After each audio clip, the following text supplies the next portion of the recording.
Be seated. Before we move on to the first item of business, I wish to inform members that the Budget Bill number 2 received royal assent on 20th of July. It will also be known as the Budget number 2 Act Northern Ireland 2025 and is Chapter 4.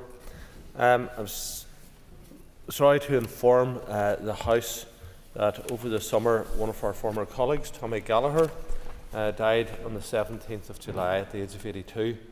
Tommy was one of the first to come into this Assembly in 1998, in that famous picture, and was here until 2011. And he served on the Assembly committees, including Education and Health. Prior to that, he'd been on the Council since 1989 and served there for many years. He was also a teacher for 30 years, so he did live a wide and varied number of areas that he represented the public on over the years and served the public on. My recollection of Tommy was that, in spite of the fact that he travelled from Ballick every day, which was at least 2 hours of a drive, he seemed to get here before everybody else. And his dedication to his role as an MLA was second to none. He always spoke on education. He was absolutely driven by the issues surrounding education. And I just want a speaker to pay my personal sympathies to the Gallagher family and to the SDLP in the loss of one of their esteemed colleagues. I call Matthew O'Toole. Thank you, Mr. Speaker. It's with sadness but also immense respect and gratitude for the life of Tommy Gallagher that I rise to lead the tributes today. And can I thank you, Mr. Speaker, for making the opportunity today for us to share some words and reflections on the passing of Tommy Gallagher. Tommy was an extraordinary man. He was part of that generation who we are, in some cases, losing now, who helped, through the darkest days, stand for values of peace, reconciliation and justice, and then helped craft the peace that we enjoy today. As you said, Mr. Speaker, Tommy had one of the longest commutes to the Assembly from his home in Ballick. He shares that with his my committee counterpart, Gemma, who will know how long of a drive it is to get there to serve the people who sent you here. In many ways, Tommy's connection to that community, that Ballick community, really was what stuck with him. He was born just on the Donegal-Fermanagh border in 1942. He had a passion for GAA, which was a thread running through his professional and personal life, but he was also an educationalist. As you said, Mr. Speaker, he taught for decades at St Mary's in Brala. Not only did he teach there, he led, he coached GAA there. Brala became a force in Fermanagh School's GAA, a force that probably was belied by their relative size. He was committed to that. He, in the 1990s, was brought into the talks team by John Hume and Seamus Mallon. He was passionate about education, but also passionate about North-South. Being not just a border MLA, but a border resident, he knew about the potential of not just reconciliation, but better working across the border for the good of those communities. He fought hard for those communities for years as an SDLP representative, whether it came to rural, getting electricity and expanding the NIE electricity service to areas in rural Fermanagh, or whether it was about roads or everything else. Tommy was a diligent and proud local representative in Fermanagh. Can I just say, at a personal level, those of us who serve here will know that sometimes this place is stressful, it's challenging, you aren't sure whether you're prioritising the right things, you aren't sure whether you're doing the right things. I would regularly receive text messages over the last year or two from Tommy Gallagher, who kept abreast of everything that was happening in politics here in Stormont, but on this island. Encouraging text messages, but sometimes with a suggestion here or there, but an issue that might want to focus on, particularly in relation to education. Because of his background as an educationalist, he retained that very, very profound his very, very profound interest in education and its possibilities for transforming people. We are in his debt. He's an extraordinary Irishman, an extraordinary Fermanagh man, an extraordinary educationist and public representative. His friends, colleagues and comrades in the SDLP continue to thank him and his family for his service. He's survived by Eileen, Clora, Thomas and Donna, their children, and may his gentle soul rest in peace. Thank you, Mr. Speaker. Gemma Dolan. Today I want to join with the SDLP and pay tribute to Tommy Gallagher, someone who gave so much of his life serving the public. Tommy was first and foremost a Fermanagh man. He knew the struggles and the strengths of rural life because he lived them himself, and he carried that understanding into his work as a councillor and an MLA. We may have come from different political traditions, but that never stopped Tommy from being respectful every time we met. He always asked how I was finding the job, the travel and the constituency work. He knew the ups and downs of MLA life. He believed in representing our community as best he could, and that is something that deserves recognition regardless of politics. Many in the Bleak area, including my parents, remember Tommy from his teaching days in Brala, but he had retired by the time I joined the school. And if people didn't know Tommy through education or politics, they recognised him from his sporting achievements on the GA field. For those of us in public life today, there is a lesson in Tommy's example. We will all be remembered not for the arguments we won or lost, but for the way we carried ourselves and the respect we showed to others. In that sense, Tommy leaves behind a legacy that we would all do well to follow. On behalf of Sinn Féin, I want to extend my heartfelt condolences to his wife Eileen, to his children Thomas, Donna and Clora, and the wider Gallagher family. I'll miss seeing Tommy at events around Bleak. May he rest in peace. Shall McElvain. It was with great sadness that we learned of the passing of Tommy Gallagher. I served with Tommy in the Assembly from 2007 to 2011, and I found him to be a man who was not only a dedicated public servant, but also someone who demonstrated great warmth and kindness. Throughout his years as a public representative, Tommy worked tirelessly for the people of Fermanagh and South Tyrone. He was passionate about his community, especially rural areas, and also championed better healthcare, education and opportunities for local families. But beyond his political career, Tommy will be remembered for the person he was. He had a warmth and a generosity of spirit that was endearing. He was approachable, genuine and deeply committed to helping others. Even in times of disagreement, he sought understanding, a quality that earned him respect right across this chamber and far beyond it. On behalf of the Democratic Unionist Party, our thoughts and prayers continue to be with Tommy's family, friends and former colleagues. His legacy remains in this place and across his beloved Fermanagh. Thank you. Stuart Dixon. And on behalf of the Alliance Party, I wish to also pass on our condolences to the Gallagher family and to his colleagues, former colleagues in the SDLP. I first met Tommy Gallagher through my involvement in local government. We often attended a range of training courses and other councillor events. And I always found Tommy to be a powerful advocate for peace and reconciliation, coming from a constituency which bore a heavy burden of the Troubles. Tommy was always friendly and engaging in the world of local government, passionate about his community of Bleak and his roots in Ballyshannon. As members have said, he was an educator and he taught in St Mary's High School, Brala, for nearly 30 years. Tommy made a very important contribution to the long and difficult road to the Good Friday Agreement. He was, as members have already stated, a senior and trusted negotiator for the SDLP. And I was fortunate to know him and had many conversations with him during those times and in those talks. I want to quote Tommy here this morning. In describing the talks process, Tommy said, "Quite clearly we have difficulties in these negotiations. However, my message remains strong, that violence is counterproductive. It's so obvious that people who engage in violence must realise the losers are their own communities in which they live." Mr. Speaker, I joined this Assembly in 2011 as Tommy left. He was a highly respected member of this Assembly. His legacy will be an enduring commitment to peace and reconciliation and to making this place work. My condolences to his family and comrades. Thank you. Anne Armstrong.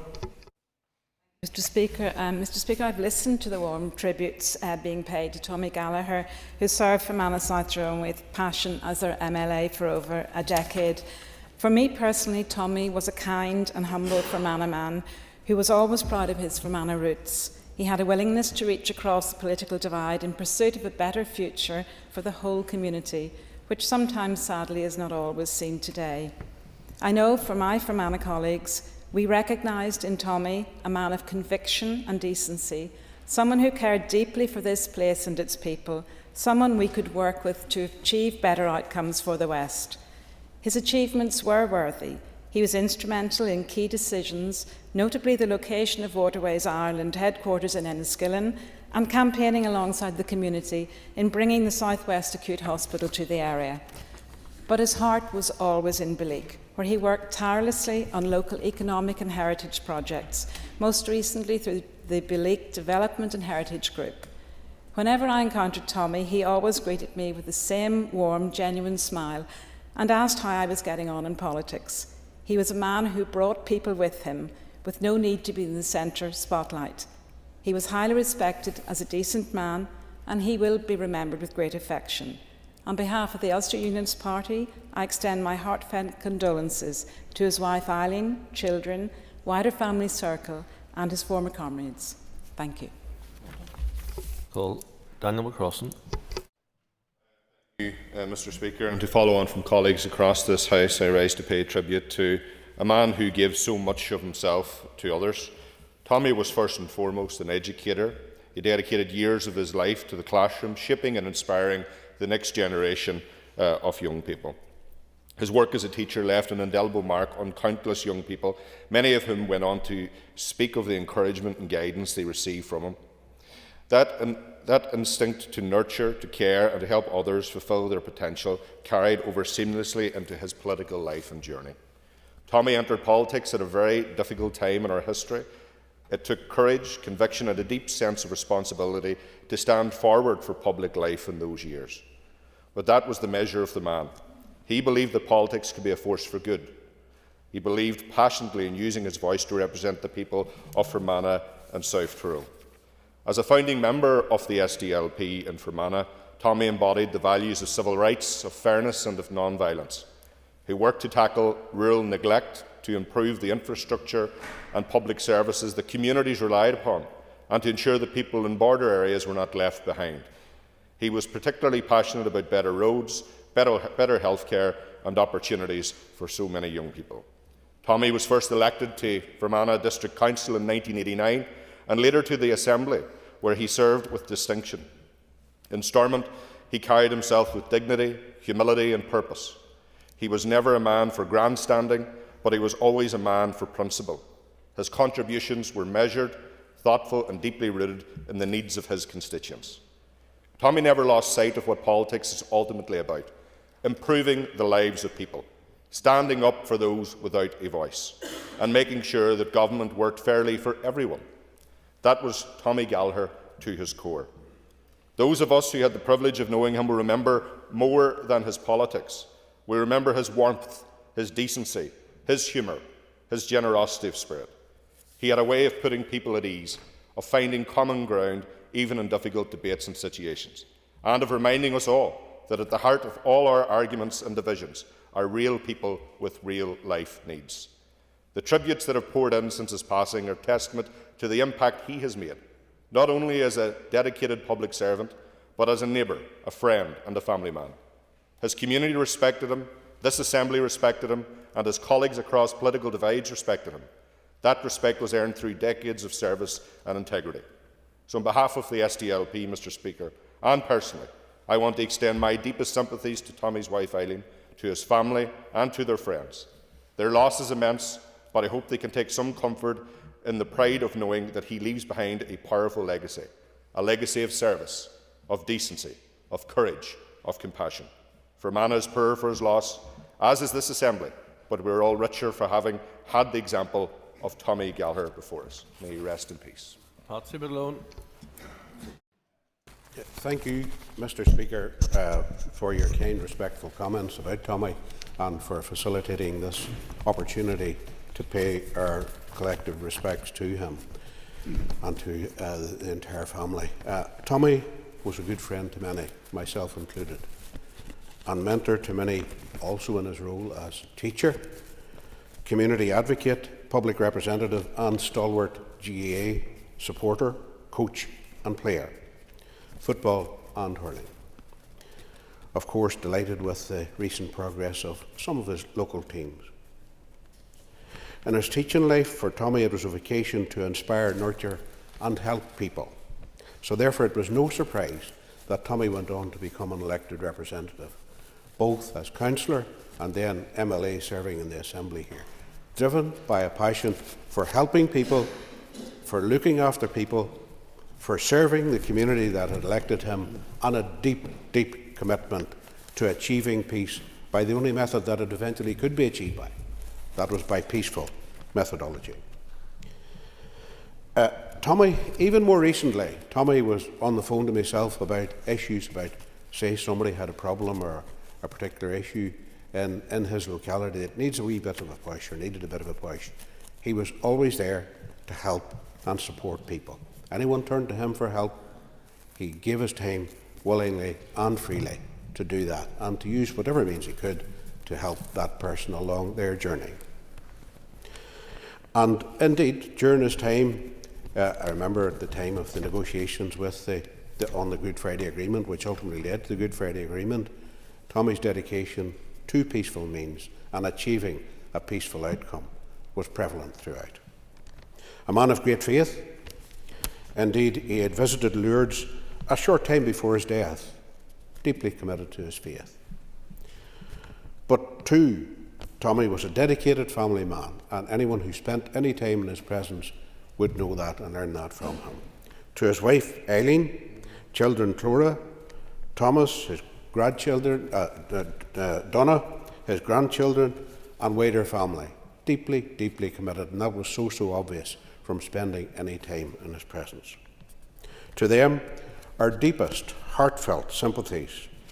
Our love, yes, J. Gro Anam Tommy. Mark Durkin. I rise today with a heavy heart to pay tribute to a man whose life was defined by service, sincerity and solidarity, Tommy Gallagher. Tommy epitomised the values of the SDLP.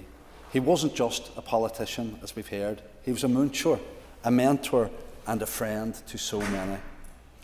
In the classroom, on the GAA pitch and later here in this assembly, he led by example with Gaelshacht, loyalty, mass, deep respect for everyone. He gave voice to the people of Fermanagh and South Tyrone, especially during times of great difficulty. And amid that darkness, Tommy worked for peace with quiet determination, helping to lay the foundations for a more hopeful future. He was one of those rare public figures who never sought headlines, yet his contribution to public life was immense. His decency transcended party lines, his compassion knew no bounds, and his impact, especially on young people, will live long beyond his years. Ní bheidh a léithid a rís an. To Eileen and to all the Gallagher family, your loss is deeply felt, not only in your home, not only in our party, but across this island. Tommy's legacy isn't just in what he did, it's in how he made people feel, respected, heard and valued. May we carry that legacy forward with pride. Gunyana Gia Trokra Anam Ursel. Thank you. That concludes tributes to the late Tommy Gallagher. Members, just before we move to member statements, I regret that I have to raise this issue again, and it's about the principle that ministers should be bringing significant announcements to this chamber first and foremost. As we went into the summer recess, this was raised with me about the infrastructure minister making announcements to the media in the Great Hall about day 5, but not coming to the chamber. Last week, the Minister of Health made an announcement on a review of gender identity services by press statement, with no written statement to members, no request to come to the House today. And for that reason, I have accepted an urgent oral, which will be dealt with later. And then this morning, the Education Minister gave an interview in the BBC about changes to gender identity guidance and policies in schools, but again, no request to come to the House. Anticipated members may have sought to table an urgent oral today on that. Had they, I would have accepted it. But I'm sure members will take the opportunity to raise this issue during question time. I can't be clearer that this is a role of the Assembly to hold ministers to account. And while there is a role for written statements, ministers should, as much as possible, bring policy changes to this House first and foremost, so that they can be questioned by you on behalf of the public. So I will unfortunately be writing to ministers again, but I have to say that it's not the best start to our business, but nonetheless I will seek to hold ministers to account on behalf of you, the members. We now move to member statements. I call Carl McCullian. And before the recess in May last year, members will be aware of a number of sectarian and racist attacks in the lower Old Park area of North Belfast. And again, as recent as last week, residents were subjected to these horrifying attacks again. The terrified victims in the middle of all this need to hear our joint condemnation. I want to thank Nuala McAllister, one of the MLAs for North Belfast, who attended a multi-agency meeting last week that my colleague John Finnegan had called. That was an opportunity, and again Jordan Dorn from the DUP councillor, that was an opportunity for everyone there to call out sectarianism and racism. And today I would wish that we all could stand together and call for that collective condemnation. But we in 2025 are dealing with families who are now barricading themselves behind their front and back doors in the evening, and this is completely unacceptable. And those families and their extended families are not sleeping, they're terrified, their mental health is under massive pressure. So let me again take this opportunity to once again call out these sectarian and racist attacks, and without equivocation, no ands, buts or ifs. This needs to stop. And my final appeal would be for individuals who go to the media without talking to families or having concern for the wider community, please stop. That too is causing stress. Thank you. Full call, Ms McElveen. There's a lot of people looking to raise today, so if members can keep them as short as possible. Mr Cullinan was only 2 minutes, and we'll get more in. Michelle McElveen. Thank you, Mr Speaker, and I'm absolutely delighted to welcome my colleague Paul Given, the Education Minister's decision to withdraw the previous transgender guidance issued to schools in Northern Ireland.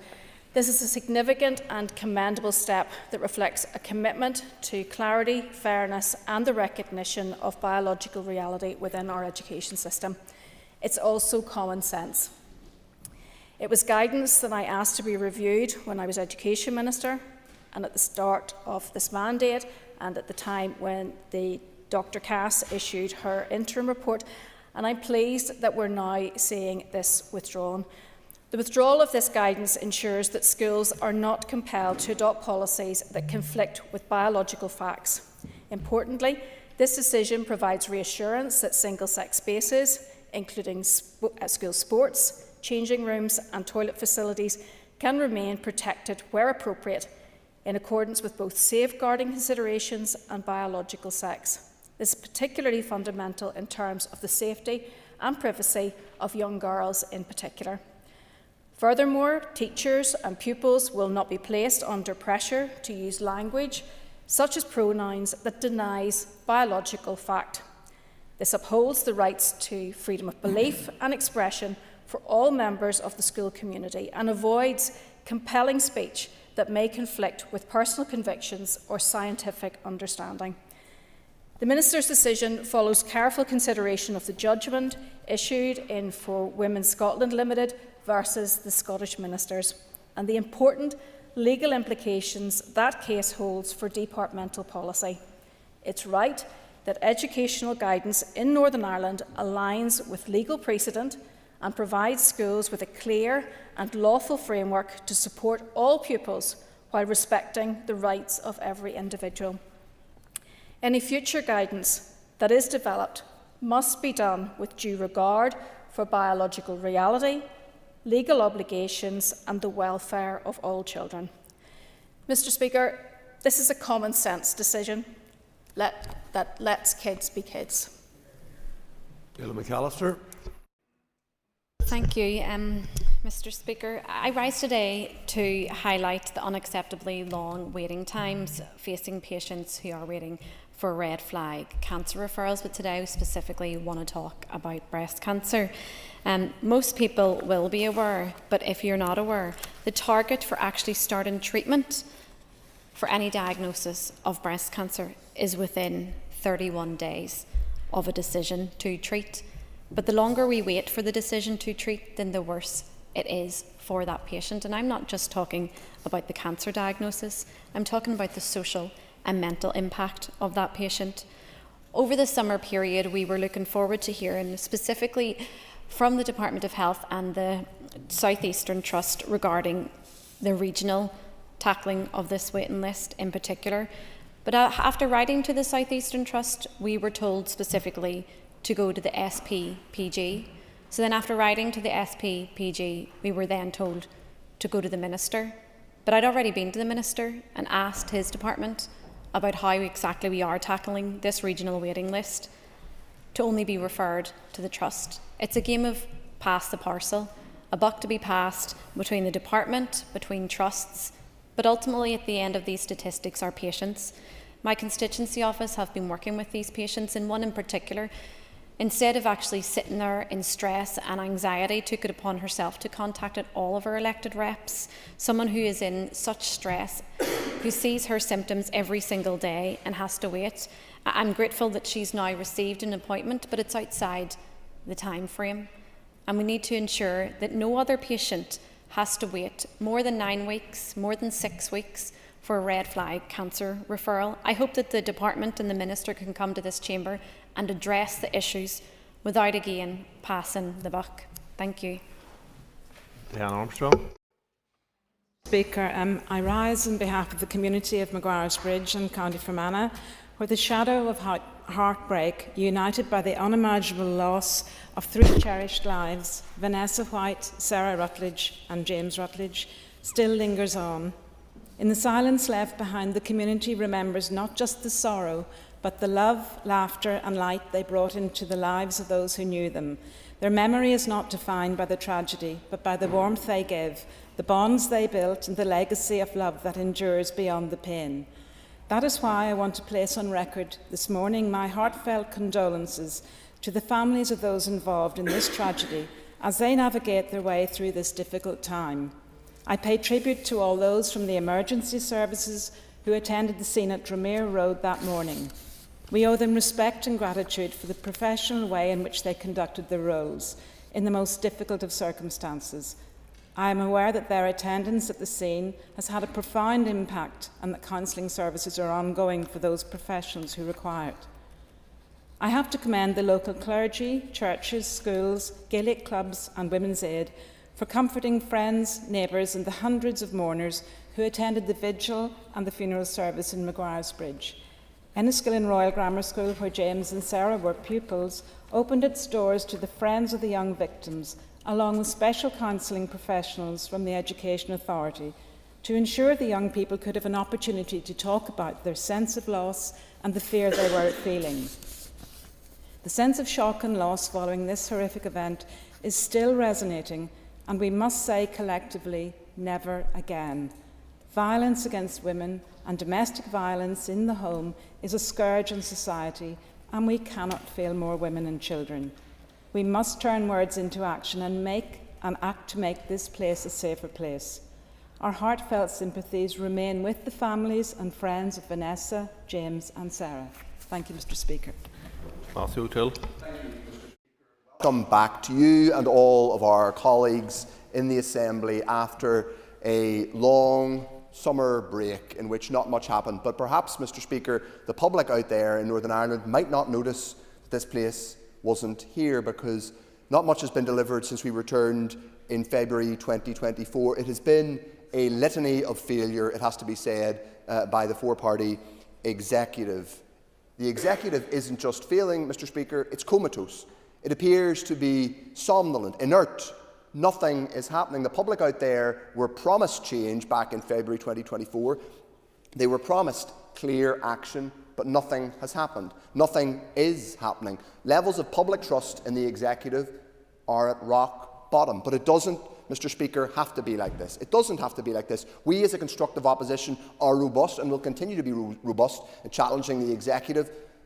And today we set them 6 simple tests. They shouldn't be difficult, they shouldn't be impossible, because they're the tests they set themselves. They're either based on things in the programme for government or official targets. By the end of the mandate, can this executive, this four-party executive, pledge that waiting lists for both cancer, spoken about by Ms McAllister a moment ago, for both cancer and emergency departments will be coming down and will be at the targets set out in law? Can they promise that work will have started on the life-saving A5 and the landmark Casement Park? Can they promise that nutrients flowing into Lough Neagh will be reducing? Can they promise that the executive will have delivered 6,000 social homes by 2027? Can they promise that childcare costs will be lower for working families than when they came in? And, Mr. Speaker, perhaps most obvious of all, can they promise that they'll still be here and there'll still be an executive in 2027? Those shouldn't be difficult questions, but for the executive, they probably are, because in all those things, they're failing to deliver. So we set out those 6 tests today, not to be oppositional or to be difficult, but to ask simple questions on the behalf of the public for Northern Ireland who deserve better. Can the executive deliver for them? Can it be honest with them? Can it do right by them? We've set the test today. Let's see the executive follow. Anya Murphy.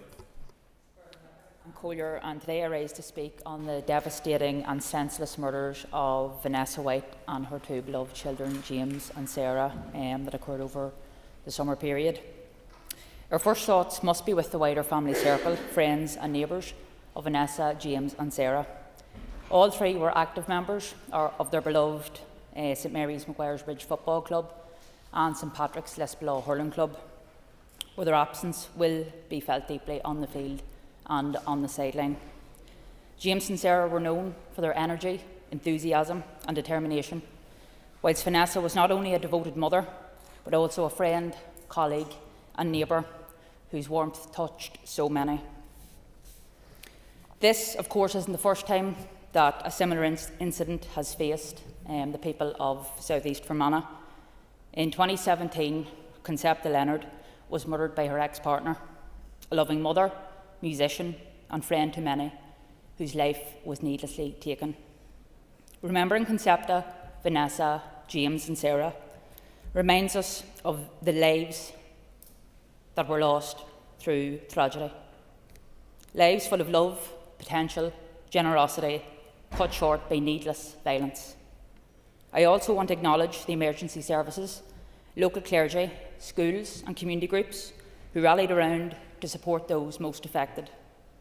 Their quiet dedication in the most distressing of circumstances rightly deserves our recognition. We must take time to reflect. The brutal loss of life has once again brought to the fore urgent and rightfully uncomfortable questions about how we as a society are addressing violence against women, girls and children, and the devastating impact of domestic violence. Proper resourcing needs to be provided to frontline organisations like Women's Aid and other vital support services who are at the coalface of supporting women and their families through domestic violence and domestic abuse. The Department of Justice and the Department of Health must implement recommendations made in regards to their approach and that approach of statutory agencies and the role that they play at a multi-agency level. Can Collier, out of this darkness, there must be a renewed determination across all sections of our society to end gender-based violence and to ensure our constituents feel safe and protected in their own homes and communities. Today, we remember Vanessa, we remember James, we remember Sarah, we remember Concepta, and we remember all victims of domestic abuse and gender-based violence. Gary Middleton. Mr. Speaker, and I rise this afternoon and pose the question, what should be the role of an elected representative? To serve constituents, to advocate for local interests, to try and make life better for our communities?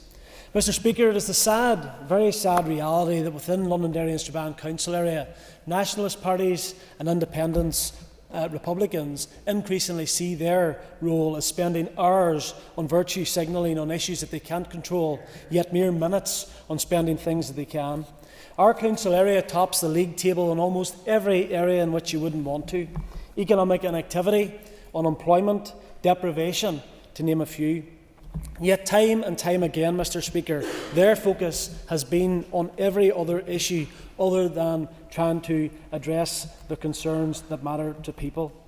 Decades of control by the SDLP and Sinn Féin in the Council, nationalist majority assembly seats in the area alongside the MP position, yet we continue to lag behind.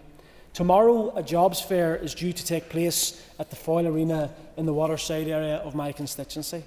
Jobs fairs are an excellent opportunity for employers to meet with potential employees, all under one roof. Yet one of the most significant employers, the Ministry of Defence and our Armed Forces sector, have been told that they are not welcome here by the SDLP, Sinn Féin and the Independents. The short-sightedness and downright bigotry of this position is shameful. To seek to deny people in my constituency the right to engage with this employer is disgraceful. Once again, a complete and utter failure of leadership from nationalism in my constituency. When a unionist colleague spoke of the importance of the military to them and their family and the valuable jobs on offer, they were told by an SDLP councillor, that's grand for your family, but it's not right to make it personal in how it makes you feel. And that, Mr. Speaker, is the crux of the issue. By dehumanising those impacted, it may be easier on the conscience of those, but it doesn't change the reality. Unionists are just about tolerated by nationalist leadership in our city. Even small gestures are too big for some. A portrait of His Majesty the King offered to the Council following the coronation.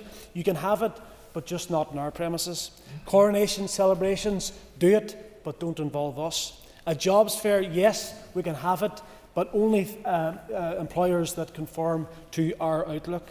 This is the reality for unionists in my constituency, Mr. Speaker. There are those who talk of the Derry model.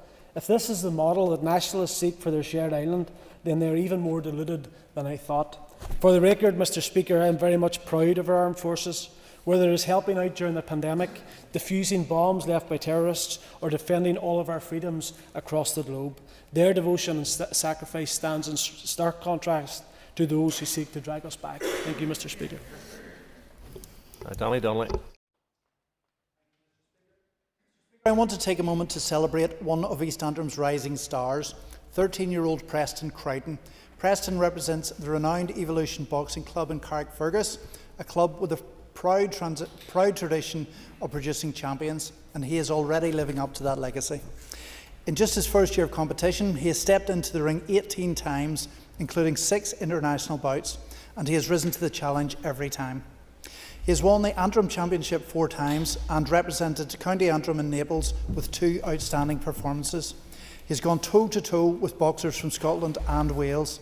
Most impressively, he won the international gold at the Monkstown International Box Cup, defeating Finland's national champion. That is an incredible record for anyone, never mind someone of just 13 years old. Preston's hard work, determination and talent are something we can all admire, and I have no doubt he has a very bright future ahead of him in the sport. So on behalf of everyone here, congratulations, Preston. You have already done Carrickfergus, County Antrim and Northern Ireland proud, and we will be cheering you on in the years ahead. Thank you. Danny Baker. I stand today to be a voice for children with special educational needs who continue to be left behind. Before recess, I tried everything I could to have the Minister for Education to come to this House and to communicate to families that his plan that he would have for those children who did not have placements. Now, before we went into recess, that number was in its hundreds, and that's what the headlines were. We could stand today and say, well, it's down to single digits, and that shows some sort of improvement. but the detail is in the weeds. Hundreds of those children will not be in school this week because their places are not ready. Sadly, those who were lucky enough to even get placements were left at home this week because of transport issues. This is something that happens year on year. And sadly, my first ever speech in this chamber was about special educational needs and the need for prioritising and early interventions. I had hoped that we would have seen improvements, but unfortunately we haven't. And that's simply not fair. It's not fair on those children who are being always left behind. And we must ask, why are they not being prioritised? Why do we not have a send-first approach when it comes to placements? Why are we not investing in high-tech IT in the year 2025 when it comes to transport, that a small number of staff are still working off a pen and a piece of paper to map out routes? It is simply not good enough, and it shows where the priorities lie, and it's certainly not with children with additional needs. And I'll quickly make a wee point with a case that I have. If we want to map out a journey of children, if we do not take this serious and start prioritising these children, a set of twins starting nursery should be the happiest time for a parent and for grandparents to see that. One of my cases, a child has additional needs and the twin is mainstream and doesn't. Guess who got the place for nursery? That wee child gets to watch his sibling go off to school. That child who probably needs the most interventions and the most support is left behind. If we do not have changes, if the Minister and the Chief Executive of the Education Authority don't get real on this, this is how their life will map out. Placements will be an issue come P1 and will also become an issue in the next transition year if they go into first year. Right? They'll have transport issues as well. You will have that parent fighting tooth and nail for support for that child, where the other child goes through the education system almost seamlessly. We need to stop that. We need an inclusive education system for all children, and it's us who can deliver it. I want to work with the Minister. I want to work with everybody in this House to make that a reality, but it'll only be that if it's prioritised. Thank you. I rise to pay tribute to the Irish Guards in this their 125th anniversary year, following a weekend of commemorative events. This is an extraordinary regiment, renowned for their bravery, their loyalty, their passion, and their willingness to serve king and country even unto death. Theirs is a proud and distinguished history of unwavering service, and this weekend fully demonstrated their deep roots in and strong connections and bonds to Northern Ireland. It was a joy and a privilege to celebrate this historic milestone with them. There were a number of events to recognise such a significant occasion, which included beating of the retreat ceremonies at Carrickfergus Castle and Edenmore, a remembrance service at the Cenotaph at Belfast City Hall, a parade and concert in Bangor, and finally a parade and the laying up of colours in my own constituency of East Belfast yesterday. Everywhere they went, the soldiers on parade were cheered and greeted by large and enthusiastic crowds, wishing the young men and women well, delighted to pay tribute to them and their service, revelling in the ceremony, the music, the uniforms, and the meaning and history of the occasion. Yesterday was particularly poignant and certainly historic as the 9th set of old colours presented to the 1st Battalion by Her late Majesty Queen Elizabeth II on the 6th of May 2009 were laid up in what was a beautiful service, and many of us were honoured to be in attendance on such a meaningful and historic day. Meaningful because of what the colours represent to a regiment, the sacred flags that serve as the physical embodiment of a regiment's honour, spirit and heritage, the ever-present banner standing as a rallying point for loyalty and morale, with them in battle, on parade and everywhere in between, always a source of pride and inspiration and a powerful reminder of those who went before and all they gave. I say historic because this is the first time a regiment has laid up its beautiful colours anywhere on this island, and for East Belfast to be chosen is inordinately special. Moreover, St Mark's Church Dundela is itself a historic landmark, being the former church of C.S. Lewis. It was a privilege for those of us present to stand alongside serving personnel, veterans and their families to reflect, remember and give thanks. We in the DUP are proud of those from Northern Ireland who, despite opposition and threat from some quarters, have chosen the noble career of service in the military.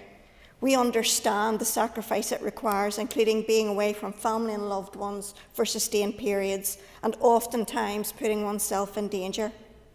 We commend this regiment and those in it. We pray for them and their safety. We are grateful to them for our freedom, for their service, and we honour those who made the ultimate sacrifice. Following on from those words, I, over the weekend, and like many of us, had the opportunity to thank the Irish Guards for their service. But it was two particular events, Mr. Speaker, that touched particularly our armed forces community and our veterans. And the first one, of course, was the laying up of the colours in St Mark's and Dundela. And I do have to make a declaration of interest here as a parishioner of this fine church.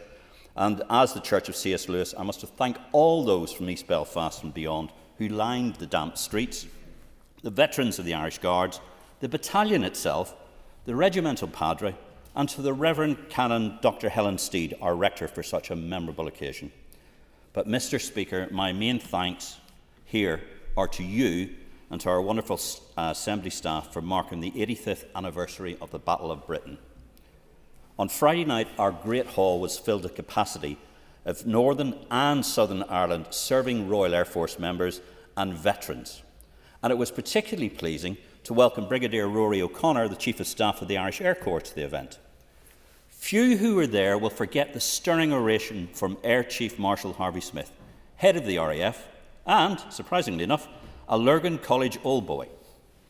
And I've seen many of the original RAF artefacts that Proney displayed in the Senate chamber.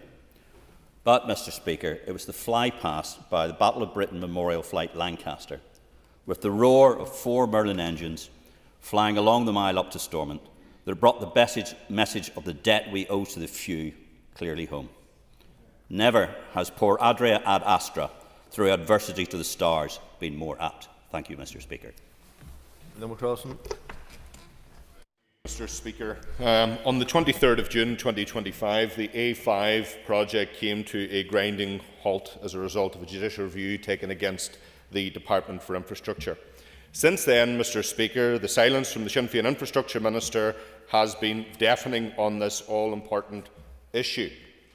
Several weeks ago, the Minister told the public that she would challenge the latest court ruling on the A5. Since then, all we have had is that an appeal has been submitted. No explanation, no plan, no indication whatsoever of how her department intends to proceed, or crucially, how they intend to avoid making the exact same mistakes all over again. Families have not been updated. Landowners have been left in limbo with their land in a terrible state. Accidents are still happening on a daily basis. This is not a minor scheme. The A5 is the most important infrastructure project in the north of Ireland. £1.7 billion it's going to cost to connect Tyrone, Derry and Donegal safely with the rest of this island. And yet, for almost 20 years, this project has been stuck in delay, tied up in court challenges and mismanaged at every single turn. More than 50 people, 50 innocent lives, have been lost on this road, while ministers and departments have dithered, delayed and failed to get this over the line. The mistakes that have halted the A5 are unforgivable. They stink of complete and utter and absolute incompetence from this department. Over the summer, we learned that DFI officials met with DERA, not 7 times, as they originally told us in paper, but 13 times on the issue of climate compliance. 13 meetings, and still the department produced a scheme that could not survive a legal challenge. 13 meetings, and still they did not manage to get it right. If that is not incompetence, what is it? PAC recommendations were ignored. And where is the accountability for those who presided over this project and led to this terrible failure? The Minister has chosen silence as a response, but silence will not comfort the families who have lost loved ones. And silence will not reassure the people of West Tyrone, Derry and Donegal who continue to risk their lives by travelling on that road on a daily basis. Silence won't deliver the A5. So let's be clear to the Sinn Féin Infrastructure Minister. You must come out, give a statement and update people as to where this project is. I've never heard such silence from Sinn Féin and West Tyrone on this so-called priority. People's lives are at risk on a daily basis. Let's get this road built, let's ensure lives are saved, and give the West what it truly deserves and has waited long enough for. It's time the Minister got on with that job. Cheryl Brownlee, final remarks in 2 minutes, please. Today I want to speak about something that matters deeply to the Democratic Unionist Party. The future of education here in Northern Ireland, and in particular the vital role of our controlled sector. We've all heard a lot of debate recently around integrated education, and while that discussion is important, too often it feels like the controlled sector is pushed to the side, treated as it somehow lacks ethos, lacks respect, or lacks value. And let me be clear, that could not be further from the truth. It lacks absolutely nothing. Our controlled schools have a strong ethos, one built on inclusion, respect and community. They welcome children of all faiths and none. They're diverse, they're open, and they reflect the society that we want and need to build. The Department of Education's latest paper on integrated education exposes a fundamental flaw. Despite decades of transformation efforts, integrated education has failed to deliver a genuine balance and falls short of the aspirational 40-40-20 split, and in fact, some are now less balanced than they were when they first transformed. This isn't just a failure in numbers, it's a failure of principle. The transformation process, in certain circumstances, has created a label without substance, whilst our controlled schools quietly and consistently welcome children from all backgrounds are being left behind. Controlled schools are achieving integration in practice and not just in name, yet they are being denied the support that they need. Unfortunately, time and time again, I see schools in the control sector in my constituency of East Antrim have to fight tooth and nail for the most basic of needs. For example, Carrickfergus Academy continues to operate across a split site, awaiting that central campus that it has been promised for years. This is not just an inconvenience, this is a barrier to cohesion and quality education. Time's up. Sorry. Thank you. Okay, thank you, Cheryl. So the next item of business on the order paper is a motion from the Assembly Commission to appoint an Assembly Commissioner for Standards. Clerk, could you please read the motion? That this Assembly, in accordance with Section 19(1) of the Assembly Members' Independent Financial Review and Standards Act Northern Ireland 2011, appoints Mark McEwen as the Northern Ireland Assembly Commissioner for Standards. Thank you, and I call Andy Allen to move the motion on behalf of the Assembly Commission. Thank you, Andy. The Business Committee has agreed to allow up to 45 minutes for this debate. The proposer will have up to 10 minutes to propose the motion and 5 minutes to wind, and all other speakers will have 5 minutes. So, therefore, I call Andy Allen to open the debate on the motion. Principal Deputy Speaker, the Assembly Members' Independent Financial Review and Standards Act Northern Ireland 2011 provides for the role of Commissioner for Standards. It also provides for the Commissioner's independence and powers, which include the same powers as the Assembly to call for witnesses and documents. The primary role of the Commissioner is to carry out investigations into complaints relating to the Assembly's Code of Conduct and Ministerial Code of Conduct, and to report the outcome of those investigations to the Assembly. Therefore, the role of the Commissioner is an important part of the framework to ensure that high standards of conduct in public life are upheld at the Assembly.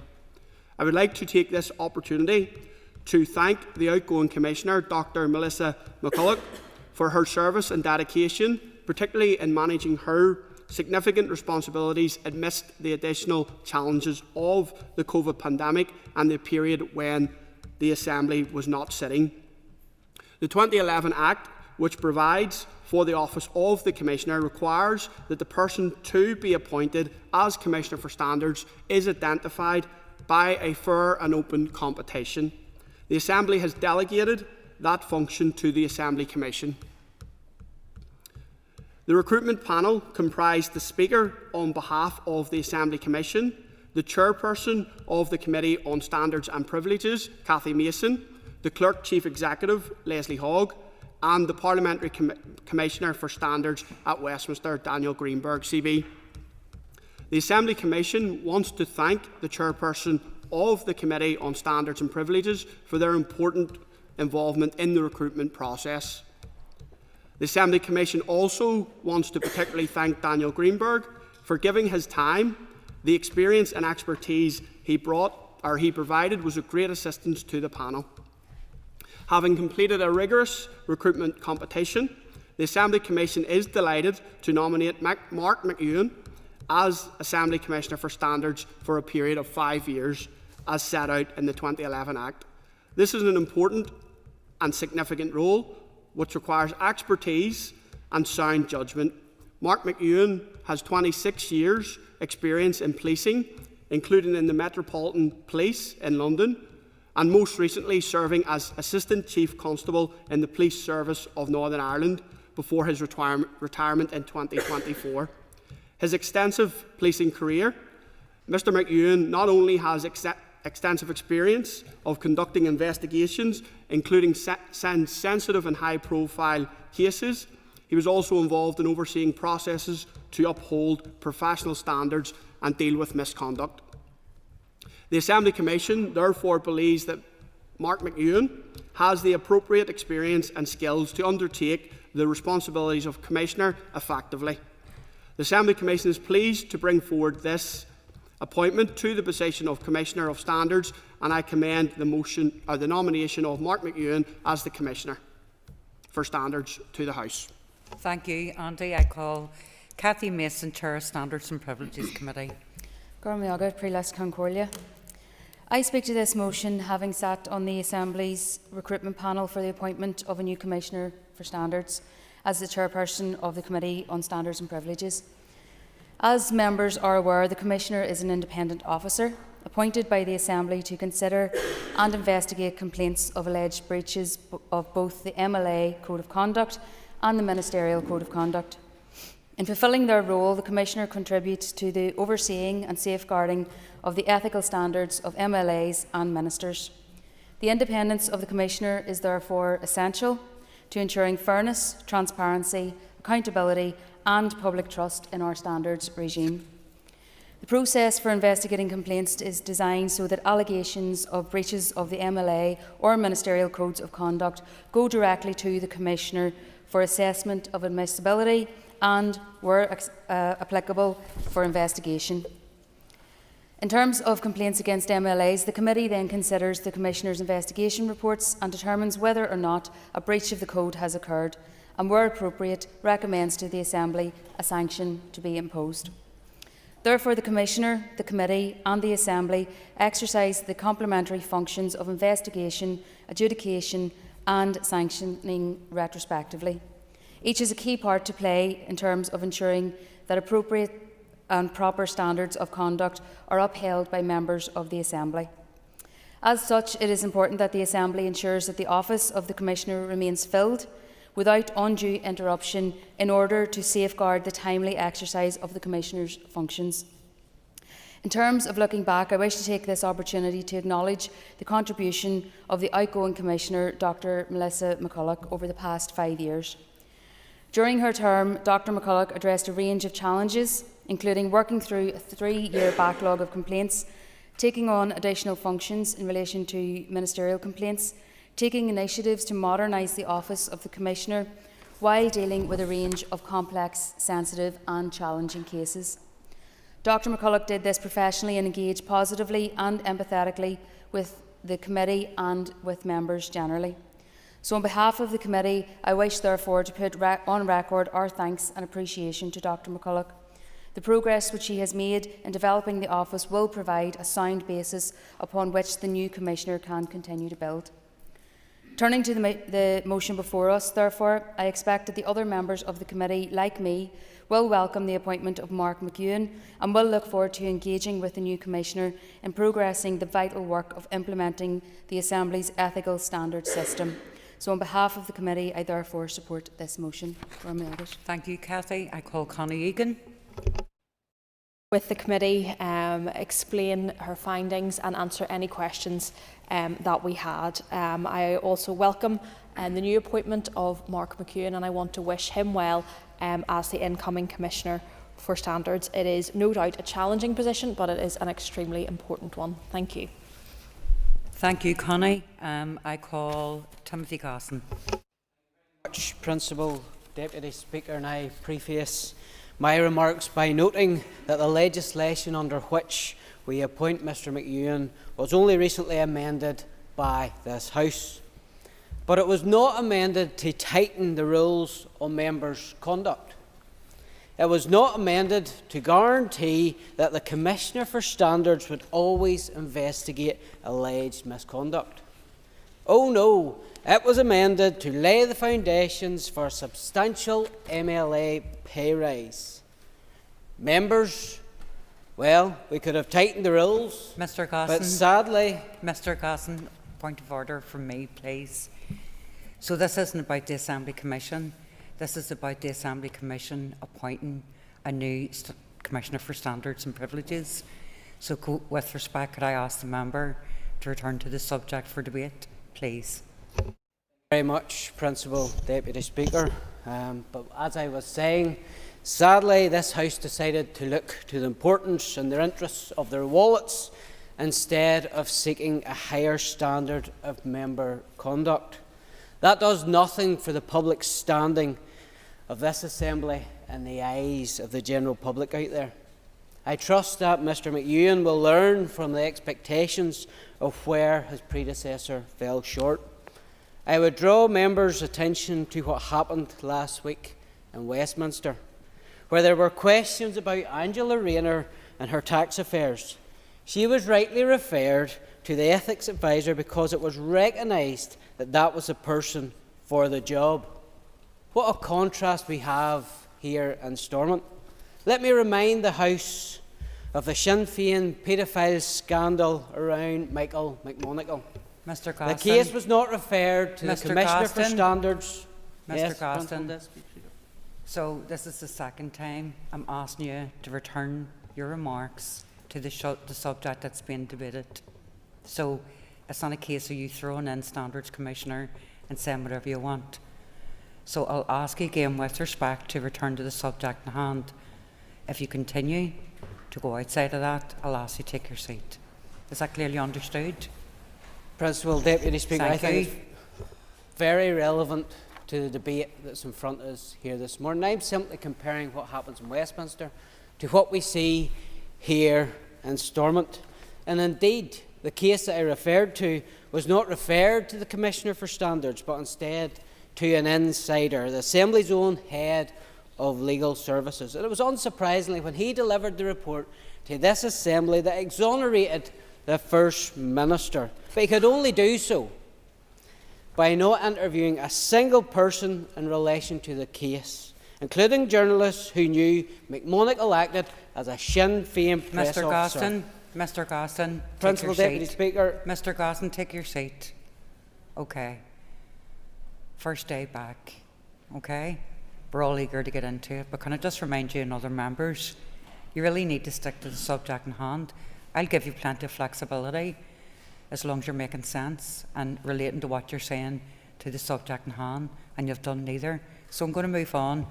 Brian Kingston, please. Thank you, Madam Principal Deputy Speaker, and as a member of the Committee for Standards, I wish to reiterate the words of the Committee Chair in welcoming the appointment of the new Commissioner, Mark McEwen, wishing him well in post, and we as a committee will work diligently with him.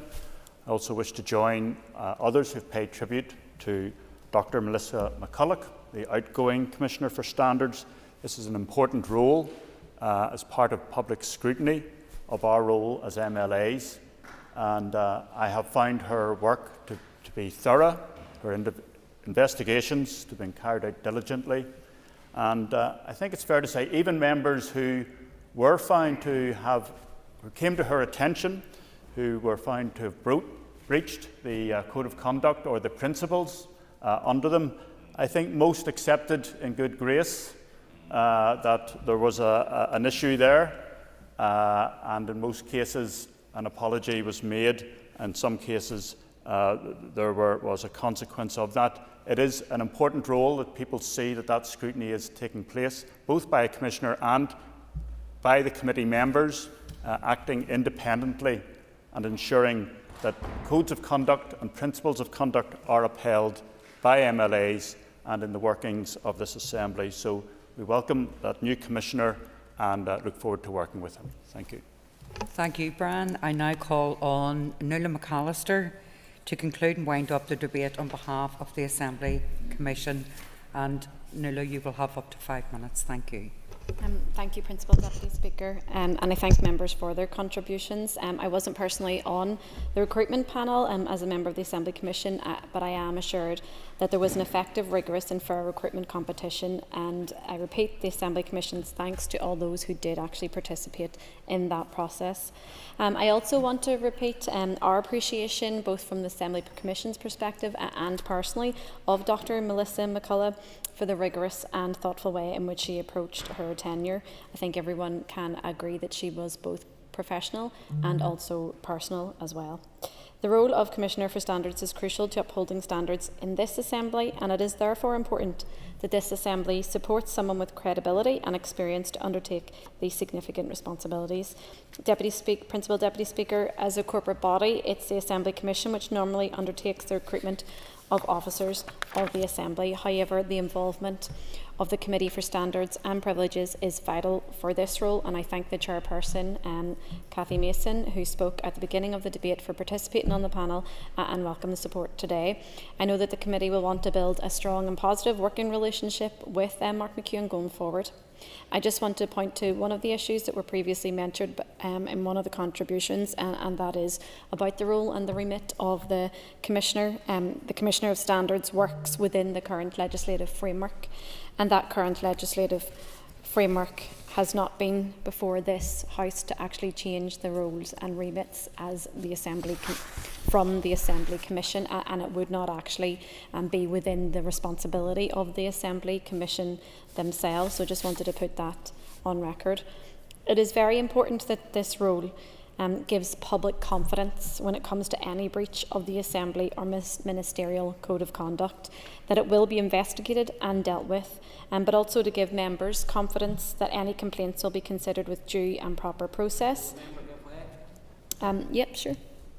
Could I just ask the member, when she's talking about public confidence, I came across a situation where, when I made a complaint about a chair, the last Commissioner said that she couldn't investigate said chair. Will that be something that she will ensure going forward to instil public confidence in this new appointment, that the new Commissioner won't take that same view, and everybody in this House, every MLA will be treated the same, will be treated fairly, and won't be above the law when it comes to complaints being considered in this House? I thank the member for his contribution, and just to be clear, that no member is ever above the law in this House, and I know that the previous Assembly Commissioner did work within the framework in which she had to, and with regards to the actual proper processes, and I don't doubt that Mark McEwen will also do the same. I have personal experience with working with Mark in his previous role as the Assistant Chief Constable, as a member of the Policing Board. I know that he will work with professionalism and diligence, and it's clear that he is well suited to ensure that any allegations of the breaches of the code will be investigated. I won't give away again, actually, I was almost just finishing up. But on behalf of the Assembly Commission, I do commend the members for the nomination of Mark McEwen for appointment as the new Assembly Commissioner for Standards, and I wish him all the best in this new role. Thank you. That the motion standing on the order paper be agreed. All those in favour say aye. Aye. Contrary of any noes? The ayes have it. The ayes have it. The next item of business is a committee membership motion from the Ulster Unionist Party. Clerk, could you please read the motion? That Mr John Burrows be appointed as a member of the Committee for Education, and that Mr Robbie Butler replace Mr Andy Allen as a member of the Business Committee. On Robbie Butler to move the motion. So moved. Thank you, Madam Deputy Speaker. Thank you, Robbie. So the question is that the motion standing on the order paper be agreed. All those in favour say aye. Contrary of any noes? The ayes have it. The ayes have it. The next item of business is a committee membership motion from the SDLP. Clerk, could you please read the motion? That Mr Mark Durkin replace Mr Daniel McCrossan as a member of the Committee for Communities. That Mr Daniel McCrossan replace Mr Patsy McGlone as a member of the Committee for Agriculture, Environment and Rural Affairs. That Mr Justin McNulty replace Mr Mark Durkin as a member of the Committee for Infrastructure.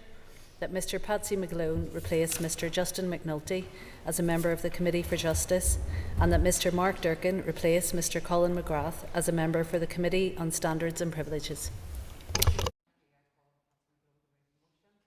Agad frí leis can cóile sin an mála that so moved.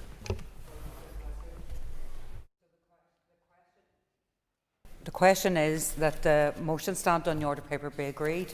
All those in favour say aye. Contrary of any noes?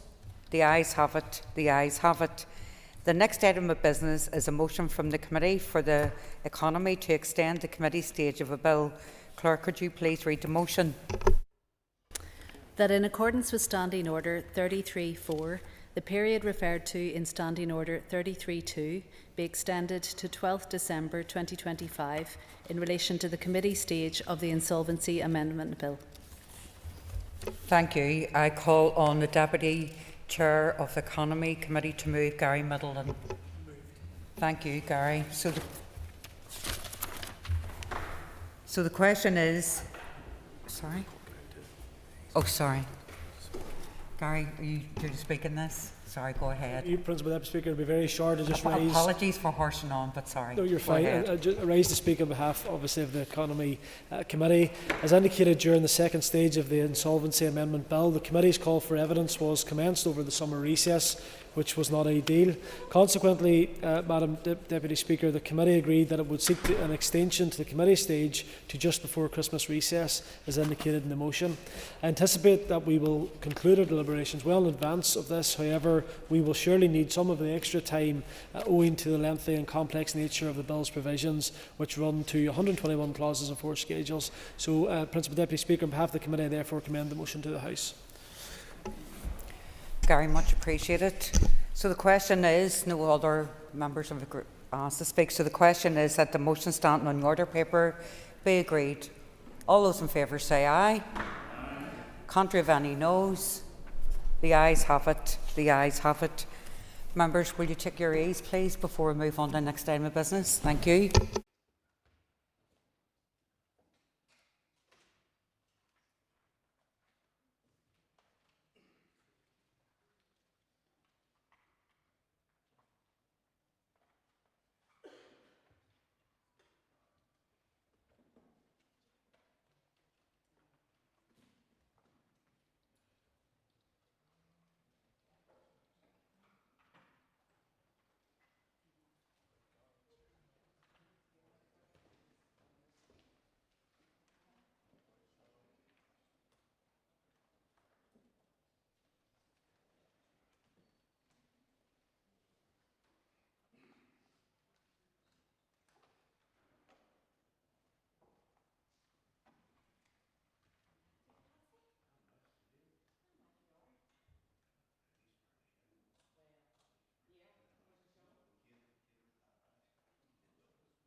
Apologies, members. Didn't expect to be back just as quick.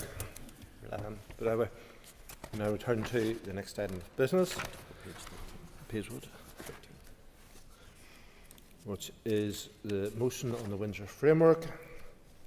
And moving beyond the Windsor Framework, Clerk, please read the motion.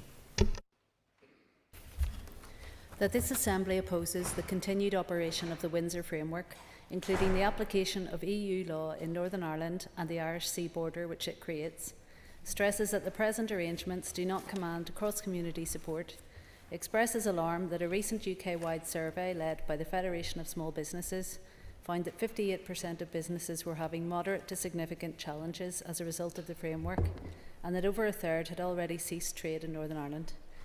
Though they wish to move beyond current arrangements, condemns the government's refusal to dismantle border control posts, whilst at the same time subjecting movements of business parcels, veterinary medicines and used agricultural machinery to EU law. Further condemns the government's refusal to implement pre-existing agreements, believes the independent review of the Windsor Framework was a missed opportunity to propose solutions that are radical in moving beyond the current arrangements, calls on the government to urgently change course in order to protect businesses, consumers and the integrity of the UK internal market, and further calls on the government to practically demonstrate its commitment to fully restoring Northern Ireland's place in the UK by insisting on an end to the democratic deficit sustained by the Windsor Framework. Thank you. I call David Brooks to move the motion. Thank you. The Business Committee has agreed to allow up to 1 hour 30 minutes for the debate. The proposer of the motion will have 10 minutes to propose and 10 minutes to wind. As the amendment has been selected and is published in the Marshall List, the Business Committee has agreed that 15 minutes will be added to the total time for the debate. Please open the debate on the motion. Thank you, Mr. Speaker. Many of us in this place will have engaged in good faith with Lord Murphy's review when he visited this place in the previous term.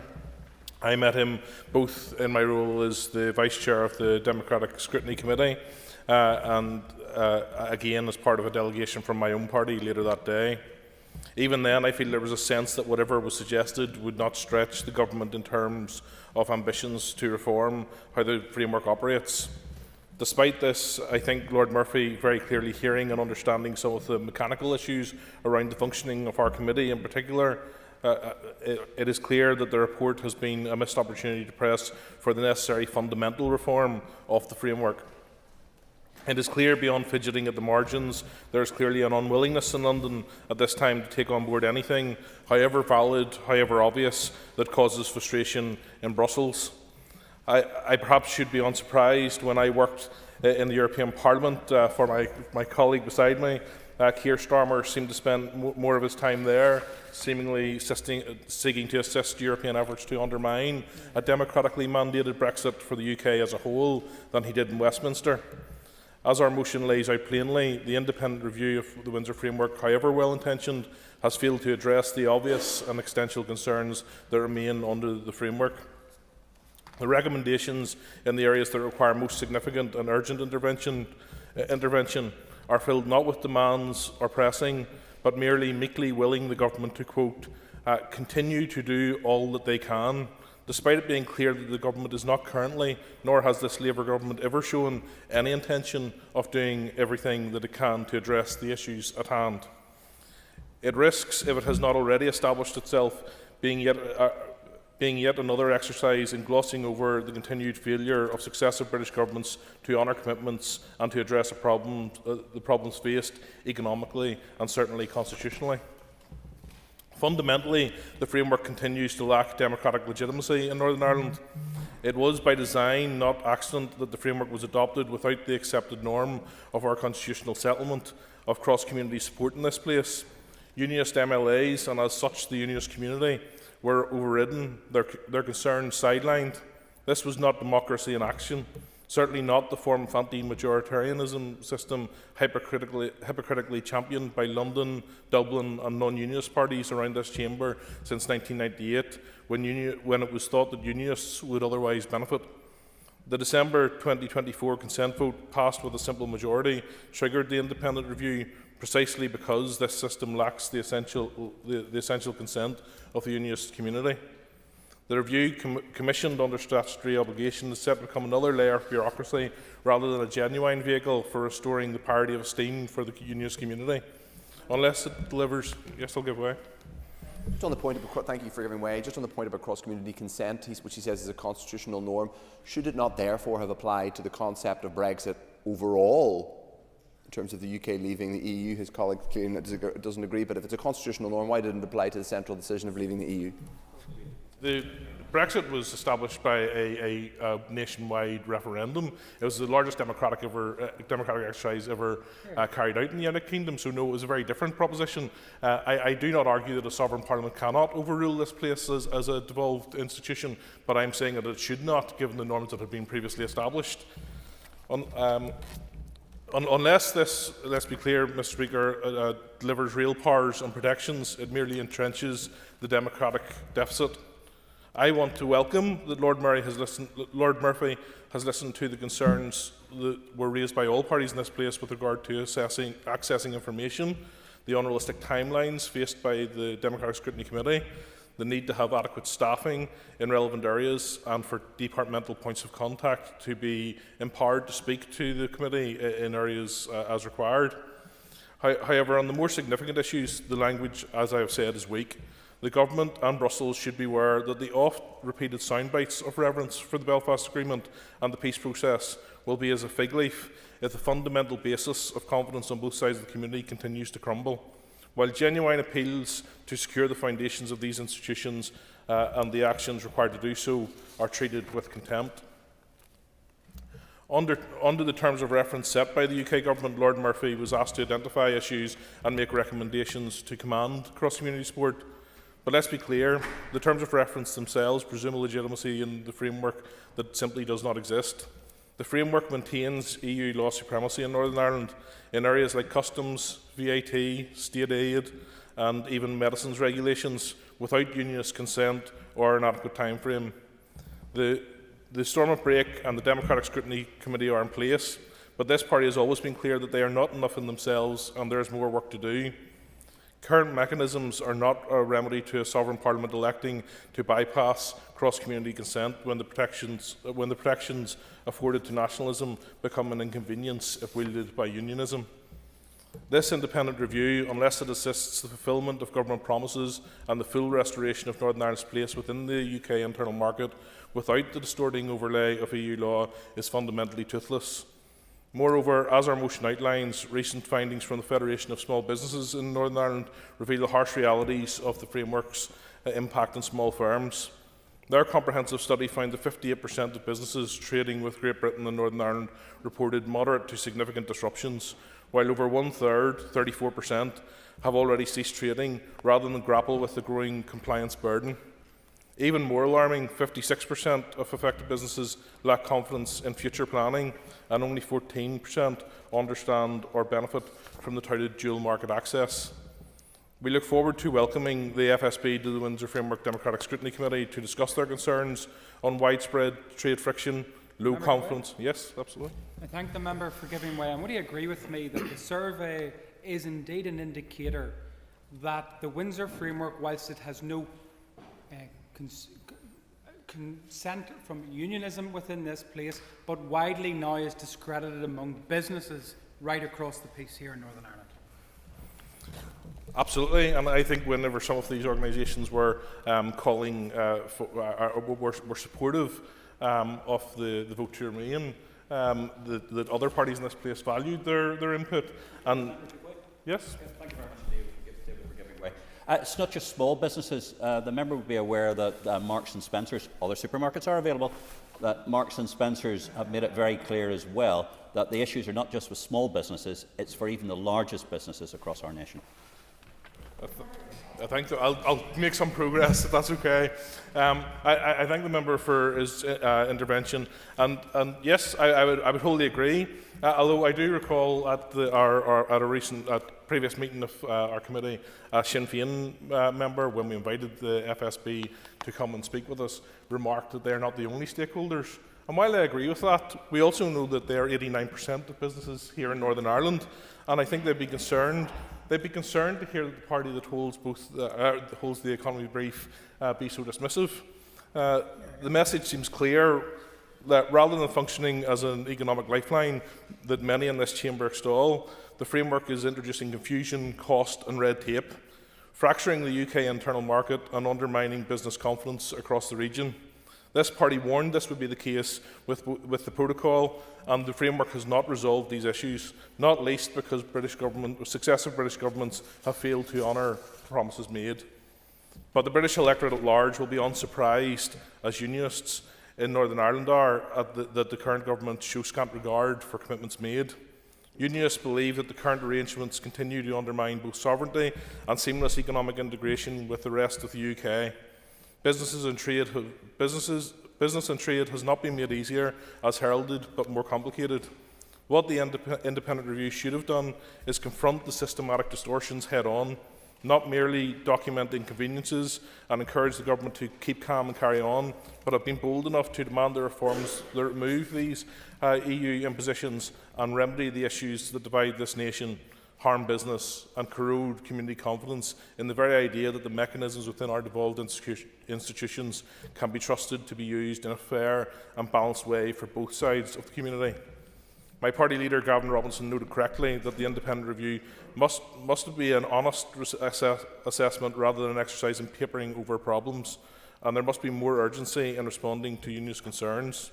This is not a request, it must be a demand. The DUP carries a clear mandate to continue to fight to fully restore Northern Ireland's place within our United Kingdom and to remove any legislative or administrative apparatus that undermines it, and we will not surrender in working to that end. Thank you, Mr. Speaker. Call Steve Aiken to move the amendment. Move, Mr. Speaker. Thank you. You will have 10 minutes to propose and 5 minutes to wind. All other speakers will have 5 minutes. Please open the debate on the amendment. Thank you very much indeed, Mr. Speaker. I rise to ask the Assembly to support our amendment to this important motion, and there is a subtlety and difference between what the DUP has proposed and what we are saying as well. I make a declaration of interest here as a member who supported the Remain campaign, and as somebody who is involved in discussions with the then Prime Minister Rishi Sunak, who and indeed I and my party suggested the idea of a greater consent principle within the Northern Ireland Assembly, even suggesting an Assembly committee to act as part of that safeguard. Moving on, for my sin of hubris, I now sit as a member of the Democratic Scrutiny Committee. Though, as many of you have heard from me or have served in this committee, it has categorically failed in its duties, in that it is barely democratic, doesn't do much scrutiny, and worst for any committee within this Northern Ireland Assembly, is remarkably incurious of the issues of EU rules and regulations, within the very, very wide remit of the Windsor Framework and Northern Ireland Protocol, which is in fact growing. It is to this point that our amendment speaks directly to, and no member here who isn't blinded by pro-EU or United Ireland ideology must see. The checks, balances and controls of the Windsor Framework are not working. And while we welcome the work that Lord Murphy has done in his recent report, and indeed have called for the adoption of his recommendations, his report does not go far enough. Mr. Speaker, I know Lord Murphy, and he and I have worked in various committees on the whole alphabet soup of British-Irish relationships, all the way from before I was even involved in politics. Lord Murphy gets it. Lord Murphy understands the issues. And if anybody who understands Lord Murphy or has even read sort of closely within the report or has given evidence to the report, like some others here that I have done, the clear point within it is he knows that trade diversion is occurring. Trade diversion is not just occurring, it's accelerating. We have heard from many people that a lot of these problems be resolved by the SPS agreement. And we have heard quite a lot of talk about the SPS agreement because this was going to answer the problems in a relatively short period of time. Indeed, it was going to happen in such a relatively short period of time that the Welsh Government, in consultation, which is of course Labour, consulted with the British Government, which is of course Labour as well, about spending significant amounts of extra public money on building border support facilities in places like Holyhead and Fishguard.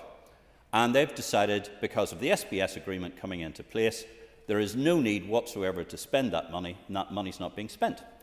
That money can be used for other things. It can be used for things like additional police, additional nurses, additional doctors. But in our occasion, we are being asked, and indeed the Agriculture Minister has stated on several occasions here in Northern Ireland, that he wishes to be a faithful implementer. And the Secretary of State has used his words about faithful implementation as well. Now, faithful implementation works on the assumption that this is something that's going to happen fairly rapidly. And my learned friend, the chair of the Agriculture Committee, will probably talk to this afterwards when he's doing his wine. The issue is the SPS agreement isn't going to be enacted until about 2028. That's 3 years away. In the meantime, we're going to be building border infrastructures in well, it's nearly finished, in Larne and Belfast and Warrenpoint and other places. That is going to be looking as part of faithful implementation of this agreement, yet other parts of the United Kingdom are not implementing it. And indeed, certainly, please, free. Forgiven when you've described very eloquently the cost of border posts and the implementation of this agreement, but that's only one element of it.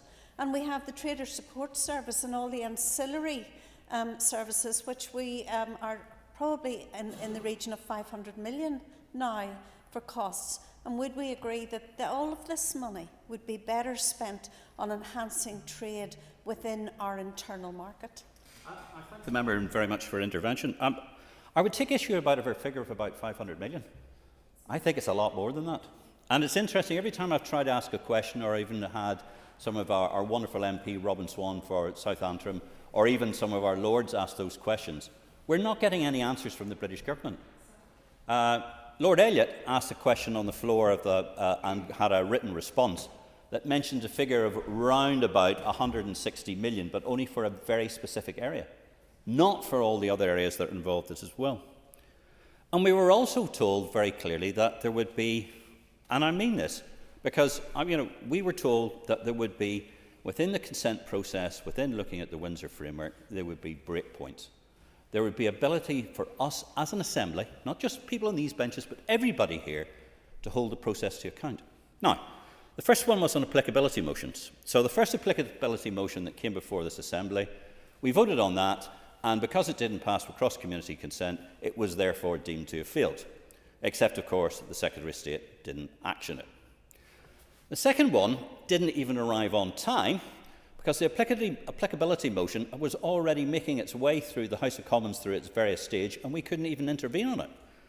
And, Mr. Speaker, that says this is something that should be a concern of every single person in this chamber, because this is an issue that should have been dealt with and was part of the consent mechanism and system as well. We've heard about the storm at break. We had tried to apply the storm at break. We brought it through, we followed the process and the rest of it, and that was being ignored as well. Now, I will say to the Secretary of State, he has probably put into action a lot of the things that was requested that would fix the problems with the storm at break. He has put some of those into action, but not all of them. And if there is to be a faith that we actually here as an Assembly have any voice in these things at all, we must be able to make them, and we must be able to make them clearly and must be actually able to do it. It's my concern that every time we seem to do anything in here, the Secretary of State, or let's be honest, it's probably Erskine House or the NIO sitting, gets to a point where it says, oh, we're faithfully implementing it and we don't want to offend anybody and wish to do that. There are, we have heard time and time again, and many of us who are in the, regularly visit Europe, are in Brussels, have good friends within the Irish government, have good friends across the whole process. And we ask the question time and time again about what faithful implementation means. But there was a very interesting event that happened not so long ago, where a certain president across in the other side of the Atlantic decided there was going to be a differential in tax, and particularly on sort of taxes coming on sort of goods that would be coming into, would be going to the United States. And there's a differential in this taxation regime because Northern Ireland would be at the United Kingdom rate and the Republic of Ireland would be at the EU rate. And behind the scenes, many Irish officials were telling people that they were looking at the provisions of the Northern Ireland Protocol to be able to call a temporary break in this process. There's a temporary break in this process because there would be, what is it, everybody? A diversion in trade. There was going to be a significant diversion in trade, and indeed these conversations are ongoing at the moment. because I understand that Simon Harris and his officials have been doing feelings and putting their feelers out to be able to reach this situation, so we understand this. So here we are in a situation where the Republic of Ireland, rightly or wrongly, considers there's going to be a major diversion in trade. Here we are in Northern Ireland where there is a major diversion in trade. Now, rather than tearing up the entire Windsor Framework incompletely, which is probably going to be difficult within international law, the key issue to this is there are breakpoints within the Windsor Framework that the Secretary of State should be adopting. We should be going to the point of actually saying, let's call a pause on this to stop the diversion until such times as the SPS agreement actually gets across the line. And then we can look at it again. That's what we should be doing. That's what people normally do during trade discussions, and those are the issues. Certainly. Thank the member for giving way, and it's an interesting point that he raises, because surely we're now at the point, whilst we have a UK government determined with an EU reset, or relationships as they call it, which is actually going beyond that. It is now undermining more businesses in Northern Ireland who have genuine issues in terms of trade in the current situation. I thank the member for that as well. But it's not just Northern Ireland businesses are having these issues. It's the whole of the United Kingdom. And indeed, if people were honest, it's the whole issue of these islands, because there's many complaints from Irish businesses trying to... Certainly, thank you. I thank the member for giving way, unlike the member for East Belfast. You quote earlier in your contribution about the problems that businesses have faced. We in the Economy Committee took a presentation from the FSB following the report that they produced, and we were told, as is outlined in the report, that just over 700 businesses had actually contributed to that out of 140,000 businesses across the UK. Is that proportionate? Members' time is up. I call Ciara Ferguson. Mr. Speaker, I'm going to start off. I think what has to be said, this motion reads to me as little more than the TUV tail wagging the DUP dog, to be honest. Members, as you are all well aware, next June will mark a decade, 10 years from the Brexit referendum, where the majority of the people in the North voted to remain within the European Union. The majority of our citizens in the North were not beguiled by those who found themselves at the behest of Boris and the Brexiteers. And yet, here we are again, listening to a DUP motion which refuses to acknowledge that the challenges that they now complain about are in fact the very outworkings of that failed project. Challenges in which we were all well warned about. Economists, commentators, academics, organisations, all warned of the many potential negative economic and social consequences of Brexit.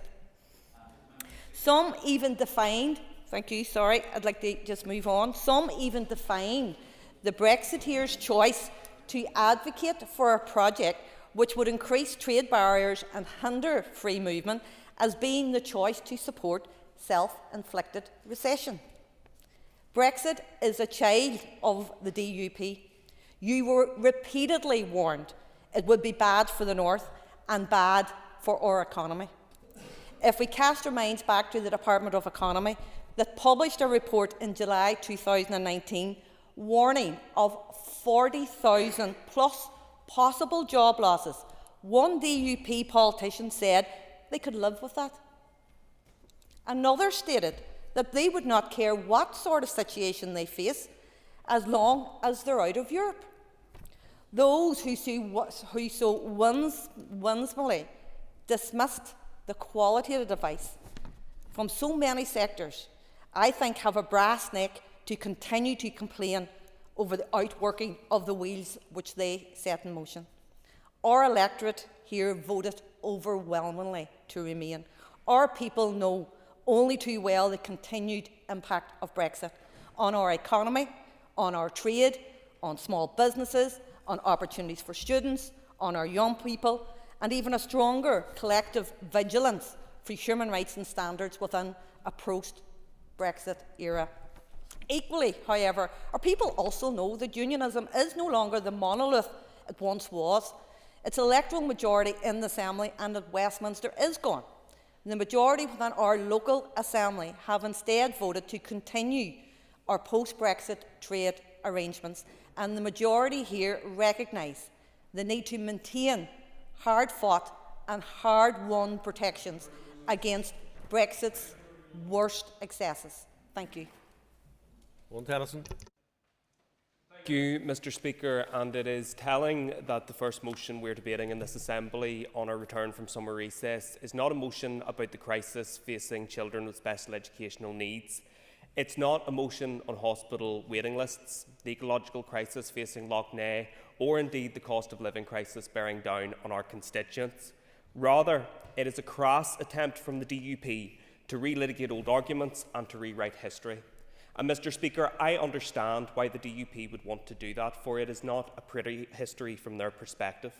Having campaigned for Brexit, promoted Brexit and voted for Brexit, they are now here once again shedding crocodile tears at the inevitable consequences of Brexit.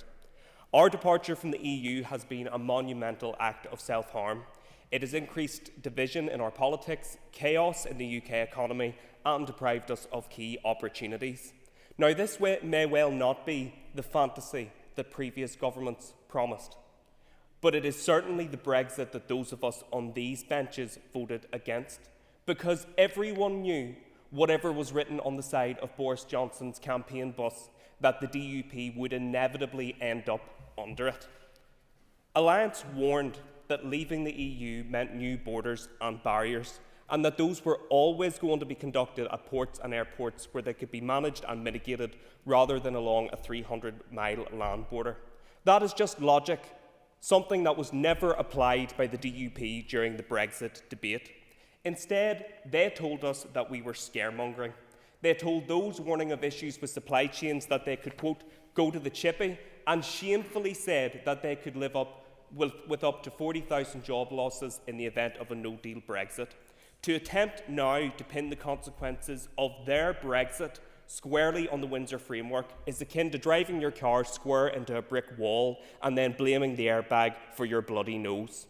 The Windsor Framework is imperfect, as any solution short of full EU membership will be, but it is the bare minimum that is required to mitigate the impact of Brexit on our economy, to create stability for business and protect the Good Friday Agreement. And let me say clearly and unequivocally, Alliance recognises the challenges facing many of our smallest businesses, and unlike the proposers of this motion, we have set out solutions to ease that burden through simplification of the at-risk category, improvements to the Trader Support Service, streamlining of the customs duty reimbursement scheme, and awareness and training campaigns for GB-based suppliers. I will indeed. Indeed. Thanks, Owen. The question, of course, with the reimbursement scheme at the moment is the fact that it's taking so long. Would you join with us in calling for HMRC to get their finger out, and then rather than waiting 9 months for people to be paid, they actually do it within 14 days? Thank you. I couldn't agree with the member more, because it's causing cash flow issues for businesses, and that is a practical issue which could be addressed by government. However, Alliance is also clear that through at the very least returning to the customs union and ideally the single market, we can wipe away much of that Brexit-related bureaucracy. Today's motion omits some key facts from the Federation of Small Businesses report. 87% of the businesses who responded to that survey were based in England, Scotland and Wales. Businesses who do not enjoy the protections available to those in Northern Ireland under the Windsor Framework. And when we look at export statistics, business exports were up in Northern Ireland last year by 7%. In Scotland they were down by 13%. In England, down 4.5%, and in Wales, down 9%. And the Northern Ireland economy grew faster than the UK average. I make no apologies, Mr. Speaker, for standing here to champion the interests of Northern Ireland businesses above all others. And crucially, nowhere in the FSB's report do they call for the suspension of the Windsor Framework, as both the motion and the amendment before us clearly does.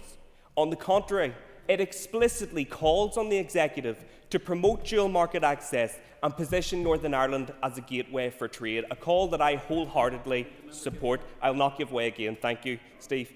Mr. Speaker, it is long past time that we moved beyond rehearsing the same old tired and circular arguments and talking Northern Ireland down. We have an opportunity now to focus on practical and pragmatic solutions aimed at building on the protections of the Windsor Framework and creating a more stable, more prosperous and more vibrant economy and future for everyone who calls this place home. And on that basis, Mr Speaker, we will not be indulging or supporting this motion or amendment. Thank you.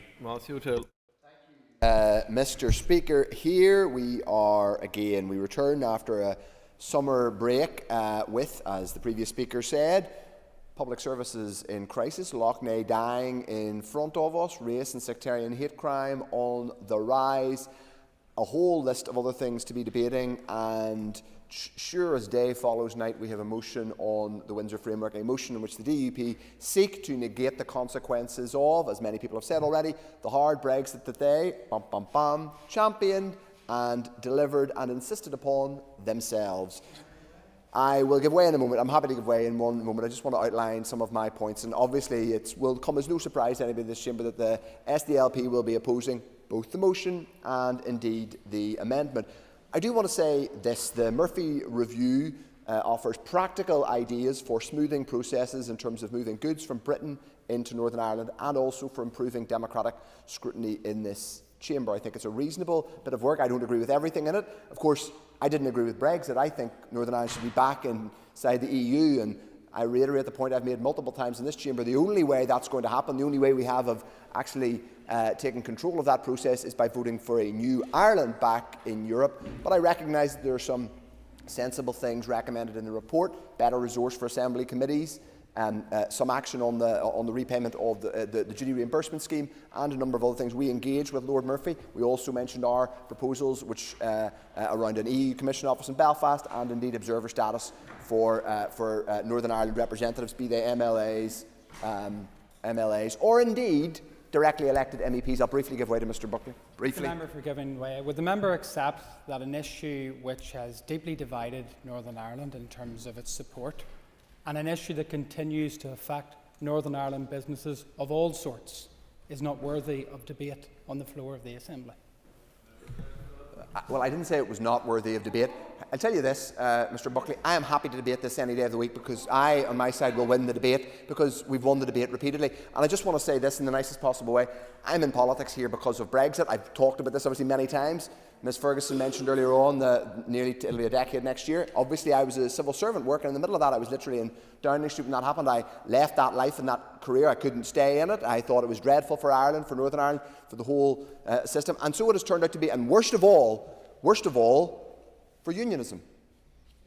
I think we're moving towards a new Ireland back in Europe. And I think the decision that was made, the mad decision that was made by English-British voters in June 2016 is what has driven that. It wasn't something I wanted, but it is going to expedite something I do want, which is a new Ireland. Unionism is today, once again, having a debate on the floor of the Assembly, not about healthcare, not about waiting lists, not about Lough Neagh, about a debate you can't win, something you created and it make worse every single time, which is the Windsor Framework. And I'll just be honest with you, as someone who did work in London and understands how that machine works, no one over there cares about this at the minute. I'm really sorry to have to say that, but let's be blunt. It's not on the agenda in London. It's not on the agenda in Brussels. The Murphy Review has some sensible practical suggestions. I give way very briefly to Ms Dodds. Thank you very much. You are always generous in giving way, and I do thank you for that.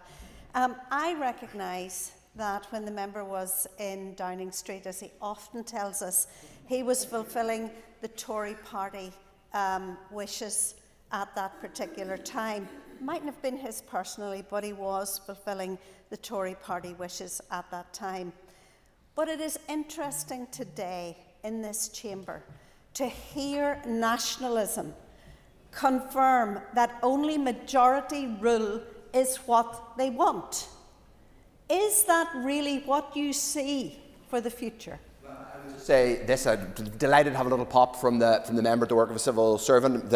In front of her is the Deputy First Minister, who will have SDLP, Sinn Féin and Alliance Party civil servants working for. It's a slur, frankly, on all civil servants, what you just said, but that's fine. I've made clear my view on all that. But to go back to the point you made about majority rule, Mr Brooks said this about the constitutional norms. The idea of a constitutional norm, that's an absurd and wrong argument. By definition, the constitution of this place does not require double majorities for everything. We're in the UK. I don't consent to that. That's not the way this place works. It's an absurd argument. You also acknowledge that Parliament, a sovereign Parliament, has voted. This is the UK Parliament. I want a new Ireland. The UK Parliament has voted for these arrangements. I am very sorry for Ulster Unionism that it has got itself into the position where the UK Parliament has voted for these arrangements that you detest so much. Perhaps you should reflect on the original Brexit decision, and perhaps you might want to reflect on your tactics now in bringing these absurd, futile debates. I care about the needs of business. I want smooth processes. That's what I recognise. I want for businesses, whether they import or export, and as Mr Tennyson said rightly, exporting businesses in Northern Ireland are increasing their exports. And we are performing better economically than the rest of the UK. Yes, I want to smooth processes east-west, but bringing debates like this constantly about things that aren't going to happen. The UK, which is struggling with growth, which does not have enough money, it says, to fill its fiscal black hole, is not going to jeopardise its relationship, its just repaired relationship with the EU in the context, by the way, of a war in Europe on this continent. It's not going to upturn that entire, hang on one second, I let you in, it's not going to upturn its entire relationship with the EU because a few unionist MLAs are ranting about it at Stormont. That's not going to happen. So here's the thing, grow up. Grow up, accept the consequences of the Brexit you championed, and if you actually want this place to work, then get to real work rather than bringing this nonsense to the floor of the Assembly. Thank you. Thank you. Mr O'Toole, this question time begins at 2. The Assembly will not take any further speeches until after the urgent oral. Mr Kearney will be the next speaker. Before I call the Deputy First Minister, I'd like to welcome Mr John Burrows. Let Mr Buckley get out of the way. Thank you. I'd like to welcome Mr John Burrows as a new MLA for Northampton. He was signed in early August, and this is our first opportunity to give you a welcome, and I trust you have a good time in this chamber and are able to serve the people well of that area. We now move to questions to the Deputy First Minister, and I call Michelle Guy. Minister. Thank you, Mr Speaker. Before I begin, with your indulgence, Mr Speaker, I would like to take a moment to reflect on the tragic deaths of Vanessa White and her 2 children, James and Sarah Rutledge. These were absolutely horrific murders, and I've no doubt that everyone across this House share in the horror of what happened. It emphasises once again the absolute need for us all to work together to end violence against women and girls. I also pay tribute to the dignity and courage of their friends and family, and I think in particular of the school friends and other schoolmates of both of those children as they start back to school this week, and with the grief that undoubtedly they will feel. We want to ensure that all women are safe and feel safe everywhere. That is why the strategic framework to end violence against women and girls addresses the whole range of gender-based violence, abuse and harm, including online. The framework is not intended to displace existing policy remits, but to strengthen and coordinate the executive response to challenging violence against women and girls. The Ending Violence Against Women and Girls Change Fund is a fundamental part of delivering the strategic framework and focuses on prevention. There are many excellent projects, including in our own constituency of Lagan Valley, which work with expert organisations and the PSNI to educate on safety on online spaces. The Department of Health has sponsorship of the Executive's online safety strategy and accompanying 3-year action plan, which was published in February 2021. Our officials are members of the online safety strategy across Departmental Implementation Group and work closely with colleagues to ensure that we use every opportunity to protect women and girls and ensure their safety. The UK Online Safety Act is also an important tool in combating online abuse and harms, and we remain committed to engaging with Ofcom on the implementation of this. Thank you. Mrs. Guy. Thank you for that response, Deputy First Minister, and I echo your comments about those awful tragedies. I wanted to ask in follow-up if you regard online safety for our children and young people as a priority, and if so, do you think that the online strategy and action plan that we have at the moment is good enough? Sure. Thank you, Mr Speaker. I thank the member for her question. It's incredibly important that all of the actions arising from this are fit for purpose. I've said to this House previously that I myself have had somebody who has been convicted, charged and has pled guilty under the online safety legislation, and he is currently in custody. And that is a demonstration, unfortunately, not only of the act in action, but of the need for that. I would like to get into a position where we don't need to use that piece of legislation, and that applies right throughout. I want to take the opportunity to extend, of course, to Simon Harris. He's been subjected to a number of threats over the course of the summer, and yet another one just in the last number of days. It is absolutely appalling. It demonstrates that abuse doesn't just target, of course, women and girls. That is the focus of this particular piece of work, but very often those in public life across all political parties. But of course, in terms of this work, it is critically important that we do genuinely get the right actions to tackle this, should it be towards those in public life, women and girls, no matter where they are, and in particular children. Again. I want to acknowledge the leadership that the First Minister and the Deputy First Minister have given to highlighting the scourge of ending violence against women and girls. Making progress will require a whole of government and whole of society approach. Can the Deputy First Minister therefore provide an update how the TEO is working collaboratively with executive departments to tackle sexual violence against women and girls? Thank you for the member for her question. Yes, it's one of the 6 key outcomes, which is working better together, and that means all parts of our system working together to try to tackle this. We had the privilege and honour just last week of attending an Ending Violence Against Women and Girls conference at Craigavon Integrated College, and there we joined with, I think, over 100 pupils from a number of schools. But also in particular with the McNally family, who have done such incredibly brave work in this area. It must be so hard for them to talk about Natalie, to talk about who she was, and to step up time and time again. But I know that they are doing that because they really genuinely do not want violence to happen to another woman, what happened to their Natalie. So I do pay tribute to them. It was an absolute honour to be at that event with them. But it also demonstrates that it's not just about working across government, working with local government, but it's also about working with young people, working with all parts of our society at the earliest possible opportunity to tackle those misogynistic attitudes, to tackle those issues that in turn will give rise to that violence against women and girls. David Brooke, or Dan Dodds. Thank you, Mr. Speaker, and can I thank the Deputy First Minister for her answers and for her reference to the conference that we attended on Friday. But one of the issues that is really important to families who have experienced this type of terrible violence is the justice system, and in particular the length of time that it is taking for cases to come before the courts, the anxiety that causes those families. Will the Minister work within the Executive to ensure that there is a much swifter response for these families? Minister. Thank you. I thank the member for her important question. She's absolutely right. Justice in Northern Ireland is much too slow. And it really puts people, not just those, of course, who are waiting as those to appear before the courts, but of course the victims' families who have to suffer for many, many months, if not years, waiting for that case to come up in court. That is an unbearable anxiety on that family. Families need to see justice done, and they need to see that done in a much swifter way. I had the opportunity to return to the bar a number of years ago, and I have to say I was genuinely shocked by the length of time criminal cases are taking.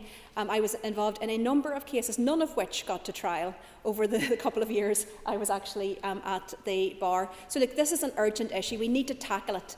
Justice must be swifter. I do believe that we are the slowest across these aisles. That is not acceptable. It is not acceptable for victims. It is not acceptable for their families. And we need to get on and really tackle that issue and produce swift justice now. David Brooks. Do you, Mr. Speaker? Sure. I thank the member for his question. President Trump's unprecedented second state visit to the UK is an opportunity to showcase Northern Ireland's strengths, build relationships with the President and his team, and boost trade and investment. Using the visit to build personal ties is particularly important given the UK-US economic prosperity deal and ongoing uncertainty around tariffs. I've had an opportunity to personally participate in the state banquet at Windsor Castle on Wednesday 17th of September, which is being hosted by His Majesty the King in honour of the President of the United States of America and the First Lady. As with all engagements, I will use this event to promote Northern Ireland as a great place to live, work, invest and visit, and remind the President about our unique connection to the 250th anniversary of the Declaration of Independence. As always, I will use this opportunity to showcase this fantastic place I am proud to call home. When I met the President in Washington in March, we spoke about golf, but of course we spoke about Northern Ireland, and I will be keen to highlight how successful this year's 153rd Open has been. It is vital to many businesses and communities across Northern Ireland that we not only reaffirm our unique position to the President, but cultivate a constructive relationship with the administration, one that supports our exporters as well as encouraging investment. Through the Northern Ireland Bureau, we are developing those relationships with key stakeholders, many of whom are new in DC. But this is much more about Northern Ireland benefiting. It's not just about Northern Ireland benefiting from US investment, but also our companies can invest and benefit the US as well. Mr. Brooks. Thank you, Mr. Speaker, and I thank the Minister for both her answer and her work in this area. There's scarcely been a more important time, I would suggest, to engage with the President of the United States. The Deputy First Minister had to step up at St Patrick's Day last year whenever the First Minister decided not to show leadership. Could I ask what the plans are in that regard this time around? Will the First Minister be attending? Minister. Thank you. I thank the member for his question. At this stage, the First Minister will not be attending the state banquet with President Trump. But look, from my point of view, I engage with people, politicians, leaders, right from all different shades of political opinion. And as far as I'm concerned, this isn't about what I personally feel about them. It's not even about what my view is about their political opinion.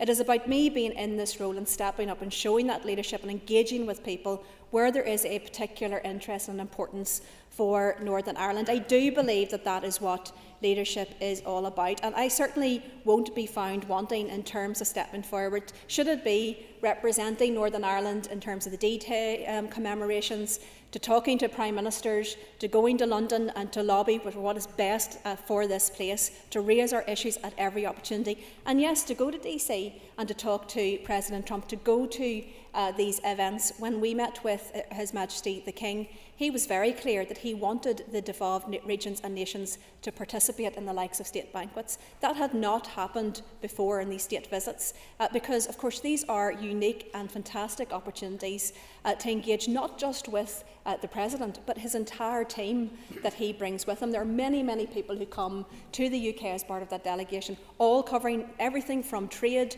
to social links to departmental and right through in terms of the administration. And you do get a good opportunity to talk around these events as well to a number of key people. So I'm looking forward to that. I will always stand up and speak up for Northern Ireland. Matthew Till.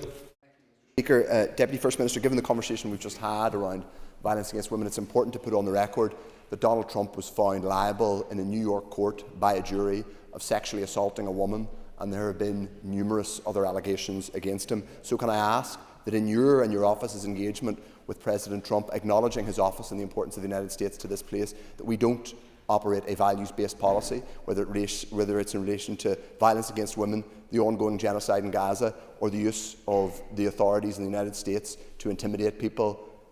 This cannot be a values-free engagement. Can I ask the Deputy First Minister that it won't be? Thank you, Mr. Speaker. I will engage with the President of the United States because of the role that he holds, which is the President of the United States.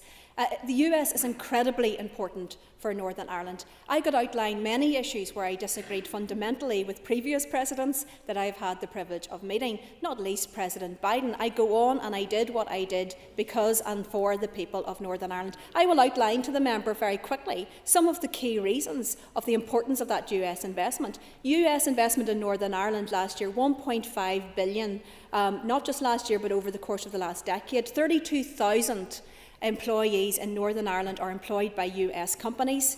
28% of all Northern Ireland employment from international companies are US companies. There's over 50 Northern Ireland companies in the US. The US is the second largest single export market for Northern Ireland. I will, as I've said, step up and speak up for Northern Ireland when others shy away from that, because regardless of personal views or how your feelings on that may be, it is important to Northern Ireland, it is important to the UK, and I will be there to speak up for Northern Ireland and for Northern Ireland businesses. We'll go again.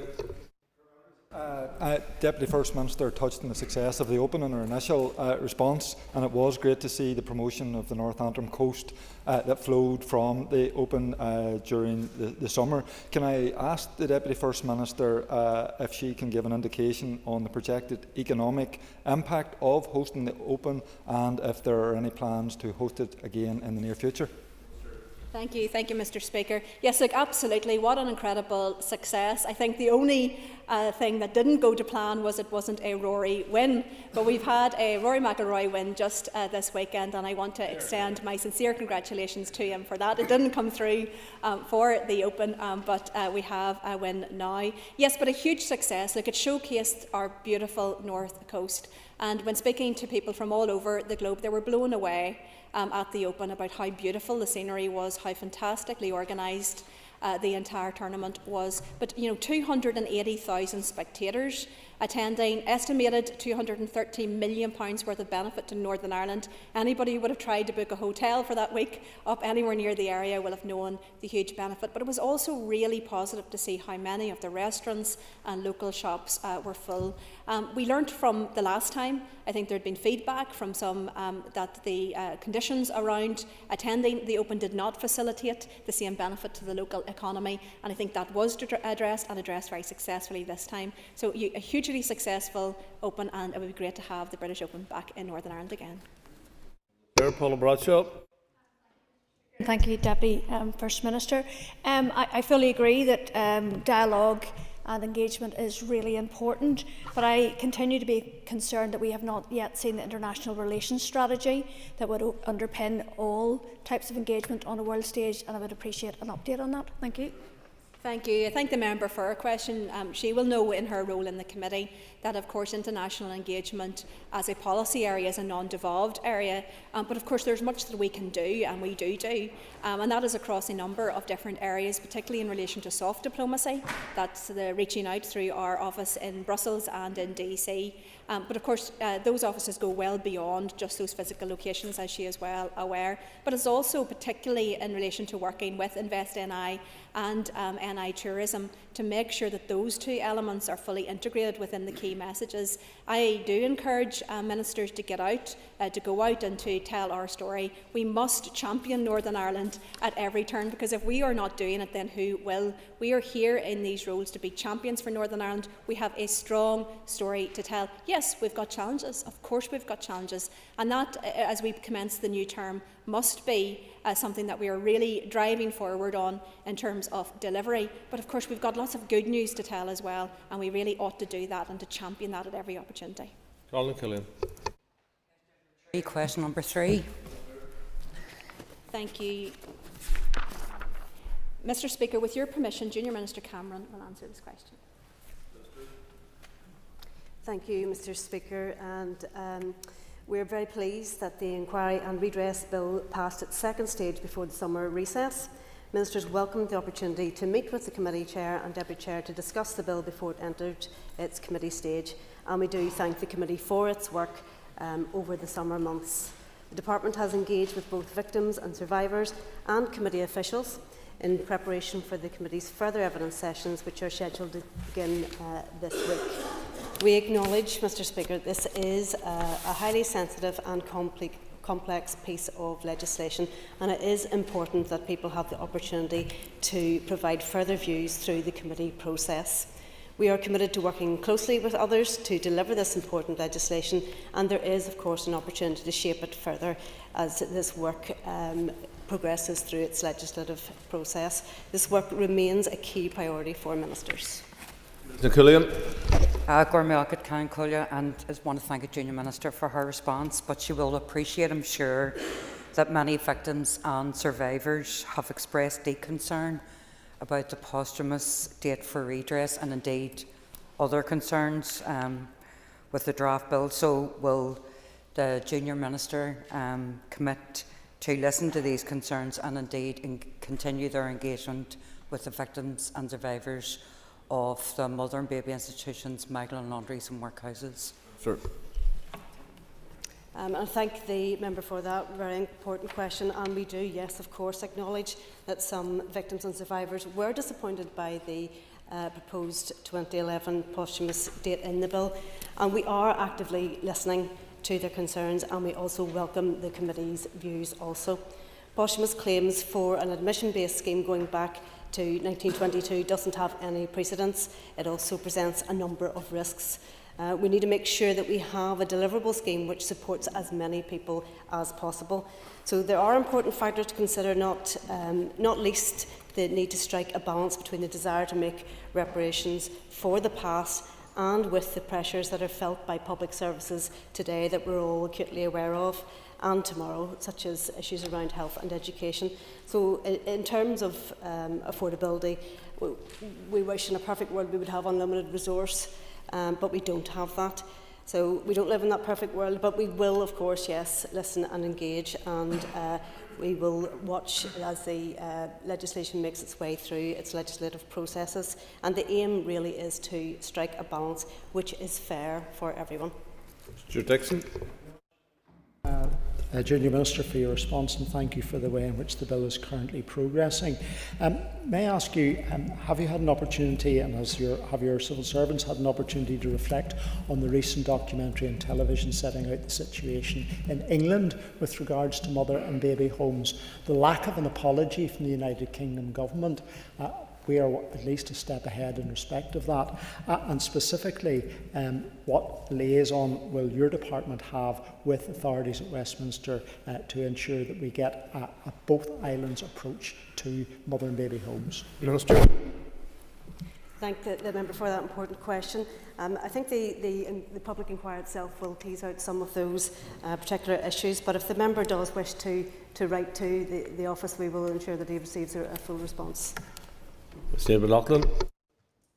Thank you, Minister, for your answers so far. And I suppose I'm going to reiterate about the posthumous claims and the arbitrary nature of it. Victims and survivors need to be listened to, but be listened to with respect and dignity, and that currently cannot stand, because it is just totally disrespectful for victims and survivors if that date still stands. Thank again the member for her important question, and we do, as I must reiterate, we do absolutely acknowledge some of the disappointment that has been expressed. There are others that are not so disappointed, but we do understand that there are a range of views in particular with this, and we do have to make sure that whatever we do going forward is fit for purpose and that it does meet the needs of this legislation. But we will continue to listen as we go forward to ensure that there is fairness for those victims and survivors. All right, Harvey. Thank you, Mr. Speaker. Question 4. Thank you, Mr. Speaker. As part of our ongoing commitment to ensuring our circumstances are understood and appropriately reflected in policy and strategic decision-making within the UK internal market, we continue to engage with the UK Government across a range of forums. These representations have been made at meetings with the Prime Minister, heads of devolved government, the Interministerial Standing Committee, as well as the East-West Council, at which members of Intertrade UK were also present, and many other engagements as well. They have also been made in the context of discussions on the Windsor Framework and the UK-EU Strategic Partnership in the Interministerial Group on UK-EU Relations. These engagements reflect our continued commitment to collaborative working with the UK Government, but also on raising these important issues. We will continue to proactively participate in all forums to advocate for Northern Ireland's interests at every opportunity. All right, Harvey. Thank you. Thank you. Deputy First Minister, does the Deputy First Minister agree with me that the Murphy review was a missed opportunity? Thank you. Thank you, Mr. Speaker. I thank the member for his supplementary question. Look, absolutely, it was a missed opportunity. It was deeply disappointing, alas, perhaps not surprising. There are huge issues facing our businesses I am dismayed, just to catch the end, as I came into the chamber for my questions, to hear these issues being dismissed in such terms once again. I think the final line before I stood up was somebody describing it, I do believe it was the Leader of the Opposition, as a nonsense debate. This is an incredibly important debate.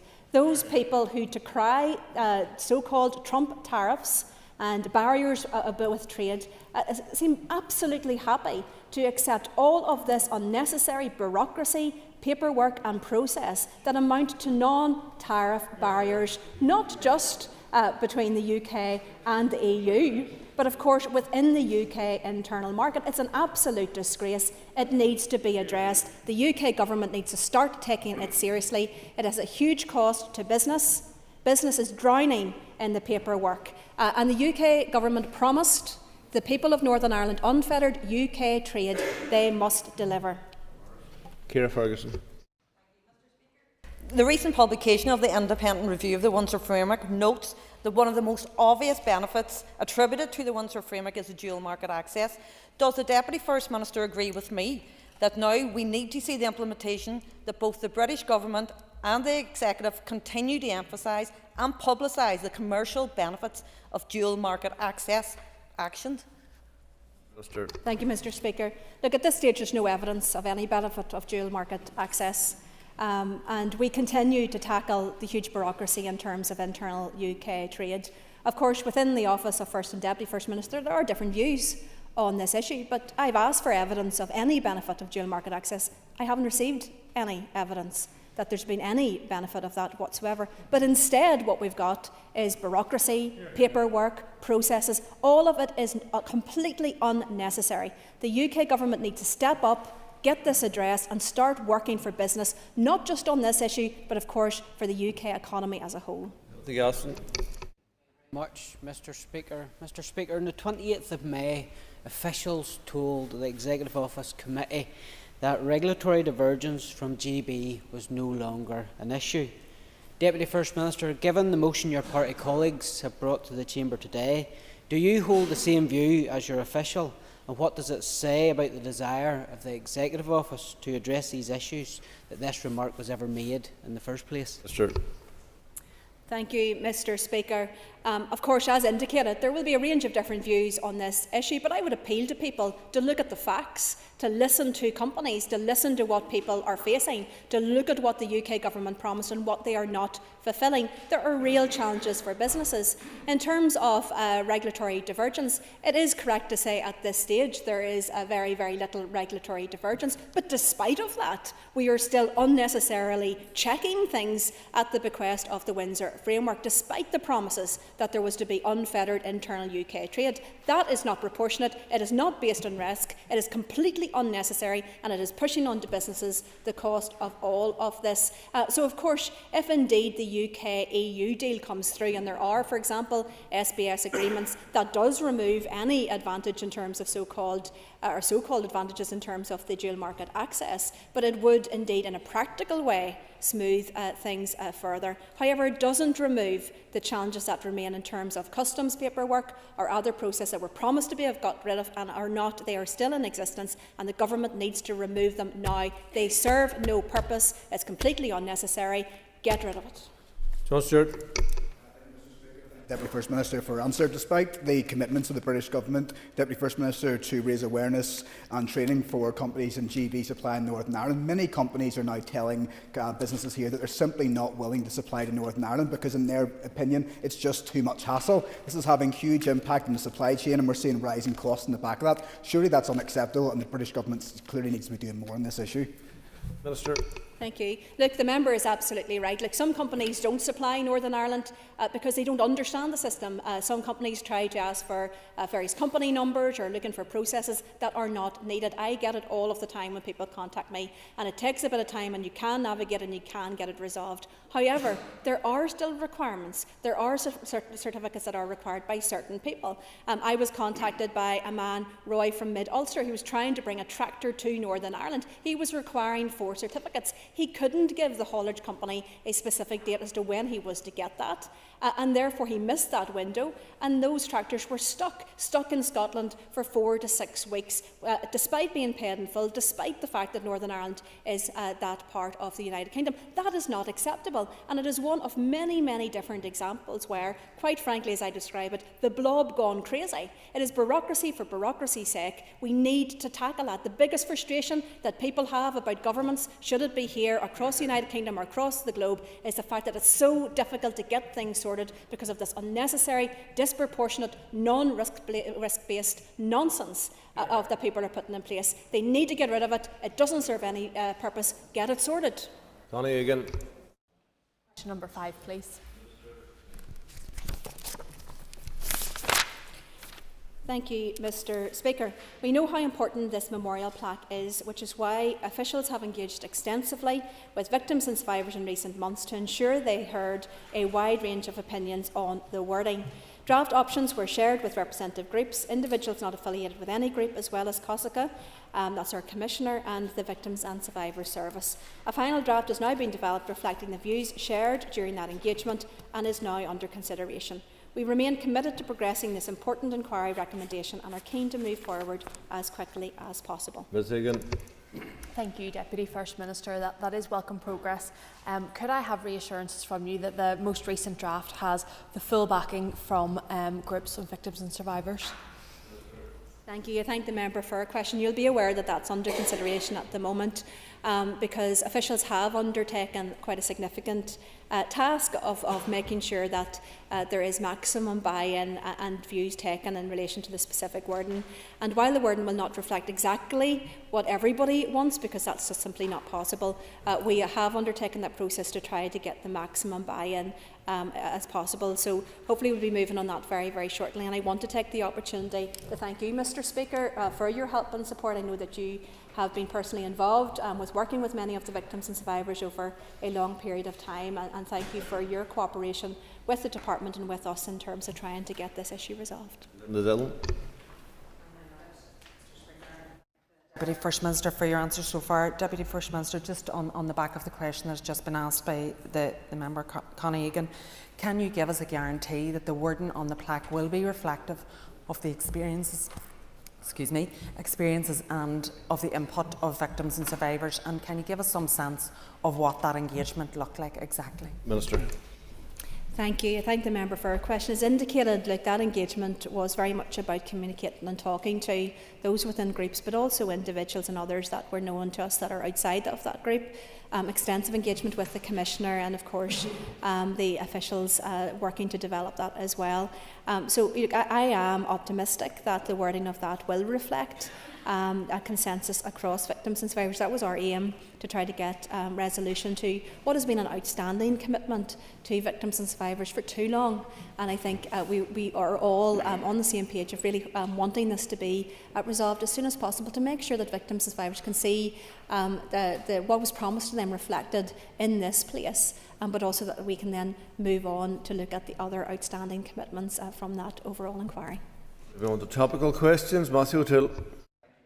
Deputy First Minister, the Executive's failing. That's not just the opposition saying that. Independent think tanks like Pivotal are scathing about delivery, and among the areas where delivery is woeful is in special educational needs. Outside today, kids and their families are protesting for basic services. While today the Education Minister isn't delivering that, he's issuing a page of peremptory guidance which will make other vulnerable kids feel anxious and nervous. Is this another example of your party and the Executive failing to deliver, but rather engaging in bullying and deflection? Thank you, Mr. Speaker. I thank the member for his question. This has been an executive that is focused on delivery regardless of the challenges. There are challenges in terms of the funding that is available. There are challenges within our system to make sure it is a system that can deliver for people, that is fit for purpose. But we have delivered, not least in terms of getting the programme for government out, the around £80 million worth of funding out to an early learning and childcare subsidy package, a £25 million package for early learning and childcare. We've published the framework to end violence against women and girls, including the delivery plan and money actually on the ground for people. As mentioned, we have just this week had the release of some 50,000 additional appointments right across inpatient, outpatient and diagnostic. within the health waiting list and tackling that priority. So there has been delivery. Perhaps we need to communicate it in a stronger way to make sure that people are aware of what has been delivered. But I am pleased that the Education Minister, he has published the SEN plan. There are over 3,000 additional places on SEN. I am pleased that finally today there's no child that is without a place. But the key focus must move on to ensuring that those places are suitable places, that parents can get confirmation of those places at an earlier stage. That has taken a huge amount of work because of the number of additional places that are required. But it is a demonstration of this executive in action. It was a big challenge. That challenge was tackled. Those places were created. It wasn't easy to do. But of course, more needs to be done and the system needs to be improved, and I know that the Education Minister is up for that challenge. Mr. O'Toole. What more needs to be done is a remarkable understatement. Minister, you didn't specifically address the point about the cheap headlines your party and the Education Minister are chasing today around vulnerable kids and guidance in schools. But I want to ask one other specific question today, which is in relation to delivery. We've set 6 tests for you. One of them is a very specific one. Will work be undertaken, will work have begun on a rebuilt Casement Park by the end of this mandate?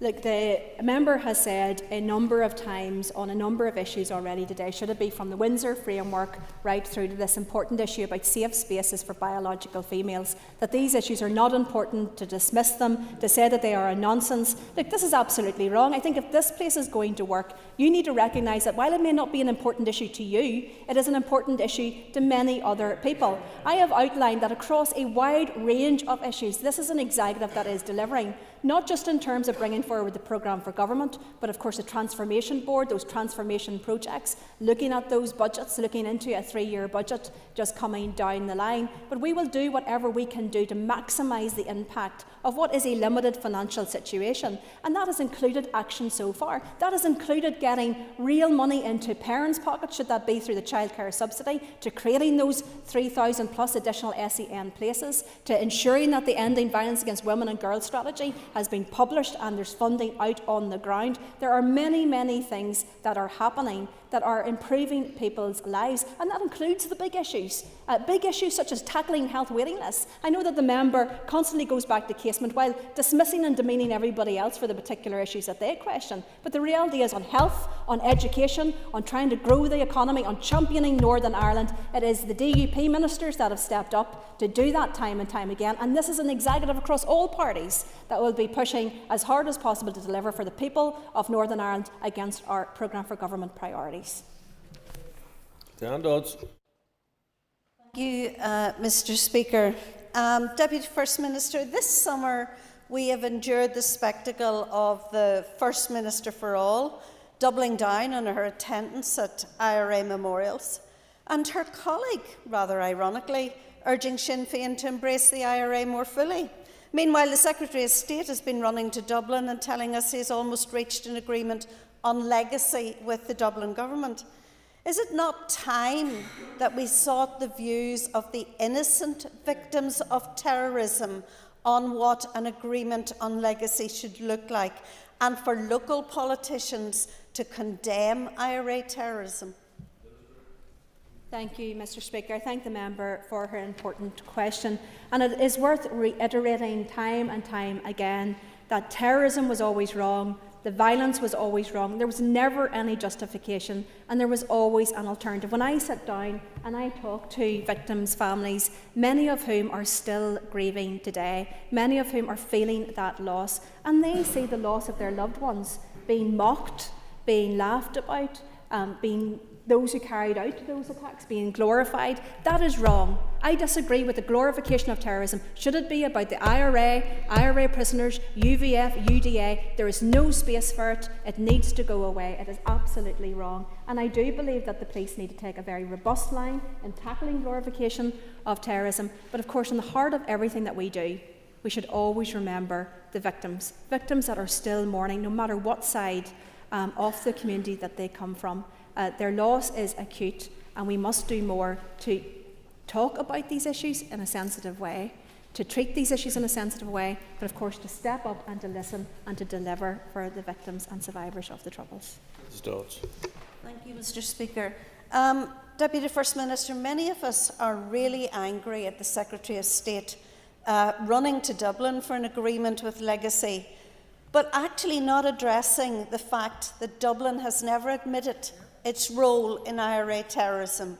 It has actually not cooperated with the OMA inquiry, and there's no justice from the Dublin government for families like those of Ian Sproul, Lord Justice Gibson, the Hanna family. Can you assure us that you will do everything that you can to make sure that the issue of legacy addresses the core principle of justice? Absolutely, the member is correct. The approach to legacy must always have justice at the heart of it. But of course this process has been opaque at best. The Secretary of State will deign to tell us what he has decided to do after extensive consultations with the Irish Government. This is an appalling way to approach this. Victims should have been at the heart of the redesign of this process, and I do not get any sense that that has happened. I think the Secretary of State has asked for views, he has taken them in, and we are to wait to see what him and all of his judgment will say. Look, I notice that there has been a reshuffle, a significant reshuffle of the UK Government, and I have to say that thus far, quite frankly, it has been shambolic by this Labour Government, and I think it is time for them to get their act together. And while I may not be optimistic, I think I am hopeful that a reshuffle is an opportunity for them to do so. Should it be from legacy and many other issues, this is a UK Government that needs to get a grip. It needs to get a grip of our economy, it needs to get a grip on immigration, it needs to get a grip on tackling the internal barriers to the UK internal market, and it needs to get a grip on legacy and start to talk to the people most impacted by it.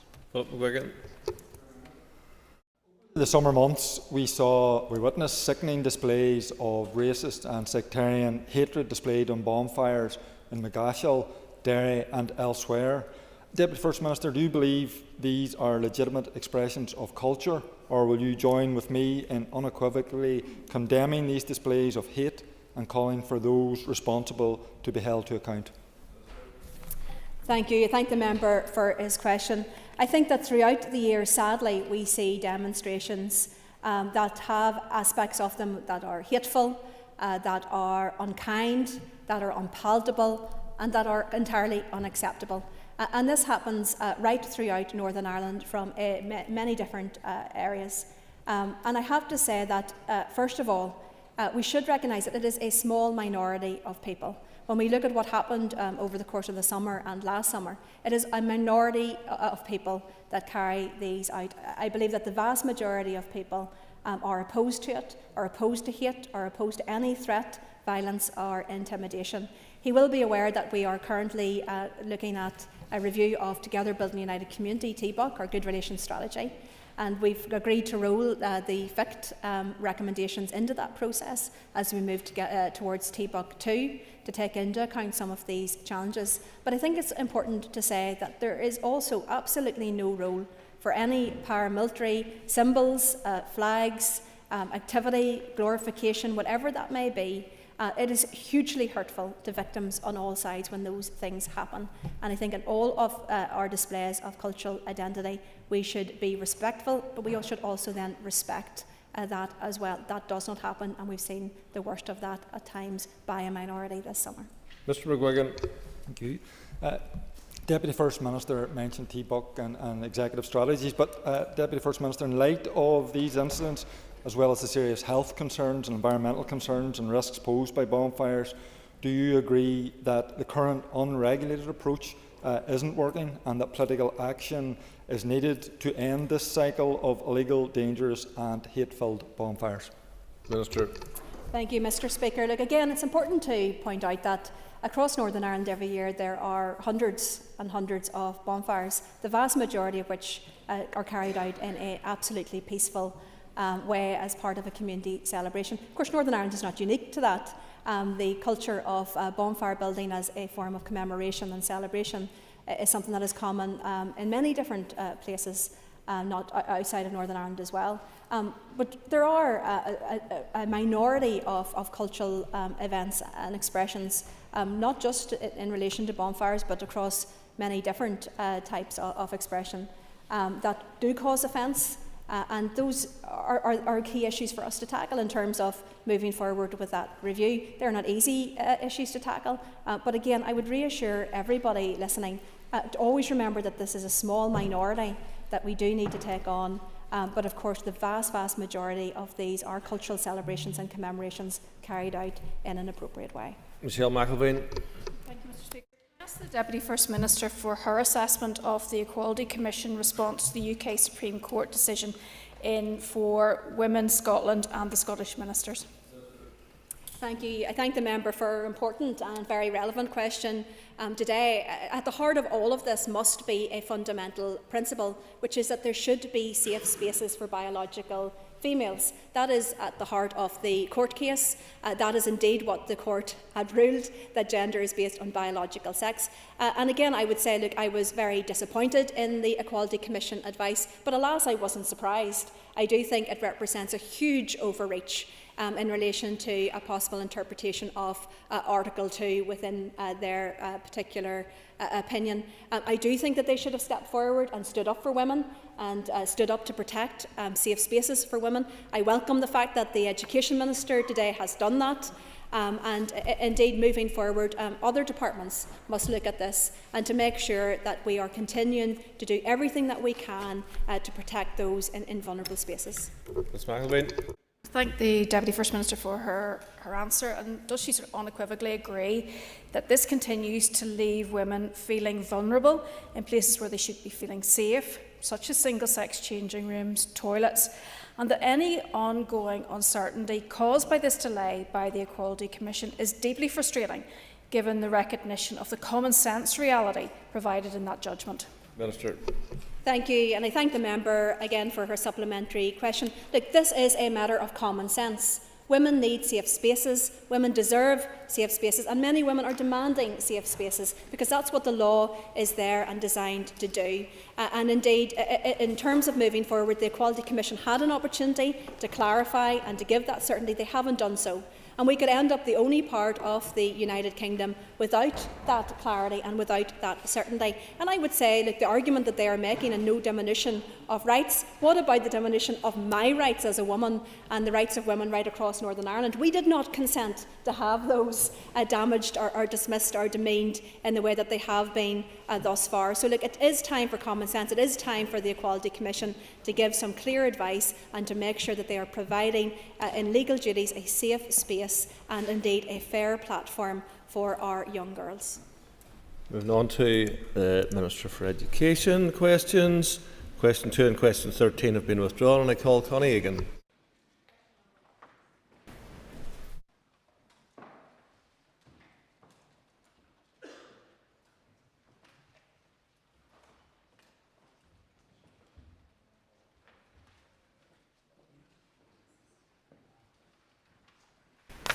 Minister.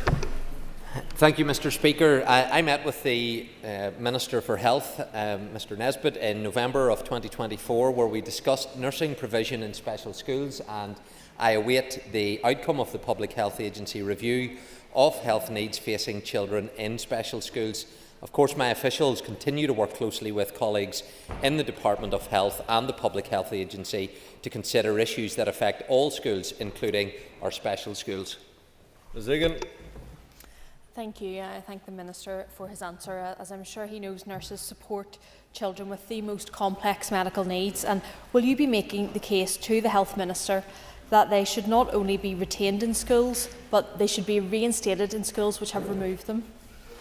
Well, Mr. Speaker, that was indeed the basis of a meeting that I also held with the Chairman of the Education Committee, Mr. Matheson, where the case was made forcefully by those principals who were in attendance about the need for medical professionals to be in their facilities. There has been a period where there has been a withdrawal of services, but the outworkings of that meeting was a report that was commissioned by the Public Health Agency, which I understand has now been completed. It has been submitted to the Chief Nursing Officer in terms of the assessment, and I would expect an outcome of that within the next number of months. Cathy Mason.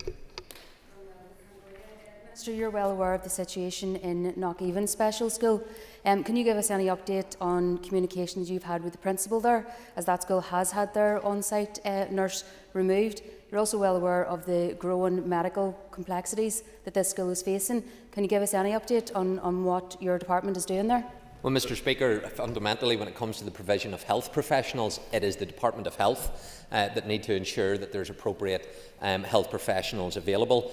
So, in particular, the interest here is around the allied health professionals to make sure that they are available to help meet the needs. So, Knockhaven, as with other special schools, have all made the case, as I agree with them on, that there needs to be greater enhancement and provision of medical practitioners within these settings. We have an increasing growth of the number of children, thankfully, who are living longer with complex medical needs, and they are entitled to an education system, but they can only receive that education system within those special school settings whenever they are in receipt of the appropriate medical care which is necessary. So that is a requirement on the Department of Health to step up and to support me as the Education Minister. It's something that I engaged with the Minister for Health on, Mr Nesbitt. He has confirmed that he wants to support me in doing that. However, he also indicates the financial pressures that, like my department, his department faces. But I'll continue to champion the needs of our special schools, that they get the right support from our medical professionals. Stephen Dunn. Minister, for his answers and appreciate the efforts you are making on this important issue. Can you outline further what your department is doing to address the difficulties in accessing support from allied health professionals, given what you've said, and the increasing demand and pressures on our special system? Well, Mr Speaker, when it comes to special educational needs, I made a statement, a transformational statement in Assembly of this in January of this year within this Assembly. I quickly followed that up and published the Special Educational Needs Reform Agenda, and I followed up on that again with a 5-year delivery plan in February of 2025, outlining what measures we need to take to transform our special educational needs provision. So that work has continued, and there was funding secured from the Executive in terms of the transformation work, and that will allow us to take forward some progress in respect of these funding allocations. But I say to members, and I challenge members from all parties, if you're serious about helping children with special educational needs, and I don't question that you are all serious, it then needs to be followed through, that whenever I go to the Executive to seek financial support, both in day-to-day expenditure, but also when it comes to capital expenditure, that we prioritise those children with special educational needs. That is something that I need Sinn Féin, who hold the purse strings, to support me on, and it also requires other ministers, some who campaign for canteens for prisoners, to recognise that we should be getting support for our children with special educational needs. So all parties will need to support me as I continue to make the case. Colin McGrath. I certainly would back what the Minister has just said there about helping those in our special needs sector. But you referenced earlier some conversations that you'd had with the Health Minister. Was there any discussions about autism diagnosis and trying to speed up that process? Because the impact of a delay is seriously restricting the educational outcomes of those if we can't get that tailored package for those pupils as quickly as possible. Well, the member rightly raises the issue of it's the statementing process, but often carrying out those assessments that are necessary, that we can identify what are the needs. I have made clear that we need to move away from a legalistic statementing process, because often teachers can identify that a young person, a child, have got additional needs, including those with autism, and we should be able to provide that support without having to go through often a litigious process and parents rightly fighting for their children. So part of the transformation that we announced in terms of the reform delivery plan was very much about making sure that we're putting the right support in at the right time, not going through this bureaucratic process which is often frustrating and delays the interventions that are necessary. Mr Speaker, the same crisis is affecting all sectors of the education system. A Northampton principal of a mainstream nursery taking part in the standardisation day is faced with the situation where a number of pupils who were referred to paediatrics by their health visitor still not have been seen prior to starting nursery. The waiting list for an ASD referral is 3 years. The standardisation programme helpline don't know what to do to move forward. Minister, will you commit to review the funding available to nurseries taking part in the standardisation programme? Well, the members outlined issues which I'm happy to come back to in correspondence on. I think the last point was to do with the standardisation process in nurseries. By that I assume he meant converting to full-time hours. Forgive me if I misunderstood what he was trying to ask. But the process around standardisation is one that we're taking forward. As we have started this September, 2,500 places have been converted from part-time to full-time provision. That is a welcome increase in the ability for parents to have children in full-time places. We seek to bring forward another 100 settings for the next academic year, and that will be another 2,000 places that we will move into full-time provision. So that is a process my department, in working with EA, are carrying forward, and of course the criteria around that is one that they seek to ensure that there is fairness when it comes to the allocation of the standardisation process. Malone. Question 3. Thank you, Mr. Speaker. Ensuring the safety of pupils travelling to and from school is of paramount importance, and recently I met with the Minister for Infrastructure and the Education Authority to discuss collaborative measures to improve bus safety. We reviewed the current safety measures on school buses, such as special lighting that alerts other motorists to exercise caution as school children may be boarding or alighting the bus. And I understand that we are the only jurisdiction to have implemented such measures on school transport, and we discussed ways to refresh and reinforce this messaging. Road safety education within schools plays an important role in shaping children and young people's attitudes and behaviours, helping them to become safer road users, both as children and into adulthood. The school curriculum also provides opportunity for teachers to address road safety at both primary and post-primary level, and the Education Authority encourages schools to follow the DFI road safety guidance, which is available online, and it offers additional safe school transport information to support the Department for Infrastructure and TransLink's road safety campaigns. Mr. Malone. Thanks very much, Mr. Speaker. And maybe, Mr. Speaker, just with your forbearance and permission, I note there the previous question was removed. That is from Deborah Erskine. I'll take this opportunity to personally wish her all the best, if that's okay. Could I just move on then? Thank you for your question, Minister. Could I ask, we've had a number of queries from constituents whose children are they're in a situation where they have to walk along busy roads where the speed limit is 60 miles an hour and where there isn't any particular pathway or footpath. Had that been discussed at that meeting, or could the Minister have a chat with the Education Authority to establish, if in circumstances in as far as practicable, special bus passes can be issued by the Education in those circumstances? Mr. Speaker, whenever I met with Minister Kimmins on this issue just today, a week ago, we discussed a range of issues to do with safety of children and young people gaining access to public transport, but also whenever they step off buses, and what measures that we can do to provide more information and things like those who are in receipt of bus passes, for example. How could we provide them with better information and their parents? So there was a range of issues that we discussed, including the safe location of where there are pick-up points.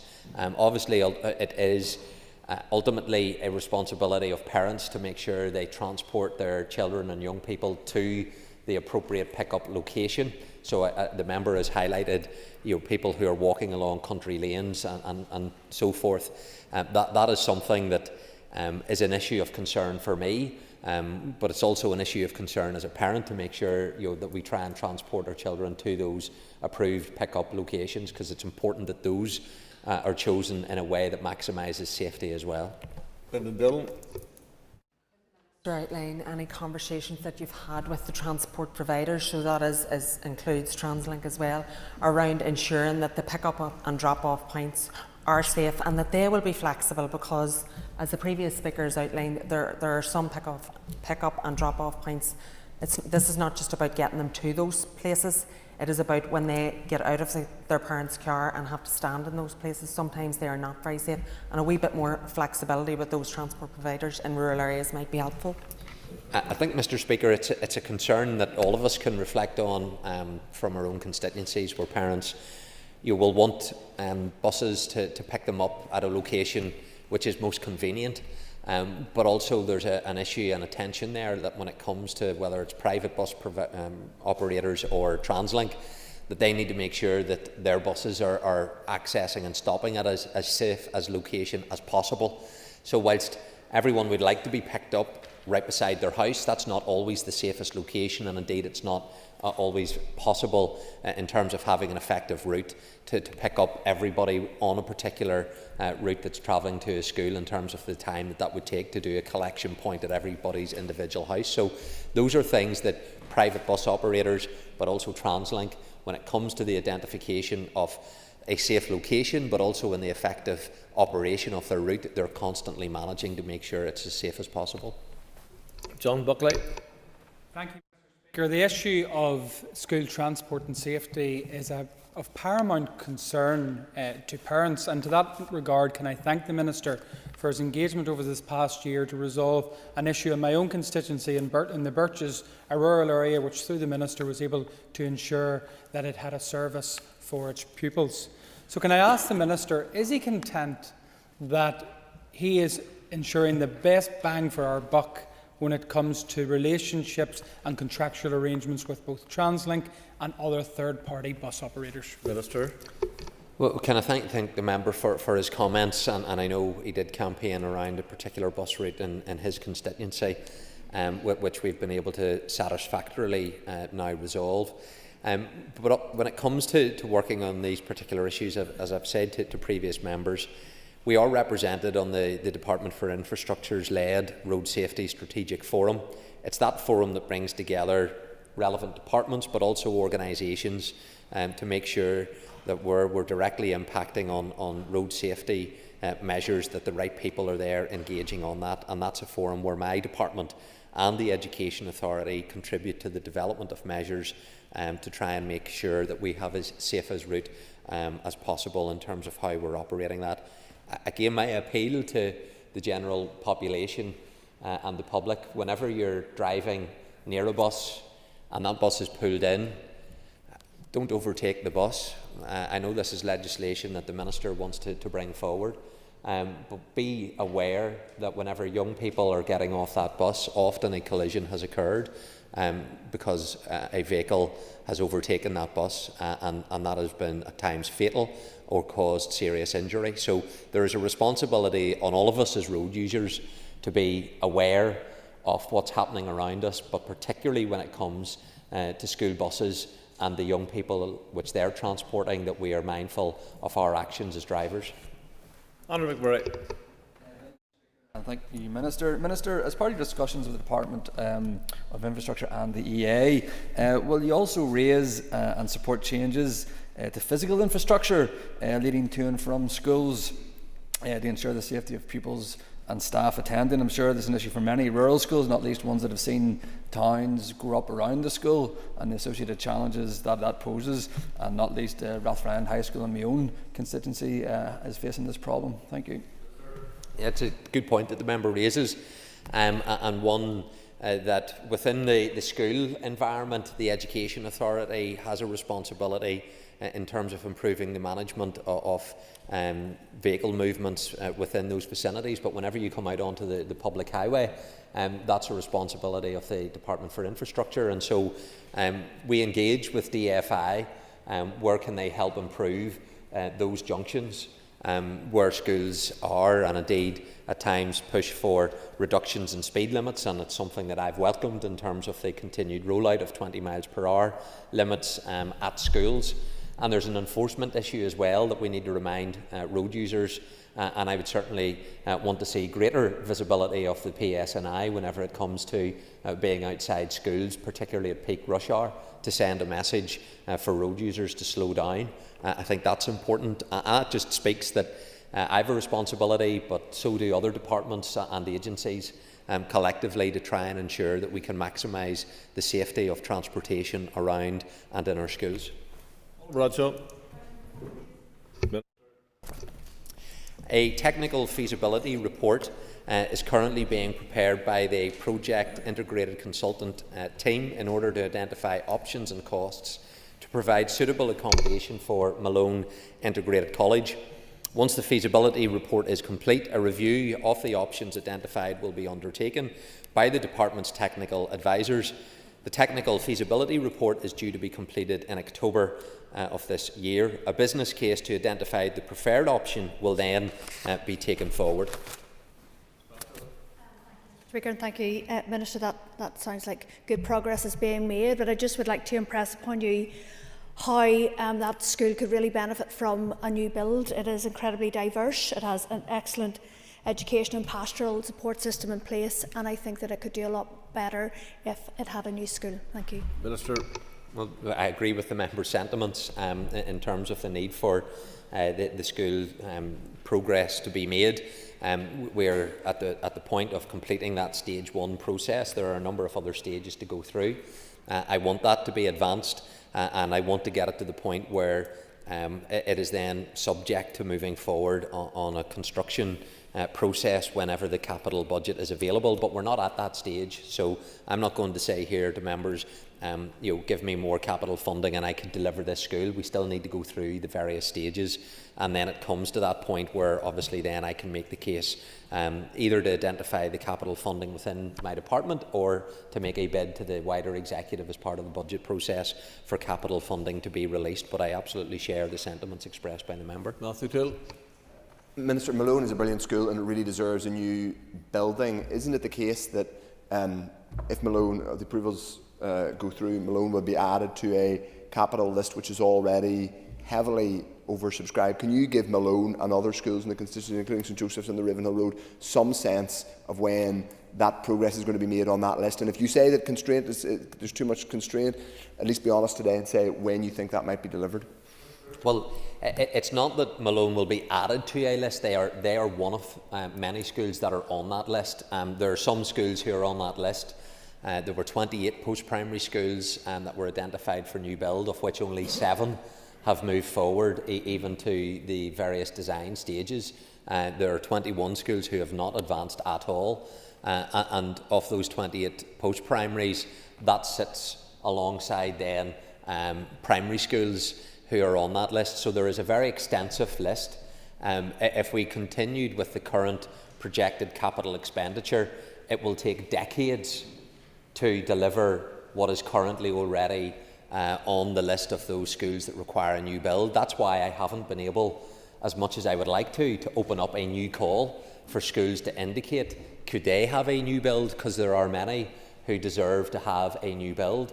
But because of the insufficient funding, we haven't been able to do that. Because of capital funding, which is being given a send first priority, we have spent £114 million on special educational needs provision to make the capacity within the school estate. That is funding which we were not given additional to, which is funding that could be spent on other capital projects, but we are having to use, rightly in my opinion, to meet the needs of children with special needs. They've had the first call on that funding. That's why the challenge collectively goes out to the wider executive. Whilst members rightly will vociferously campaign for new bills within their constituency, when it comes to the reality of decisions that are being taken by their leadership on the executive, it doesn't reflect the allocation that then comes to my department. That is the honesty that I think people in this chamber need to have around the reality of the decision-making process in the executive. Martin. And can I thank the Minister firstly for being in my constituency last week. I know that the visits he made were excellent and the Board of Governors and Principals very much appreciate it. Minister, you just referred to, a slight segue, the capital list there. Could you tell us exactly how many schools are on that capital list overall in terms of Northern Ireland and what their status is? Minister. Well, can I thank the member for having me in Northdown and visiting the schools that I was able to attend and the work that he does to campaign for them. To give the precise number, 103 projects have been announced under the major capital programme since 2012. There were a further 11 projects that were transferred from Fresh Start funding to the programme in 2024. And of these 114 projects, 40 are complete, 7 projects are on site or they have a contractor that has been appointed, 14 projects are at the technical design and pre-tender stage, 9 projects are at the spatial coordination and detailed design stage, 6 projects are at the concept design stage, 14 projects are at the preparation and brief stage, and 22 projects are on hold. 1 project is awaiting an integrated consultant team appointment, and 1 project has returned to the strategic definition stage following reconsideration of the size of the school that's required and planning requirements on the preferred site that is identified. I think that outlines in detail the significant pipeline of work and the insufficient funding allocated to my department in order to take these forward, never mind wanting to add further capital projects that I believe the education system requires and deserves. Minister for his answer so far. And that last answer, I've got to say, was really interesting. In many ways, answers a question I have. But it's a type of question which allows us to bounce around constituency areas, as you well know. And I've written to the Minister previously about Portadown Integrated Primary School, which has already jumped through all of the hoops it needs to jump through and is waiting for the land to be purchased for that rebuild. Can the Minister give it any timeline or any more progress that's happening for that school? Well, can I thank the member for the question? He and others in Upper Ban have asked this question of me. That particular school is at the point at which it requires capital funding, so it has completed all of the various stages. There are 4 stages that you need to complete.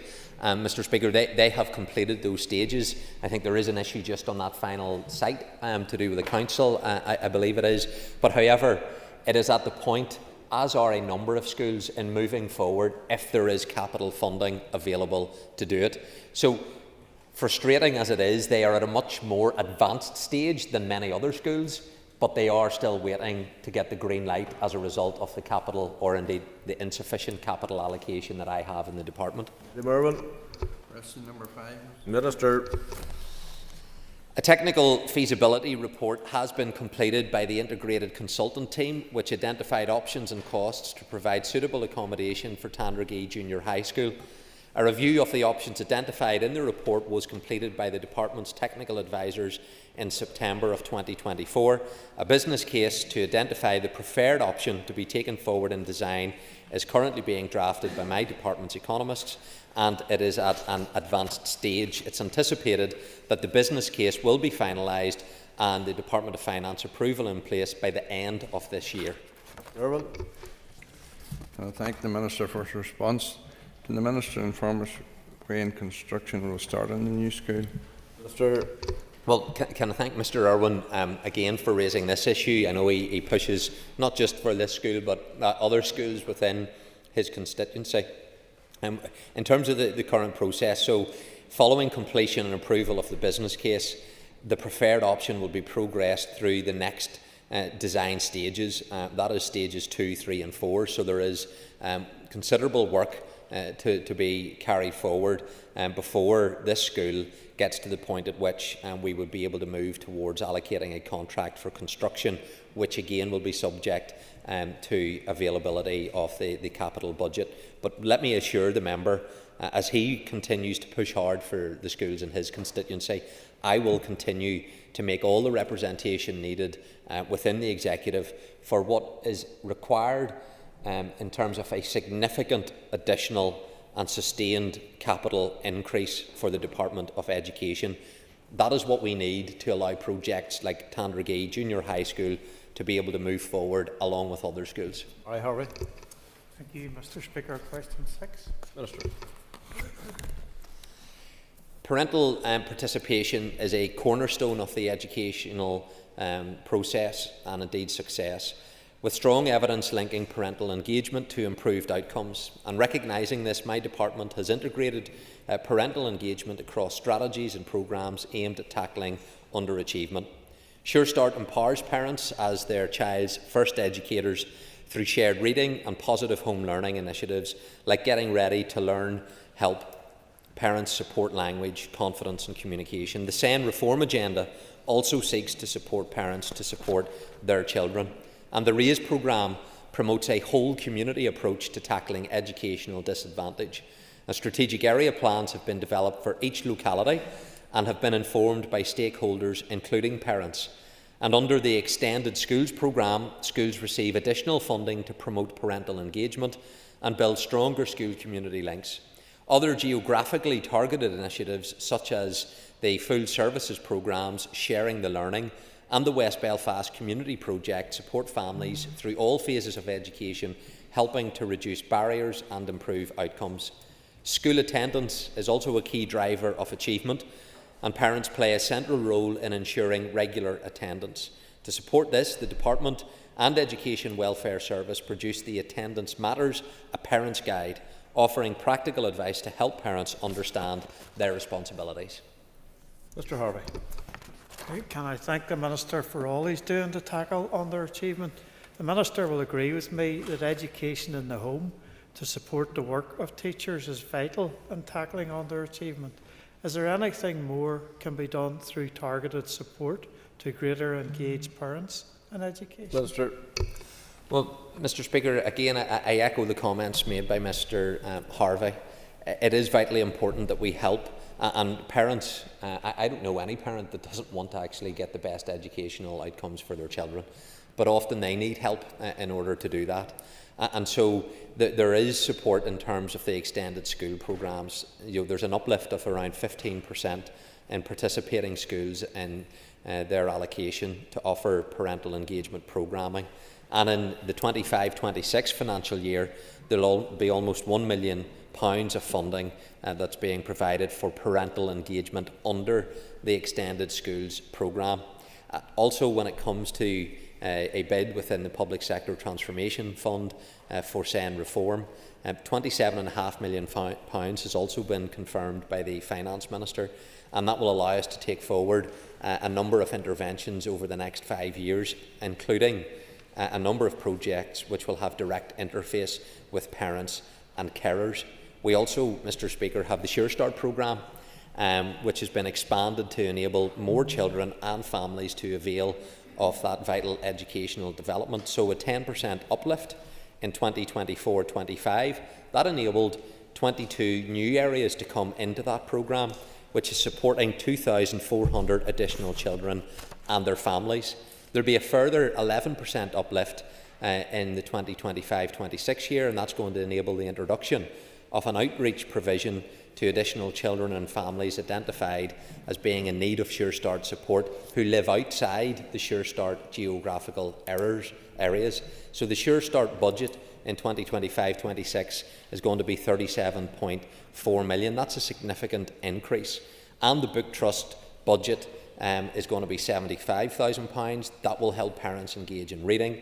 And then the Getting Ready to Learn budget is going to be £634,000. All of these measures are designed to support parents, to support children. Move to topical questions. Call Daniel McCrossan. Thank you, Speaker. Minister, since taking office, you have gone on what looks like a solo run, upending the curriculum, rewriting inspection rules, picking fights with the integrated education sector, tearing up today's guidance and handpicking your own appointments to significant positions. Do you believe you owe any accountability, Minister, to your executive colleagues at all? And do they ever challenge you on your maverick ministerial approach? Minister. Well, Mr Speaker, people choose to go into opposition because they don't want to take responsibility. Others choose to go into government to take responsibility. I'm a minister who will take that responsibility seriously on behalf of the people who have elected me, and I'll take decisions. I'm not here to passively occupy this post. I'm here to get things done. My track record in the Department of Education has delivered £14 million of funding to to hard-working families through a new childcare scheme, 2,500 full-time places now that previously were part-time in our nursery schools, new teacher recruits that started on £23,000 when I came into office, now on £31,500, significant uplift in teachers' pay, a transformational programme when it comes to professional development for our teachers, a curriculum task force established that will look at every single subject to ensure that we, not just being good in the United Kingdom, but are world class. I am proud of the track record that I've delivered in the Department of Education, which is underpinned by the manifesto commitments that our party gave to the electorate. It seems I've hit a nerve, Minister, but here's some truth. Here's some truth. SEN kids are being failed on your watch. Schools are crumbling on your watch. You've lost a court case against the integrated education movement, and you continue to spin it to suit your own case. Is it the case, Minister, isn't it the truth, that you've treated this Department of Education like your own personal fiefdom, pushing through divisive changes without consensus, ignoring consultation responses and leaving parents, teachers and pupils to deal with the fallout? When will you start governing for the whole system rather than for your own narrow agenda? The member's absolutely wrong. If he had even looked at the court ruling around the Integrated Education Fund challenge to the strategy, that was a document that wasn't published by me. It was published whenever Stormont wasn't here. That was a settlement of the outworkings of a position that I had reached with the Integrated Education Fund, who took the case as a result of my work in updating the document around integration, because the Integrated Education Fund agreed that I had got it right. But before me, under direct rule, they had got it wrong. So just the most basic level of information would have saved the members being embarrassed about getting his facts completely wrong. So, Mr. Speaker, I'm proud of the track record in this Department of Education. What we've achieved in the last 18 months will pale in comparison to what we're going to do in the next 18 months on behalf of the people of Northern Ireland. Thank you, Mr. Speaker. Minister, update the Assembly on the current policy position in relation to transgender issues in schools.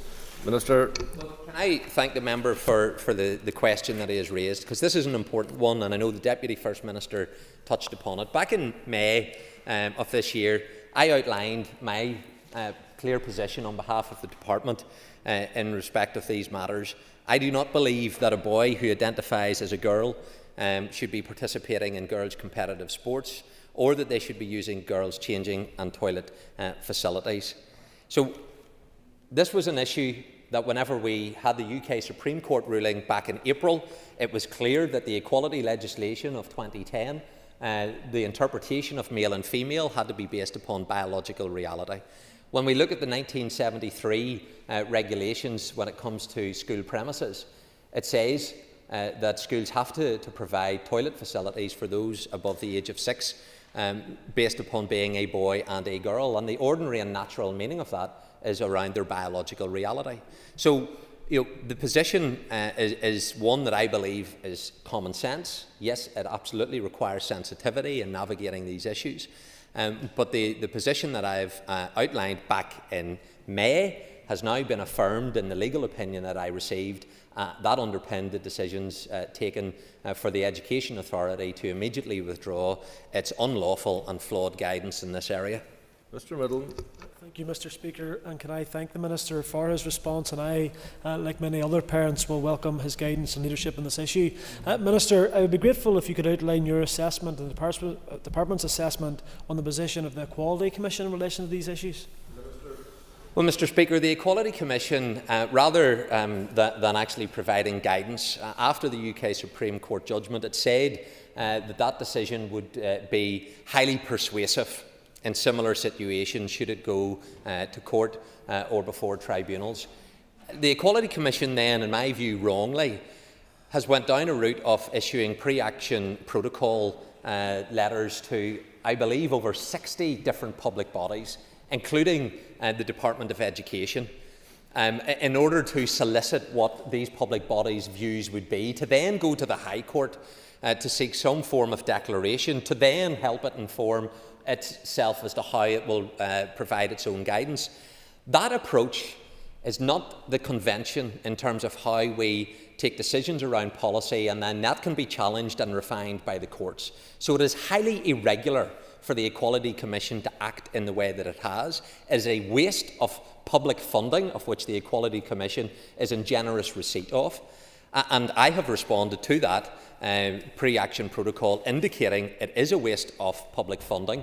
It's also a waste of court time, who need to be dealing with serious issues and criminals that come before it, rather than this speculative approach that has been adopted by the Equality Commission. So that approach that I have taken and responded legally to the Equality Commission, I've also shared with my own arm's-length bodies within the Department of Education. I expect them to take a similar approach, and indeed I would encourage all public bodies to treat the Equality Commission's endeavours with the contempt that it deserves. Michelle McElveen.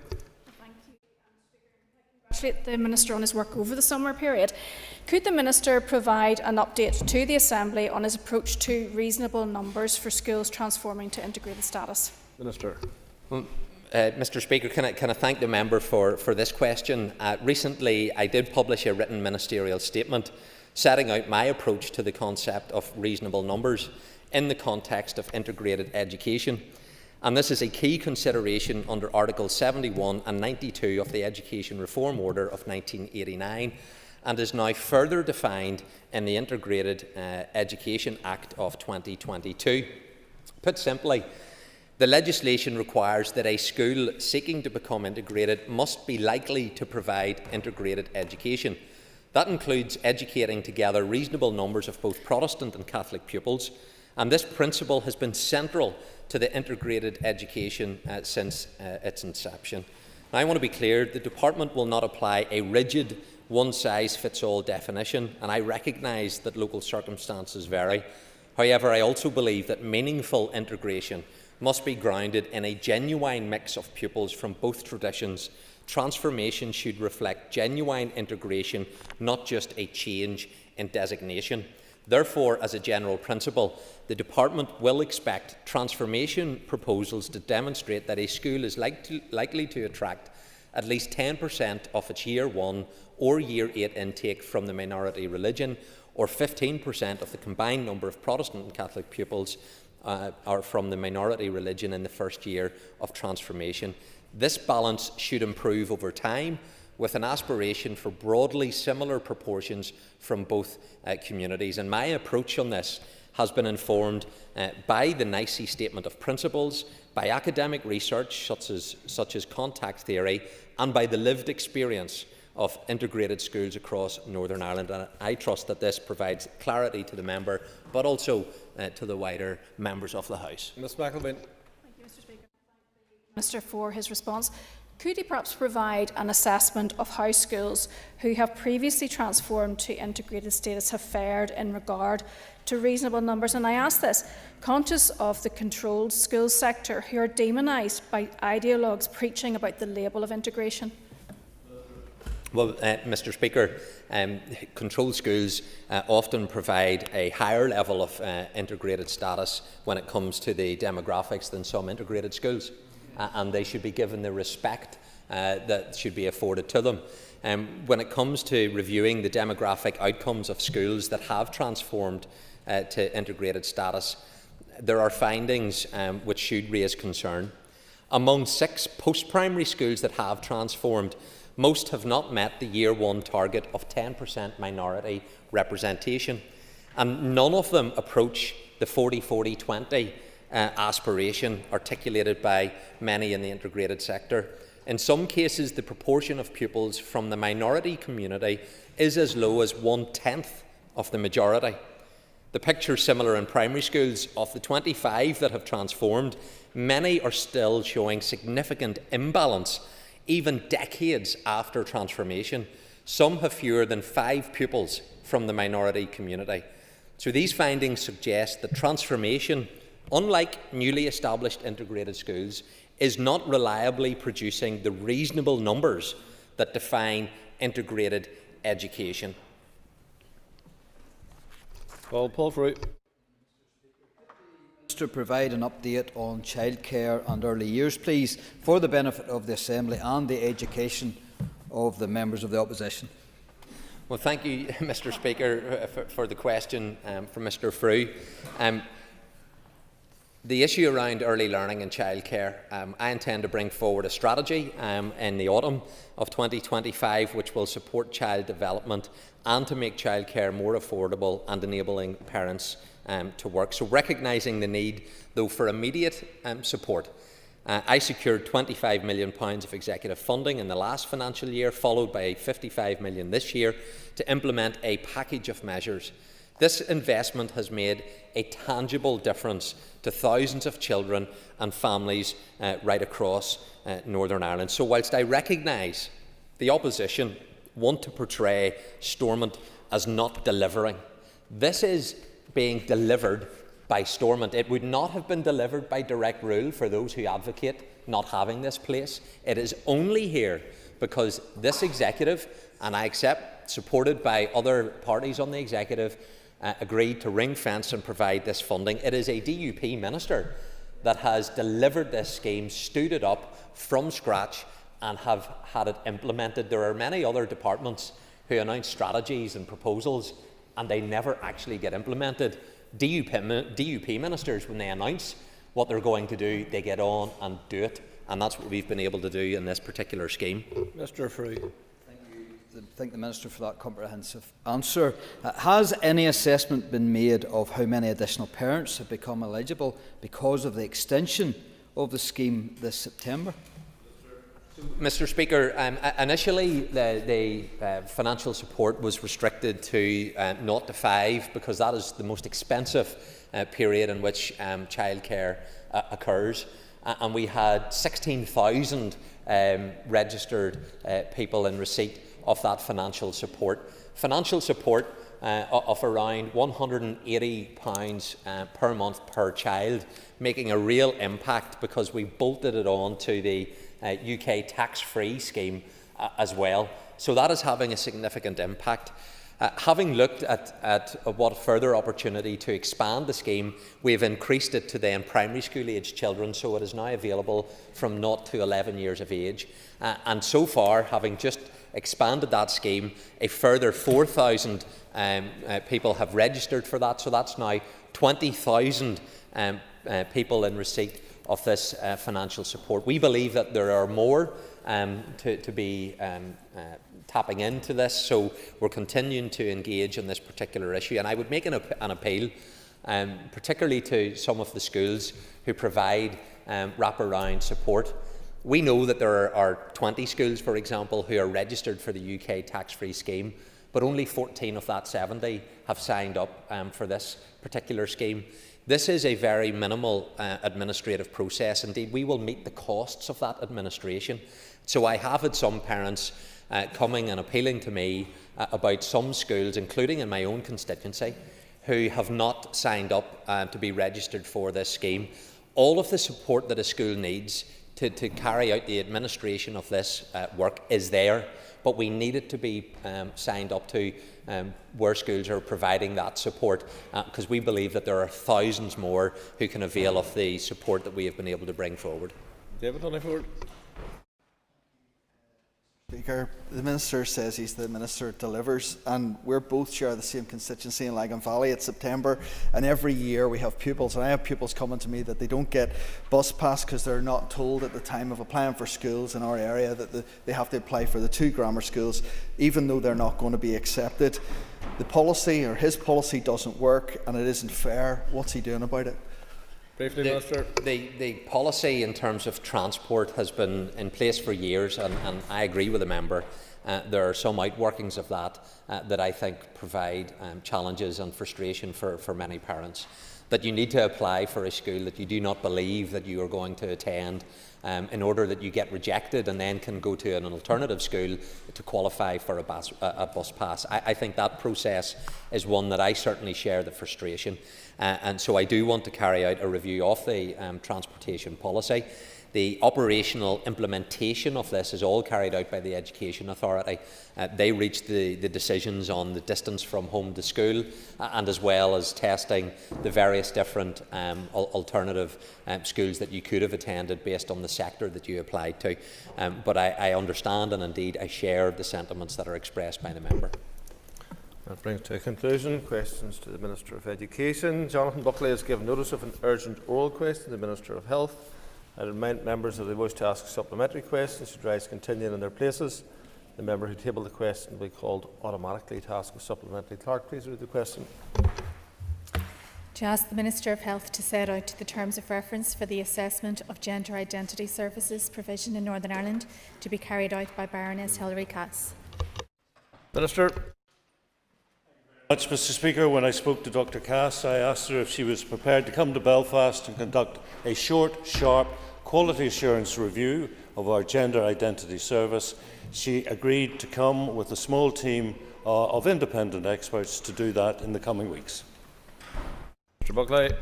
Thank you, Speaker. Minister, in all these discussions, I start from the position of common sense, namely that it is an indisputable biological fact that a man is a man and a woman is a woman. Therefore, can I ask the Minister to confirm that any gender services commissioned by his department will not affirm self-proclaimed definitions that deny biological reality, and that children, as reported in some cases as young as 5, will not be subject to manipulation or indoctrination into affirming a biological impossibility? And will the Minister explain why it took this review now rather than before he allocated £800,000 of public money? Minister. Thank you very much, Mr. Speaker. I can confirm that the service will not be an affirming one, and for the avoidance of doubt, by affirming, I think the member means if a young person goes to the service and says, I believe I am the wrong gender, that service will immediately move to change the gender through surgery. That will not happen. Nobody will be coerced. Why am I bringing in Dr. Cass? Because I heard in media commentary, including members of this House, and indeed specifically Mr. Buckley, claim or make statements which implied it was an affirming service. And indeed he did so on the radio in a debate which included Alexa Moore from Rainbow. And Alexa made clear it's not an affirming service because she said that's what we wanted, but we did not get. So it was to tackle the misinformation from people like Mr. Buckley, Mr. Speaker, that I decided that the best way to assure ourselves whether the gender identity service that we offer is CAS compliant is to bring in an independent expert to review it. And who is better as the independent expert than Dr. Cass? Can I ask, Minister, what consultation you have had with the LGBTQ+ community in advance of announcing this review, and further, what reassurance can you give that community, particularly the trans community, that this will not cause further undue delays in the provision of needed support and services?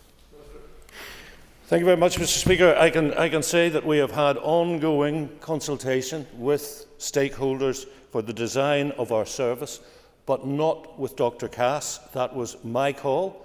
And just for the completeness of sharing information, Dr. Cass is coming with 3 other experts. Camilla Kingdon is a paediatrician, and she's the immediate past president of her Royal College. She's now chair of the National Provider Network, the group which coordinates clinical approach, education, audit and research across the new centres.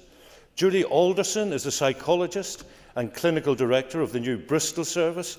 She's also been a key figure in training our new staff on the shared holistic assessment framework that is used across all the new centres. And by the way, when I say new centres, the member will be aware that Wes Streeting, the Secretary of State, closed the gender identity service at Tavistock and is now creating 6 new regional centres in England. Finally, Judith Ellis is a nurse by background. She chaired the original multi-professional review group which ensured children and young people referred for puberty blockers had been through the appropriate consent, safeguarding and other process. She's been a chief nurse at the Great Ormond Street Hospital among numerous other roles, and she has a lot of experience in education, quality assurance and setting standards. Mr Speaker, and thank you, Minister, for your for coming to the Chamber to answer this urgent oral today. Many years ago, I actually visited Brackenburn and engaged with the healthcare professionals who were there, and I can confirm that they did that in the very best interests of the children and their family in their particular circumstances. Given that the CAS is now almost infamous in relation to this whole public discourse, did you consider actually engaging somebody else with that professionalism to actually carry out this review? Thank you. The answer to that, Mr Speaker, is no. Thank you, Minister. McGrath.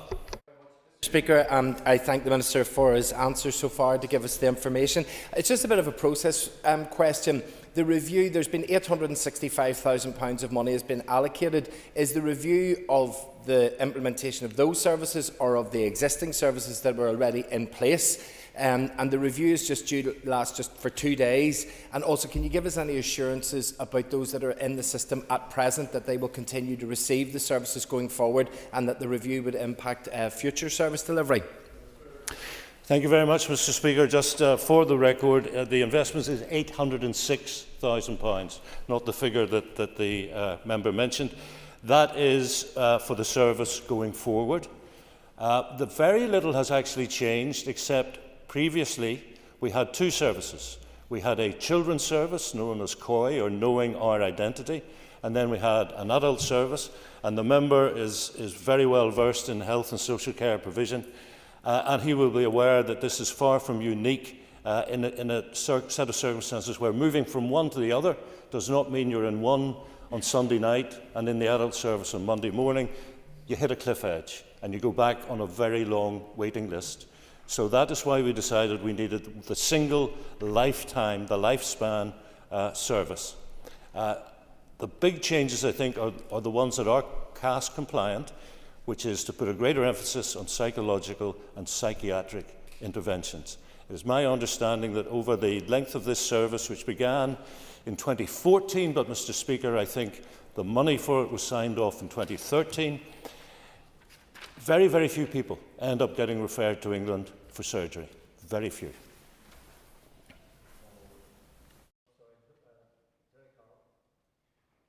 Minister, you attended alongside myself and other MLAs this morning a mental health awareness event in the Lawn Gallery this morning. I want to ask you what assessment you or your officials have made about the impact of chasing up or implementing the CAS or CAS Type 2 in the North and how that will impact on the health and mental health of trans and non-binary people, as he will know, already suffer from higher rates of mental ill health and isolation due to the anti-trans rhetoric against them. And I would share the concerns of the member for South Belfast for inviting Hilary Cass over here, giving her a report on how it's been discredited right across the board. Thank you, Mr Speaker. I note the member's comments. What I would say to them is this. The government in London, the previous government in London, Victoria Atkins, the then Secretary of State for Health and Social Care, wanted to bring in a temporary ban on puberty blockers.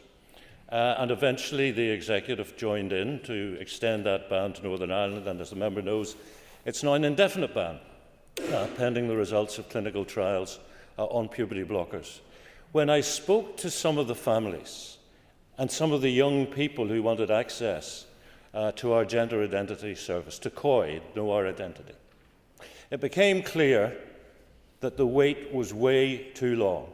In fact, they were saying there isn't even a waiting list, they're simply not taking new referrals anymore because it's not resourced. And the consequence of that was loving parents who wanted to do their best for their children were turning to private providers.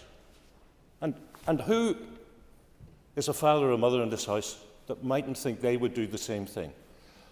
But one example I was given, I think I'm right in this case, Mr. Speaker, a private provider who was Spanish, based in Romania, prescribing puberty blockers out of Singapore.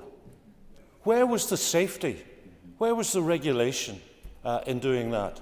But because I was being told the only reason we're going to the private providers is because your service exists only in name for people, new young people who want to get onto that service, I decided we must find the money to make that service work. Mr Speaker, and thank you to the Minister.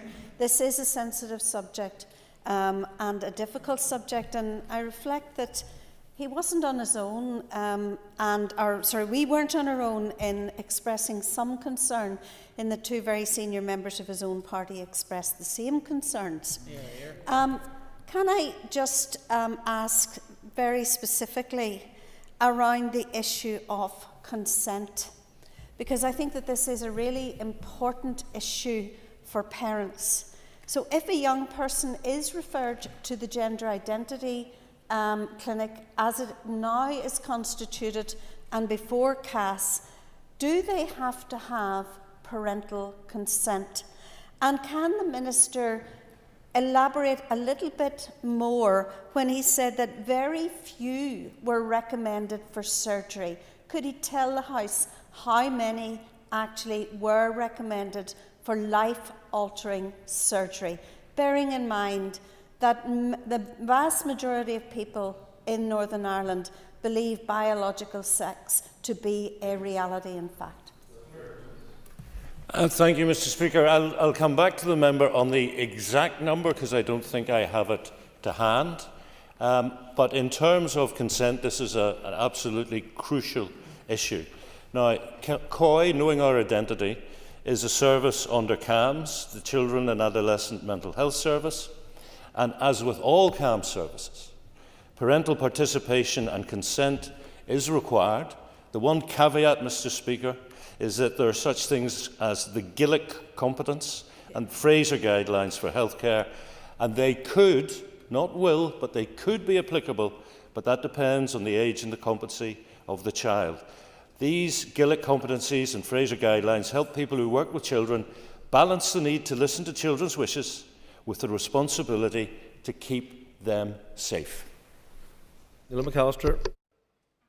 Minister, for coming to the Chamber today, and I just want to reflect that we need to move away from the argument of whether something is gender affirming or not, and also really take cognizance of the fact that trans people do exist and trans young people do exist, and they should be included and welcomed in society. Today is not a great day for some young people who might feel that it paves way for bullying, in particular in their schools. But I want to ask the Minister, what plans does your department have to ensure that any new service following this review will align with international best practice, including the World Health Organization's classification of gender incongruence, which brought gender care out of mental health and into sexual health? Thank you. Thank you very much, Mr. Speaker. And again, on that last point that the member makes, I have met with families who are not happy that the pathway into knowing our identity is via CAMS, because it is a mental health service. And I am aware of that. We have not been able to come up with a suitable alternative, so I'm afraid CAMS it is. I want to agree with the member. We need to move away with the debate about whether it's an affirming service or not. First of all, because it is not an affirming service, so there's no point speculating about it. That is the fact. And secondly, the debate should be about what is best for these young people and their families. Cheryl Brunley. I thank the Minister for coming to the Chamber today. Minister, the media reported that children as young as 5 access gender services in Northern Ireland. And as a mum of a 5-year-old, I know how young, how vulnerable these children are, and they're just learning to count. So will the Minister ensure the protection of our young in this service, ensuring they're not subjected to any life-changing medical interventions? Thank you very much, Mr. Speaker. I acknowledge the statistic the member brought out about the 5-year-old. I want to be very clear, Mr. Speaker, that did not happen on my watch. That was some time ago. I think I have already made clear to the House that there will be no attempt to persuade or coerce or force a young person to move towards the most radical and life-altering step of surgery to alter their physical, them physically. The service will start with an emphasis on support, which is psychological and psychiatric. There will also be speech and therapy in there. The idea is to try and help. The 5-year-old, I found that surprising, absolutely. But I suppose the argument is this. If you're a young person and you're really concerned about who you are and you're not comfortable, literally not comfortable in your own skin, do you have to be a certain age before you're allowed to go and talk to somebody about it? I don't think so. And I don't think parents think so either. Matthew O'Toole. Mr. Speaker, Minister, I think it's important, obviously, to talk sensibly about this, but also to unpack some myths. It's also important, first of all, to say that trans people exist and trans young people are members of society who deserve healthcare support, respect and esteem like everybody else. Earlier on, too, what feel like myths were mentioned. Now, partly they were mentioned to discredit them, but they need properly discredited. One, that affirming care or care generally means that young people are pushed towards immediate surgery. Number two, that people are coerced. If he has any evidence of that, or that he wants to outline either of those things happening in Northern Ireland, I'd like to hear them, because I'm not aware of any campaigner or medical practitioner who would ever advocate for immediate surgical intervention or indeed or coercion at all. Would he want to unpack those and reject those myths? Because there are some people who are desperate to push these myths about what this means for what is, after all, a very small and pretty vulnerable group of people and their parents. Thank you, Mr. Speaker. Let me give it this way, which I hope is an assurance to the member. If I was given incontrovertible evidence that that sort of thing was happening, and it was being promulgated by a member of the workforce delivering gender identity services, I would want to eyeball that person and say, at least one of us has to go.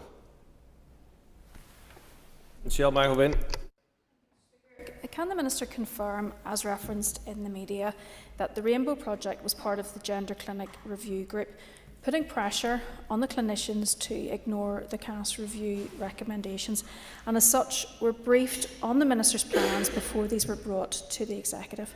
If so, how appropriate was this? Minister.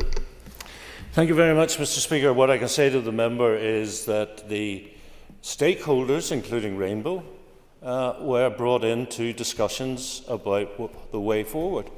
And I think that is entirely consistent with co-design. And so I actually don't get the inference in the question that somehow that this was wrong. The matter of regret for me is that they asked for, I believe, but they were certainly given permission to talk to the wider stakeholder group about what we were proposing. I don't believe the media were stakeholders, but the media became aware and published that information. I think it would have been much preferable if it had come, as is normal, through the Department of Health. For his answer so far, just in relation to your previous response, Minister, do you agree with me that right across this Executive that we have been very clear, whether it's victims and survivors of domestic and sexual violence, whether it's victims and survivors of historical institution abuse, mother and baby homes, whether it's those who unfortunately suffer suicide within their families, within their homes, or addiction, that we have in every instance said that those most impacted, that those who understand it should be engaged, should be listened to, and that is exactly why Rainbow were involved in those conversations. Thank you very much, Mr. Speaker. Just before I answer Ms Dillon, I want to address what I didn't do, the idea that it was in the public domain before I briefed the Executive, and just to confirm, that is the case because we did not make the announcement. It came via the Rainbow Project. To Ms Dillon, the beauty of the National Health Service, the glorious, glorious concept, is that it doesn't matter who you are. You need health and social care. You get it for free. So yes, all those groups, all those vulnerable groups, all those groups that were let down by people like us, people in authority, whether they were politicians or they were running institutions or whatever. They've all been hurt. They've all been let down. And they all deserve our attention. And if anybody is trying to say we should only deliver health and social care for the people we approve of, well, once again, count me out. I call Peter Martin. Thank you, Mr. Speaker. I think the Minister's answered this, but I've certainly given him the chance to be clear, but I think he answered it just previously. It's just in his first answer to my colleague from Upper Ban, he used the word surgery. So I'm going to rephrase a question for him. Would he agree with me that any counselling service for gender dysphoric children that this new service will provide will not be gender affirming? Thank you, Mr. Speaker. It will not be gender affirming. If you mean somebody's going to come in and say, I believe I am a girl, not a boy, we don't just simply say, right, therefore we are going to make that happen for you. Sean Mulholland. Mr. Speaker, and thank you, Minister, for coming to the House. I'm just wondering if you could give us an outline about how you'll include buy-in from the sector and the very individuals that this concerns into those future services, given that they have previously felt that they've been ignored or excluded from previous reviews, and they've indicated that they have no faith currently in what they're calling this 2-day review, especially as they believe the department trailed out the previous and earlier review for years.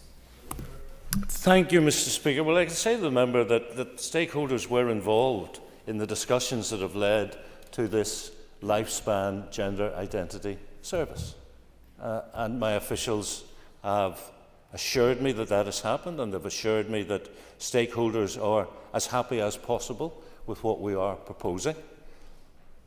They also believe, as I do, that what we are doing is compliant with the CAS recommendations. So when Dr. Cass comes, she'll be doing that short, sharp quality assurance that that is the case. And there is no need for stakeholders to be involved in that, because these 4 people are going to be talking to the clinicians and the team who will be delivering the service to make sure everything is as we believe. And that's the nature of an independent review. Leanne Forsyth.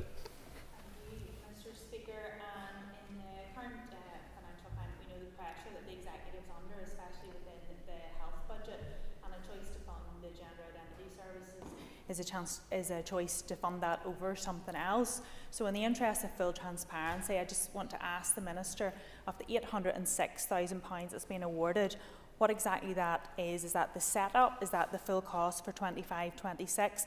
And what are his plans and foresight as to what the ongoing annual cost of this service will be to run? Thank you, Mr. Speaker. I will run through some of the costs for the member, but her opening remarks take me back to this point.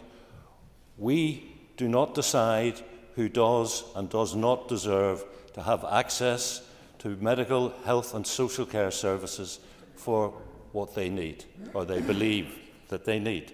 We're not going to cherry pick on that.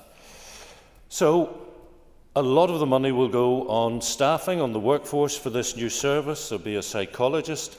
A psychologist comes in at over £100,000. There'll be a service manager, practitioner, another lower band psychologist, an administrative support, a medical secretary, a nurse, a pharmacy technician, that sort of thing. These figures all add up. Bradley. I thank the Minister for his answers so far. Minister, you referenced we, not I, earlier on, and for the sake of clarity, maybe you could define who we are in your conversation. You talk about experts. My daughter's a nurse practitioner. She's my expert. She's who I take my advice from. And I would like you to explain to the House who is giving you advice, because it's certainly not your decision. You're acting on behalf of others. You're making a decision, and you're the front man. Thank you, Mr. Speaker. Thank you, Mr. Speaker. I'm afraid I'm at a loss to remember when I said we rather than I, but I think as a general rule, if I say we, you can take it that I mean I, because I'm the Minister and the buck stops with me. In terms of the advice you get, I'm sure your daughter is first class. My advice has come through, for example, officials, the CAMS, Know Our Identity Service, people who are professional and expert and experienced in these things, and we've taken those ideas and we've consulted, as you should do, because every maybe not every debate or every day in this House, but it is just a staple of how we deliver government that we talk about co-design and co-production. So that's how we have got to where we are today. And it's not the first time in this role, and it's certainly not the first time in life, that I have been given advice and have thought I would like to bring in a little independent expert advice, some quality assurance on this. So, for example, I'm reluctant to raise it, but the water issues at the maternity hospital. You will know that a series of options were put to me with a recommendation for a specific option, and I refused to accept it. I said, no, I want to bring in an independent expert to review and quality assure what I'm being told, and then we will move forward. And like this, it does not delay moving to delivery, because I said to the Trust, you can go on with design and with talking to consultants and experts about delivering your preferred option, and let us hope that that is where we end up. In the same way, the recruitment for the posts and the other posts that I've mentioned and haven't mentioned today, that will continue. So bringing in Dr. Cass and colleagues for a couple of days will not delay anything. Timothy Gaston. Mr. Speaker, can the Minister confirm that the cost of the Gender Identity Service is not a one-off, but an annual cost of over £800,000 per year? That this is only phase one of this service? That a second phase to involve GPs will result in additional costs to the public purse? And that there are currently no costings in the public domain for medication, surgery and other treatments? These services all add up. Minister, doesn't cut it with me. Let's be honest with the public. How much will this service cost? Minister. Thank you very much, Mr. Speaker. Obviously, there will be recurrent costs. This isn't a service that's going to last to the end of the financial year or for a single financial year. I think making that point was just redundant, in fact, of the member, with no disrespect to him. As to the other costs that he mentions, I am not aware of any costs with regard to primary care or general practitioners. They will refer into CAMS as they do for a lot of other issues. So if the member has fact on that I do not have, I'm more than happy to look at it. That concludes the questions on the urgent role. We'll now move back to the Windsor Framework debate, and I call Declan Kearney. For those paying attention to this particular debate, that is, if they're not preoccupied with cost of living, pressures with concerns around housing and the provision of lists in our hospitals, they could be forgiven for being perplexed as to what this rinse and repeat demand to dismantle the Windsor Framework is really all about. The most recent data from Queen's University testing the temperature research has provided a snapshot of public opinion on, among other things, the Windsor Framework itself. That polling shows that 58% of those surveyed think that the Windsor Framework provides unique economic opportunities for the North. InvestNI asserts that the Windsor Framework puts the North in the advantageous position of being the only global region able to trade goods freely with both the British and the EU markets. There's been various references to the FSB in this debate to date. But the FSB has also called for a pragmatic and a business-focused implementation of the Windsor Framework. And that's in all of our interests. That's why the Windsor Framework Democratic Scrutiny Committee actually exists, to ensure the smooth and the democratic implementation of the commitments made within the Windsor Framework itself. The consequence of Brexit has been to create multiple challenges which need to be carefully navigated. Of course, none of that was ever in the thought process of the Brexit cheerleaders. Like lemmings, they simply followed the mantra, to get it done. Meanwhile, back in the real world, others have worked to straighten out their mess, and we continue to do so. The fact is that the majority support for the Windsor Framework across the North stands in direct contradiction to the DUP claims contained in this motion. So, what is this motion really about? The repeat posturing of the DUP on the Windsor Framework has more to do with their own electoral and political pressure as they look over their heels at the TUV snapping at their heels. And it's increasingly obvious that the DUP's political agenda is being set by the TUV. Yes, the 2027 Assembly election beckons, and we can expect a lot more of this between now and then. In reality, this debate is simply a proxy for intra-unionist competition between both of those two parties. It's nothing to do with being solution-focused in the interests of businesses, employers, or workers and families. Truth be told, this motion is a distraction brought to us by the very people who campaigned for Brexit and still 10 years later are complaining about how it has all played out. So it's time for the DUP to get real. The Windsor Framework, friends, is here to stay. Here's a wee word to the wise. The DUP should stop mixing implementation of the Windsor Framework up with the pressure that it's under from the TUV. Because, you see, everybody sees that for what it is. Much better that it finally accepts reality and joins with the rest of us in being solution-focused and maximising opportunities for local businesses and the regional and the all-Ireland economies. Call Peter Martin. Thank you very much, Mr. Deputy Speaker. We sort of left off this debate. The Leader of the Opposition isn't here, but I think he called these, I can't remember the exact phrase he used. Grow up, I think, was perhaps the phrase. The last time I was maybe told to grow up might have been at school, but I'm also pretty sure that my wife might have referred to that at some point over our marriage. However, I wanted to just develop that a wee bit. I listened to the member opposite, and I've listened to the member for Upper Bann as well. And I have to say, I find a wee bit of the debate quite condescending. It's a wee bit like if the members opposite brought a motion before this Assembly that they were passionate about, United Ireland, for example. Obviously, on this side, we would argue against that, but I don't think we would demean the very nature of what you are bringing. And I feel that the debate today has been demeaning, because you may not agree with the thing that we're outlining here in terms of the framework, and the Alliance Party may not agree either.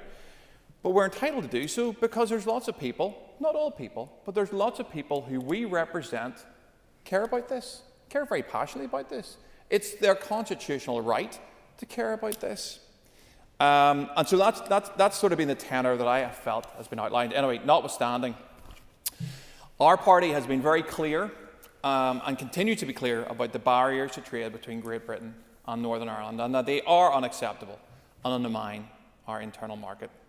I have no intention of repeating now the points made by my colleague from East Belfast. So instead, I want to point out some real-world examples for anyone who happens to be listening to this debate today on what this means and the operation it means of the protocol to our constituents. And we're more than aware that when we make an online purchase, perhaps on Amazon or eBay, other services are available, we see the dreaded pop-up, not for postage to Northern Ireland, or seller will not post to Northern Ireland. And this affects buying simple items. We also know that data from the Consumer Council supports this contention. In fact, even the recent ushering in of new arrangements around GPSR and business-to-business parcels are creating their own problems. These consumer issues should be a concern to all of us. I will indeed, sir. One of the concerns that should be expressed is I cannot understand how some members on this side have been approached by lots of companies and lots of individuals telling us of the real problems that we have, and significant problems, yet they don't seem to be talking to anybody else in the chamber. Can you think of any particular reason why that is the case? Or is it in fact just a bit being disingenuous of the Alliance, SDLP, well, there's nobody from the SDLP here, and the Sinn Féin? Peter. Members, an extra minute. I think the member should be a barrister. He asks a question that he knows fine well the answer to. I would simply suggest to the member that perhaps you need to come to people on these benches if you want something done about this, because perhaps the feeling in business out there is that if you go somewhere else, no one will care. A wee bit like this debate today. The IOD have said that their members are experiencing greater levels of bureaucracy when doing business, GB to NI, and it makes them more costly to do so. And if it makes it more costly for business, it makes it more costly for the people that we serve and consumers. Another industry that will soon face problems, as my party colleague Carla Lockhart pointed out in Parliament last week, is the car industry. Northern Ireland is being placed in an impossible position. While the rest of the United Kingdom will operate on its own approval type system from 2026, Northern Ireland will remain bound by EU rules. The result is that cars approved for sale in GB may not be registered here in Northern Ireland. It will mean less choice for families who need to buy a car, higher prices for consumers who are already under pressure, and job losses in an industry that sustains over 17,000 individuals and generates £3 billion a year in our economy. And I would have thought these would be things that we would be concerned about. In fact, the Leader of Opposition was concerned he raised cost of living crisis. He's not here even to listen to this speech. In committee last year, we heard about EU proposals which could see common treatments such as cold sores and dandruff become prescription-only medicines. The impact of this, if adopted, would place serious pressure on the Department of Health, GPs and pharmacies, but would also see serious delays for consumers wishing to purchase medicines. As we frequently are in that committee, waiting to see what the EU does and how it will have to respond. We are asking, as a key component in this motion, for the government to listen to the concerns of businesses here and in GB, to protect consumers and to protect the integrity of our internal market. Mr. Speaker, the remaining challenges cannot be addressed through improvements to the operation of the framework. No degree of tinkering can remove the overarching need to restore the democratic right of the people of Northern Ireland to make and change their own laws. This party will continue to work to secure the removal of the framework arrangements, while campaign with all those across the United Kingdom who are determined to see the end of these internal borders and the barriers within our own country. Mr. Speaker, Mr. Deputy Speaker, I promoted you there. We'd ask members to support the motion. Thank you. Call David Honeyford. Thank you, Deputy Speaker. The first day back, first motion, we had an announcement a couple of weeks ago, 19,000 young people between the age of 16 and 24 are not in education, are not in training, are not in employment, and they have absolutely no hope of anything in the future. And the DUP bring a motion on the Windsor Framework. You couldn't make this up. It's negative, it's anti-business. It's not about jobs, it's not about skills, it's not about stability, it's just more drama. It's more of the DUP talking Northern Ireland down, as they continually do. But the last speaker has just confirmed this has nothing to do with the economy, this has nothing to do with business, this has got to do with their constitutional rights. That is all this is about. But the bit that they can't get their head about, the responsibility for the Windsor Framework, they hold. They hold the responsibility. It didn't fall from the sky. It's a result of the choices that you guys all made all those years ago.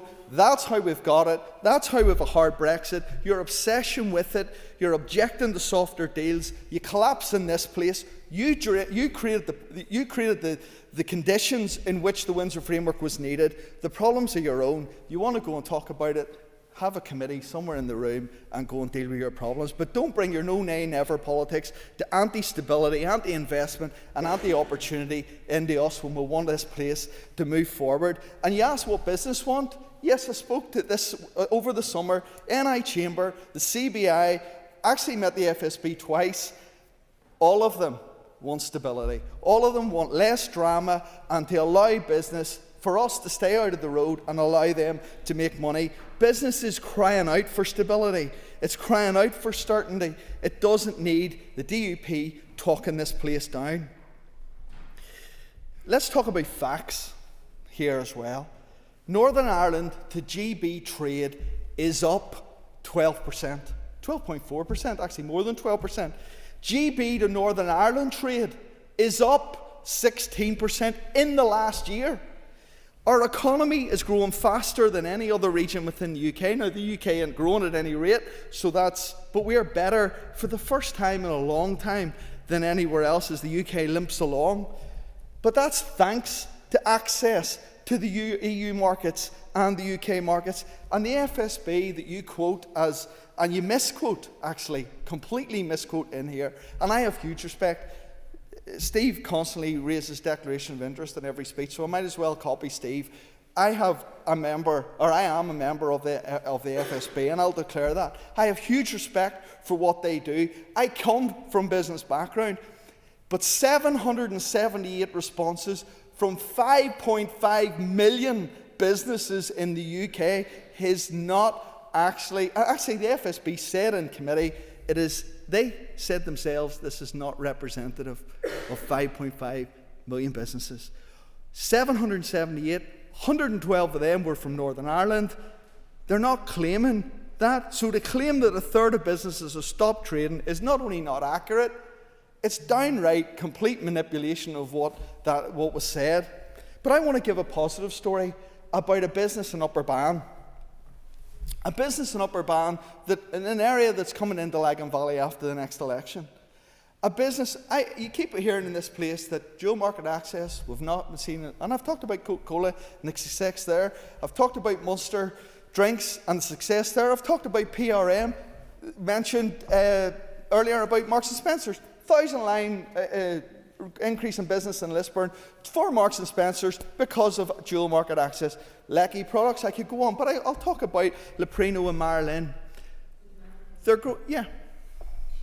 Member for giving way. Would the member agree with me that the biggest challenge that has been outlined to, I would suggest all of us, if my connections with business are anything to go by, is actually accessing workforce, and Brexit is a block to workforce? Members, next minute. 100%. I met Leprino, who were Gambia until recently, very recently, on Friday. And Michelle Guy and I were there to meet them to talk about skills and the problem they were having of bringing workforce in. The skills that they're bringing in, apprenticeships growing, the degree level coming in, but also opportunities for people working just on the ground floor and being able to promote from within. That company has grown by 15% in the next 2 years. They're moving on all of the production to Marilyn. In Upper Bann, a company that has gone, and what is the reason? I didn't say anything. I just asked, why is this happening? And the simple answer was Brexit, dual market access. We can access Europe from here in the south and the all-island economy, and we can access GB. So they're creating jobs, they're creating more employment in the area to add to the success of Coca-Cola, PRM, Lecky, of them in my own constituency. This is a joke to just bring forward on the very first day a negative motion that's inaccurate, looks backwards, and is completely talking us down rather than allowing this place to grow. But Alliance will always tell a story of jobs, of creating jobs and skills, of bringing investment and want to see opportunities, whether that's in Upper Bann or whether that's in Lagan Valley or whether that's in North Antrim. We want to see this place do well. We want it better for people to create jobs and put money in their pockets. Thank you, Mr. Speaker. Time's up. Dan Dodds. Mr. Speaker, and apologies, Mr. Speaker, that my phone went off. I'd forgotten to put it in silent, so apologies. The protocol and its successor, the Windsor Framework, has been overshadowing political life and economic life in Northern Ireland really for far too long. And we've seen a range of views on it here today. We've seen the sneering, I see it already again, from the member opposite. We've seen the sneering from nationalists, the suck it up to unionists. All of those things we have experienced in this chamber today. But we will continue to talk about the Windsor Framework and the protocol because it is important. It was heralded as a solution. Yes. Yeah. Previously, one of the previous speakers talked about sort of the changes in trade and rates of trade back and forth. Has anybody ever identified the fact that those changes in trade equate equally to the diversion and the particular change that's been? If anybody looked at the actual trade that was going back and forth across the Irish Sea rather than just going through that particular bit, they would see very clearly where the trade diversions lie. And I just wonder if, when we're talking about respectful debate, people will actually bother doing some critical analysis of the actual trade figures themselves. Over to you. Thank you, Diane. Members next. I thank the member for his point, and I will come on to some of those issues later on. But I really do think that at a time when people are expecting unionists to simply suck it up, that the tone of this debate from the members opposite has been appalling. The Windsor Framework and the Protocol were imposed without the support of unionism. They handed lawmaking powers in vast areas of our economy to Brussels, and they drove that trade border through our own internal market in the United Kingdom. What was heralded as a solution has left us with a core problem. And let's be absolutely clear and honest here today. The core problem is that EU law still has primacy in Northern Ireland. Businesses therefore face obstacles and consumers still pay the price. And the democratic deficit is as glaring as ever. And that is why it's important, and that is why we will hold to our mandate to restore Northern Ireland's full and equal place within the United Kingdom. The findings of the Murphy Review confirm what we suspected all along. So instead of tackling the root issues, the report has just fallen short. It avoids hard questions and it fails to challenge the core assumptions of the protocol.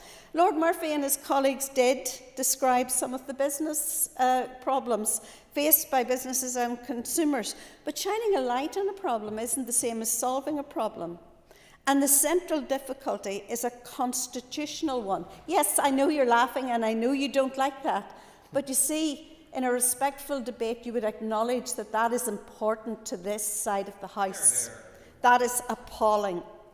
So the imposition, and the constitutional one, is the imposition of foreign law in this part of the United Kingdom without democratic consent. And that is the truth of the matter. And the review was hamstrung from the very beginning because its terms of reference insisted that any recommendations must carry cross-community support. In practice, that gave nationalists a veto over the outcome, hence the attitude that we see today in this chamber. I will, if you just give me 1 minute to finish this point. The result was inevitable. No challenge to the Irish Sea border, no demand for the repatriation of powers, and no recognition that genuine change will require fresh legal arrangements with the EU. In short, the Murphy Review ducked the fundamental question of how do we restore Northern Ireland's full place in the United Kingdom's internal market. It was a tick-box exercise rather than a serious attempt to resolve constitutional and economic damage. She mentioned cross-community consent and cross-community views. And first of all, I've never, ever demeaned, diminished unionist opposition to the protocol. I haven't. But let me just say this. Being robust and challenging is not the same as being disrespectful, Mr. Buckley. Can I just say, she talked about cross-community consent. Isn't by definition it impossible to have cross-community consent on a post-Brexit arrangement? Because Brexit, by definition, does not have cross-community consent. I'll address your first point. I do find it really a bit rich to say that you had not got a demeaning attitude. You were the person that told us to grow up and sort it out. I just think that this attitude to what is a fundamental question for unionism shows us all what Alliance, the SDLP and Sinn Féin are all about. So, let me be clear about the Windsor Framework. It continues to drive up costs, it reduces consumer choice, and it does divert supply chain. Back to your point. Members' time is up. Oh, thank you very much. Thank you very much, Mr. Speaker. And well, it didn't take long. First day back, we've already seen the sneering of the Nationalist and Republic Alliance in this House. It's re-emerged after the summer break, all to hide their embarrassment of the decision and the call they made for the rigorous implementation of the protocol. That's the very action that brought the barriers to the businesses that they rubbish in this House today. The motion before us today is one all Unionists will support and one all Democrats should support.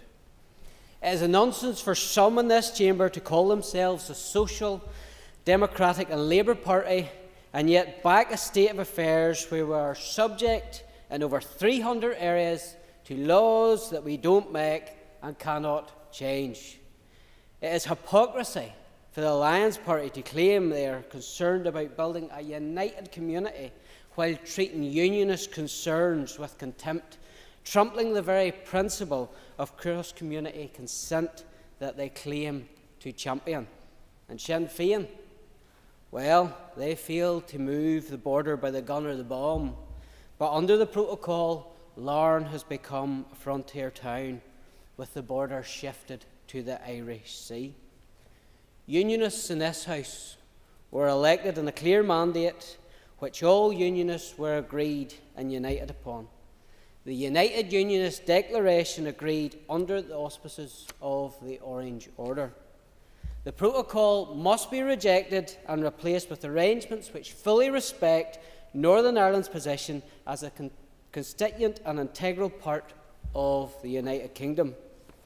Mr. Gordon Lyons once upon a time said, "If there is a choice between remaining in office or implementing the protocol in its present form, the only option for any Unionist minister would be to cease to hold office." Where is he today? Sitting at the table of the protocol implementing executive. The DUP went to the public with 7 tests for returning to the executive. They claimed success. In February 2024, Gavin Robinson had an article in the newsletter headlined, "DUP set out to remove the internal trade border in the Irish Sea, and we have achieved exactly that." In April 24, he told the BBC, "The sea border will be gone by the autumn." Jim Allister challenged this spin and betrayal and was dismissed as a dead-end unionist by none other than protocol implementing Mr. Paul Givan. Turns out, Mr. Givan, Jim Allister was dead right. This motion exposes the truth. Northern Ireland continues to be governed by laws we do not make and cannot change. We have an internal trade border partitioning our internal market. Day by day, we are being aligned into an all-island single market, a stepping stone out of the United Kingdom. The Murphy Review published last week showed the government has no interest in addressing any of those issues. Those who claim to oppose the protocol yet implement it in Stormont need to face reality. Stormont has become the instrument for colonial rule and of the protocol. Happy to give way, Mr. Buckley. I thank the member for giving way, and whilst I agree with him that this motion lays bare the situation that faces small business under the Windsor Framework, would the member also accept that in not having this place and his right to articulate that view, he would be essentially surrendering it to a UK Labour government who are intent in hardening it even further? I thank the member for his intervention, and I look forward with the hope in a number of years' time that we will have a reform government which give many Labour MPs the P45, much to the displeasure of the Ulster Unionist Party, who seem to prefer the Labour government. And the reason, and I come to this point, the challenge for unionists is to match their actions to their words. As far as the TUV is concerned, there can be no Stormont executive as long as the protocol exists. If the situation is as bad as you have outlined in your motion, why are unionists still implementing it? The protocol has to go. It's as simple as that. There can be no protocol and the executive. It's one or the other. The Assembly can debate motions like this, but unless unionism gets serious, unless it refuses to be party to its own destruction, London won't take one blind bit of notice. The logic is simple.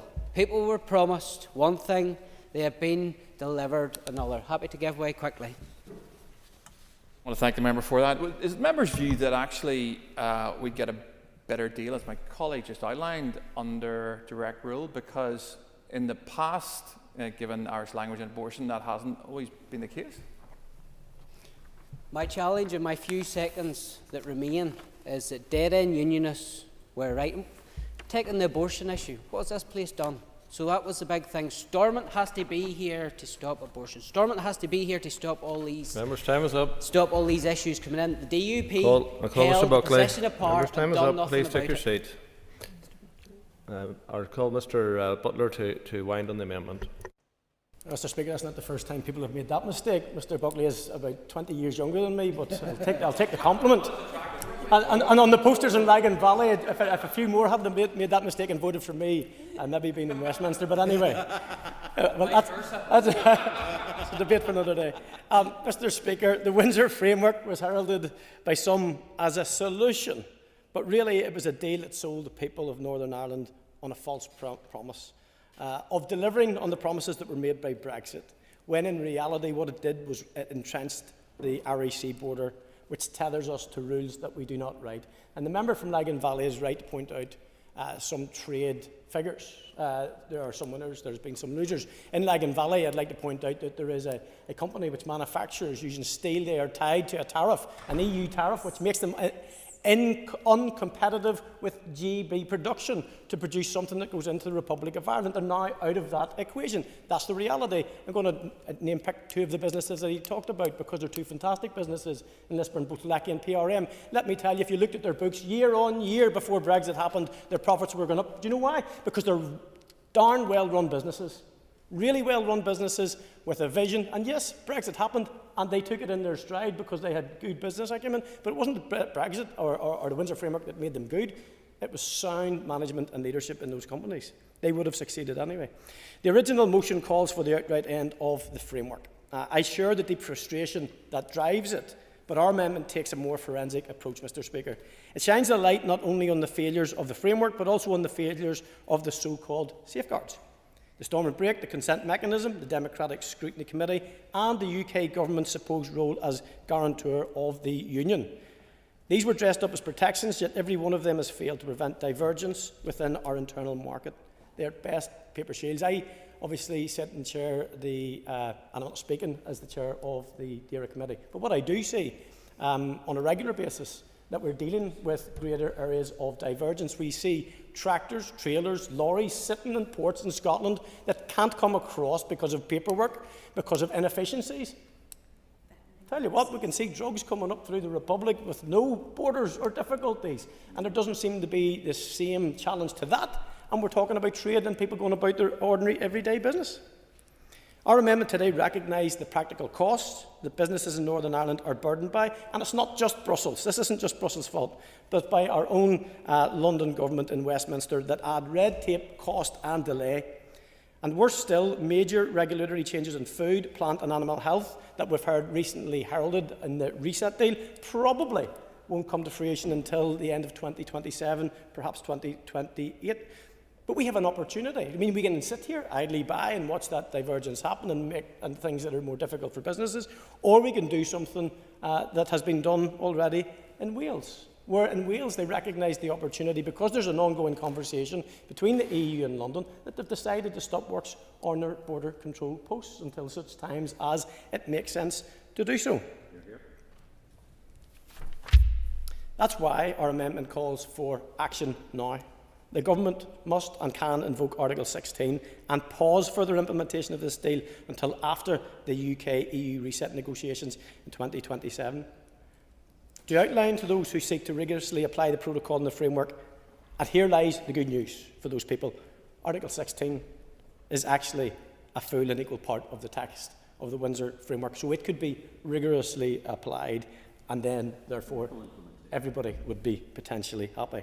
To do otherwise, however, is to blindly follow the faithful implementation route. It's to tighten the knot that already strangles Northern Ireland's place in the United Kingdom. And colleagues, this is not about rhetoric. I was a Remainer. I voted to remain. I would do so again. Mr Gaston was right. I have to say I did agree with him. So up to a point where he did say that Mr Allister was absolutely right, but Mr Allister was absolutely wrong on Brexit, because it was the Ulster Unionist Party that warned of what would happen. It was the Ulster Unionist Party who recognised, because we have a border here, that things would be difficult and Northern Ireland would be treated differently. So Mr Allister did not have the foresight at that time. So they need to take that equal burden of the fallout of this too, rather than just blame them, the UP. But Unionists are facing in one direction. And this is a good moment. It really is a good moment, because I don't think we're cutting stripes out of each other today. As long as you keep your posters out of Lagan Valley, we'll be all right. But you know, let's stop talking about betrayal. Let's stop talking Northern Ireland down. I think there's plenty in this debate that actually we could agree with. I do believe that Mr Honeyford, for instance, does genuinely have at heart. Your time's up too, Mr Butler. You're waxing lyrical there. But I thought it had 10 minutes. You only had 5 minutes. Nice try to get 10. Stand up the rail, Mr Buckley. You've got 10 minutes to wind on the motion. Thank you, Mr Speaker, and for the first day back it has been a spirited debate, but it didn't take long for some of the typical accusations and slang to come across the chamber. Whether it was a tantrum from the Leader of the Opposition, Mr O'Toole, who told us to grow up. I mean, does that not summarise the SDLP's approach to unionist concerns in relation to the framework and in relation to the protocol? This was a party whose leader said that it could be civil disobedience at a very minimum if they did not get their way in relation to post-Brexit conditions. Then we have Sinn Féin telling us from the chamber today that they're solution-focused. No solution focused when it was so much of not even a camera at the border. Breaking down fake bricks on the border by Mary Lou and Michelle O'Neill. Was that constructive, solution-focused mindset that we so often hear from their media lines? Absolutely not. Then we have the Alliance Party. And today, they tell us that they're champions of small business.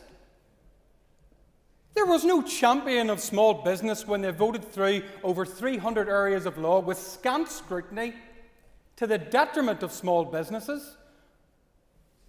No scrutiny with second-hand agricultural tractor dealers that are facing the myriad of bureaucracy associated with a framework that, let's be real, folks, they called for a worse version to be rigorously implemented.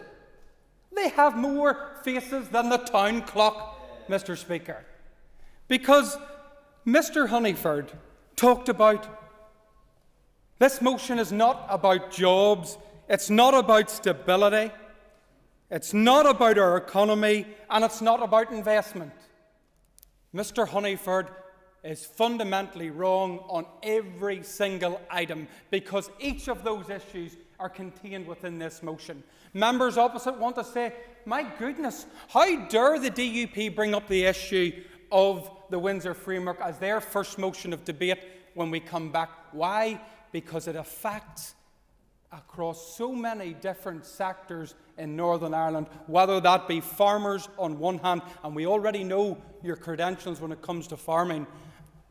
When it's farming in one hand, small businesses on the other. But what about the consumer? What about the consumer that is facing increased costs for parcels? I will in a moment. Increased costs with accessing cars. I mean, Mr. Honeyford, he may not remember, he may have a sense of summer marriage of an opinion. But what did Mr. Honeyford say whenever the second-hand car dealers came to Stormont? What did he say? Mr. Honeyford says it seems like you guys have got the worst of both worlds, but yet he comes to the House today to talk about dual market access because he reverts to his media type rather than identify the facts. Mr. Free. You must have got told off, Mr. Speaker, when he said that statement. The member here has rightly pointed out the demeaning attitude of the parties across the way towards this debate and these issues that businesses and consumers face. But would they dare tell businesses and the consumers to grow up? Well, the member is absolutely right. And I would argue that we've had a spirited debate today because this issue fundamentally does matter. I will in a moment. It does matter. And whenever we come to issues of such importance, we have to remember that we've been here before. That whether it was Brexit in itself or any version that has followed, it has not enjoyed the unanimous support within this House. And with arrangements that have followed post-Brexit, and this should concern any member that understands Northern Ireland politics, understands its complexities, and understands its need for cross-community consent. It has never enjoyed cross-community consent in this place. That should be of concern, and that in itself merits debate in this chamber. Mrs. Dodds brought a very salient point, that we are dealing with the consequences of a botched Brexit deal by consecutive UK governments. Okay? But the truth is that until this UK government deal with the fundamental issue at heart, which is whilst we continue to have the application of EU law in this place, we will always have regulatory barriers and divergence affecting both consumers and businesses alike. That is a statement of fact. And we can revert back to media lines about the Brexit deal and what happened and what didn't, and whose version of Brexit that it is. But this version is very clearly that of the Alliance Party, the SDLP and Sinn Féin. They called for it, they championed it, they ensured that barriers were put up to prevent consumers accessing goods across Northern Ireland. I've often heard the debate in this place. What does it say? Northern Ireland voted to remain. Folks, if every single member that voted that day in Northern Ireland had voted remain, guess what? Brexit still would have happened. So you're deluding yourself and you're confusing the people out there. Because we have to get back to the fundamentals. There is dwindling business support for arrangements that are crippling industry. What industry? Movements of parcels, consumers, used agri-foods, cars, veterinary medicine. At a previous debate in this place, I outlined over 30 areas of business that the Windsor Framework was affecting. But yet, Mr. Honeyford and others in this chamber come to it to tell us, I've heard no concern. I have no concern. The place is booming. Then we have a survey from the FSB, which some try to discredit. But what did it state? It said some 58% of businesses that were surveyed were having moderate to significant challenges operating under the Windsor Framework. Now, they're not the only ones with challenges. We know because of the toxic nature of the debate which people like yourselves have introduced, that anybody that is against the framework is therefore against stability, against jobs and against investment. They've been afraid to speak out. But no more. They are speaking out. They're calling out the disruption that they're facing. Now the challenge is to the other parties, Mr. Speaker. Are they prepared to champion business? Are they prepared to put their heads above the parapet and admit that they got this wrong and set to put it right? Because if this Assembly approached this debate collectively with the understanding that the Windsor Framework is creating barriers to both consumers and business, then we can get real about dealing with the issue. I have no doubt that the Europeans would listen if some of their lapdogs opposite, Mr. Speaker, were to come to the realisation and stand up and speak up for Northern Ireland businesses. We then had the Murphy Review. It's been touched upon. The Murphy Review, yes, identified some of the core issues, but it fundamentally failed in bringing forward proposals that would deal with the issue substantially. And why was that?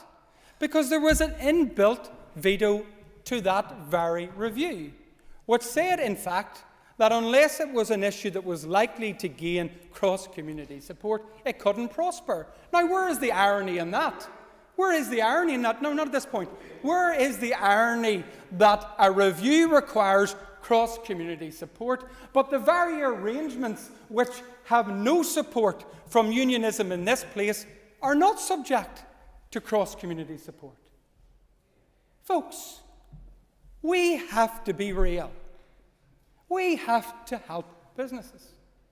But whilst people in this chamber want to continue to bury the head in the sand and ensure that businesses cannot get to this issue of barriers to trade, of divergence of trade, and consumers continuing to face the repercussions of increased costs, we are fighting a losing battle.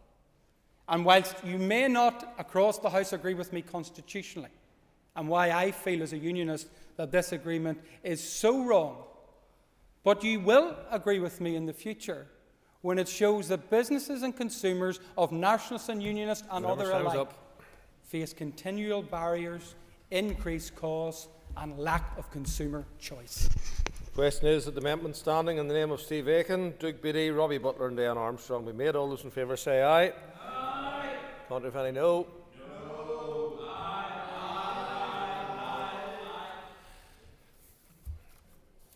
Clear the lobbies. The question will be put in 3 minutes.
Order. Order. Members resume their seats.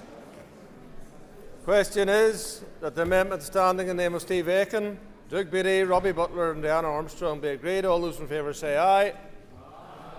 Contrary if any no. Aye. Do we have tellers?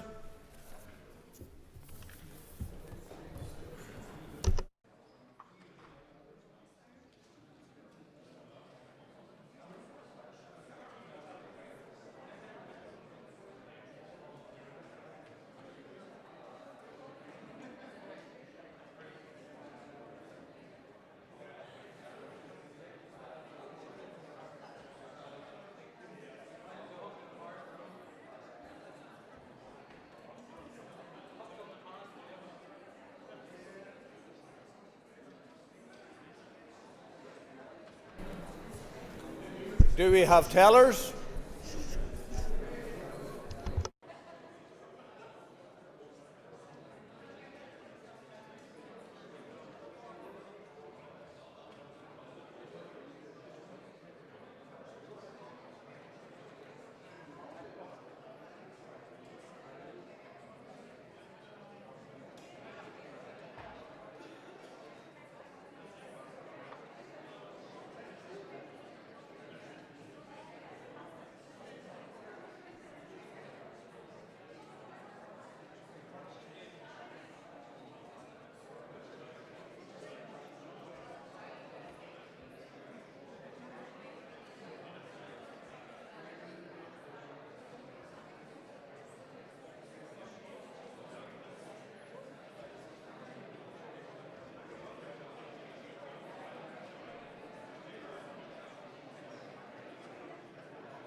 Order. Order. Tellers have been appointed as follows. Tellers for the ayes are Robbie Butler and Steve Aiken. Teller for the noes are Linda Dillon and Sinead McLaughlin.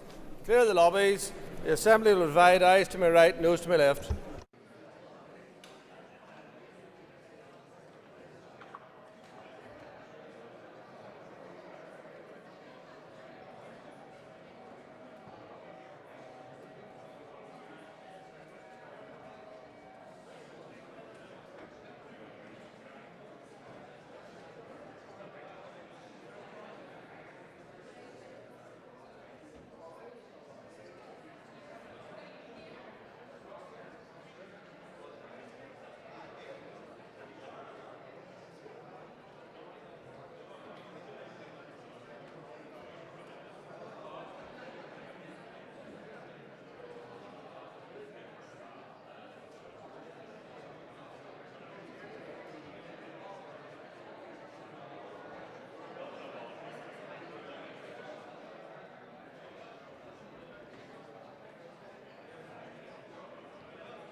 Scooters!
Clerk, please read the result. 83 members voted, 34 members voted aye, 49 members voted no. The amendment therefore falls. The amendment falls. Unfasten the doors. Order. I've been advised by the party whips in accordance with Standing Order 27(1)AB that there is agreement that we can dispense with 3 minutes and move straight to division. So I now call for tellers. Do we have tellers? Oh, apologies. Need to call the vote first. The question is the motion standing in the order paper be agreed. All those in favour say aye. Aye. Contrary, if any, no. Aye. Do we have tellers?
Not sure what's wrong today, but we don't have any tellers from the no side. If I don't have tellers in the next 10 seconds, it'll fall for the ayes.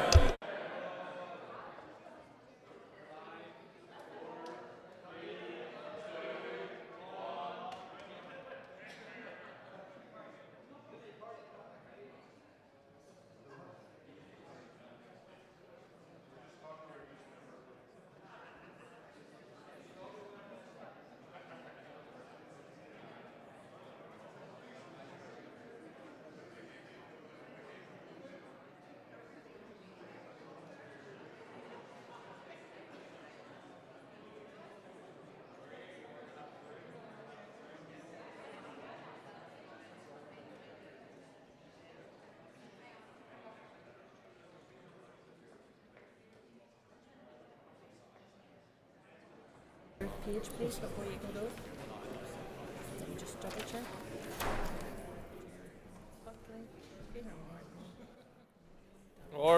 Order, members. Tellers have been appointed as follows. Tellers for the ayes are Jonathan Buckley and Peter Martin. Tellers for the noes are Linda Dillon and Danny Donnelly.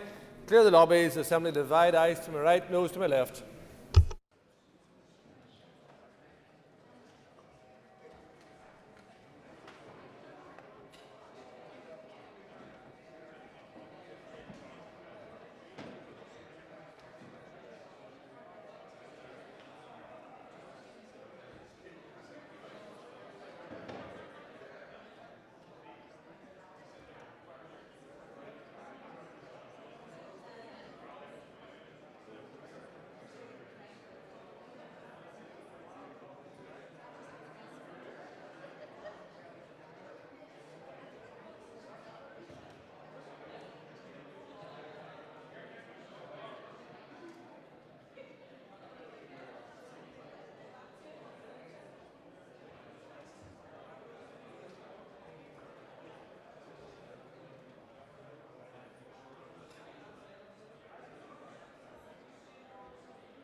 Secure the doors.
Order! Order! Members resume their seats. Clerk, read the result. 82 members voted, 34 members voted aye, 48 members voted no. The motion is negative. The motion is negative. Motion falls. Unfasten the doors. Point of order, Mrs. Bradshaw. Speaker, during question time today, I asked the Deputy First Minister for an update on the international relations strategy. She responded by saying that international engagement as a priority area is a non-devolved area. Mr Speaker, there is a full directorate on intergovernmental international relations, and one of the key strategies should be an international relations strategy. Can you please review Hansard and see whether the Deputy First Minister misled this House? Thank you. Happy to do that. I've also received notification from the members of the Business Committee of a motion to extend the sitting past 7 p.m. under Standing Order 10.3a. Clerk, please read the motion.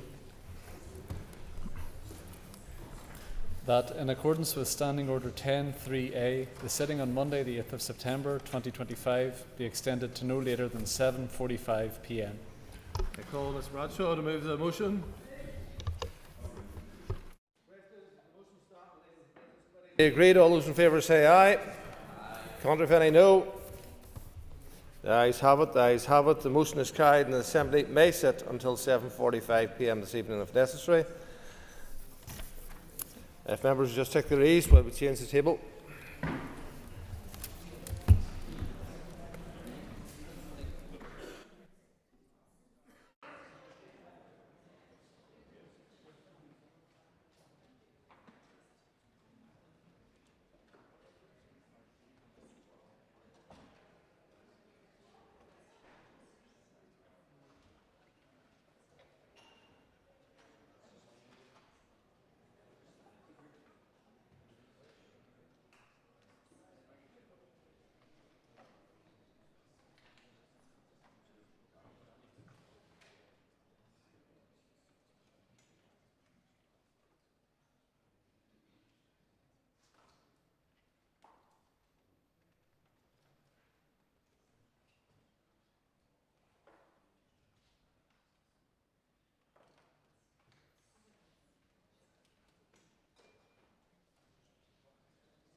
Members, the next item of business is a motion on crisis and special educational needs. Clerk, please read the motion. That this Assembly regrets the continuing challenges faced by children with special educational needs, SEN, and their parents across Northern Ireland, notes the ongoing failure to plan strategically to meet the needs of children with SEN as they progress through the education system. Further regrets an outworking of this failure is that some children with a statement of SEN being unplaced at the start of this academic year are deemed to have an allocated place which is impracticable and cannot be taken up immediately.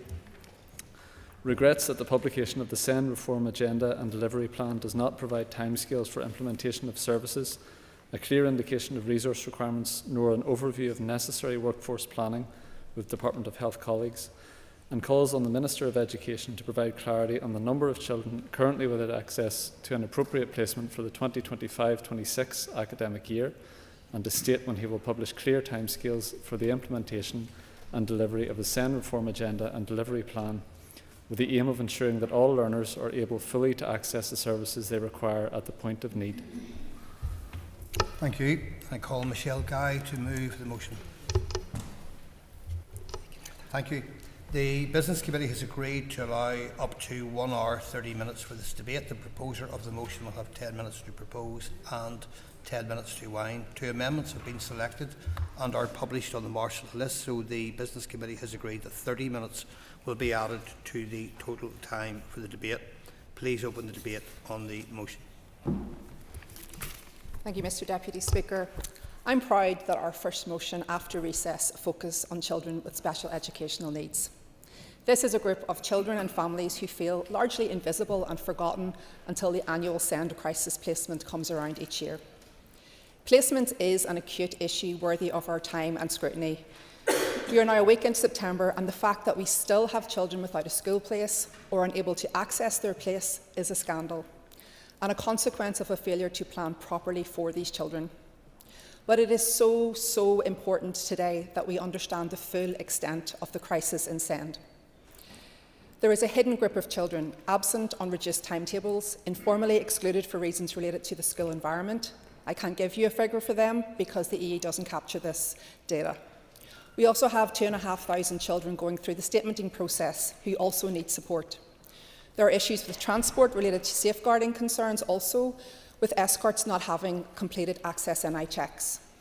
And as the 2 amendments today highlight, there are acute concerns around workforce, classroom assistance in particular, with a concern that the department may restrict one-to-one support.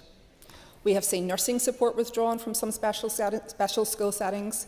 We don't have enough special schools in Northern Ireland, and those that we do are having to support children with ever more challenging needs. Transitions between stages of education is woefully under-resourced, leaving children without suitable options post-16 and post-19. These points illustrate a much bigger crisis than simply placements. So much so that we are having an inquiry within the Education Committee on the issue of SEN. But behind every statistic is a child and a family left living with the stress, uncertainty and injustice of their child not receiving the education they are entitled to.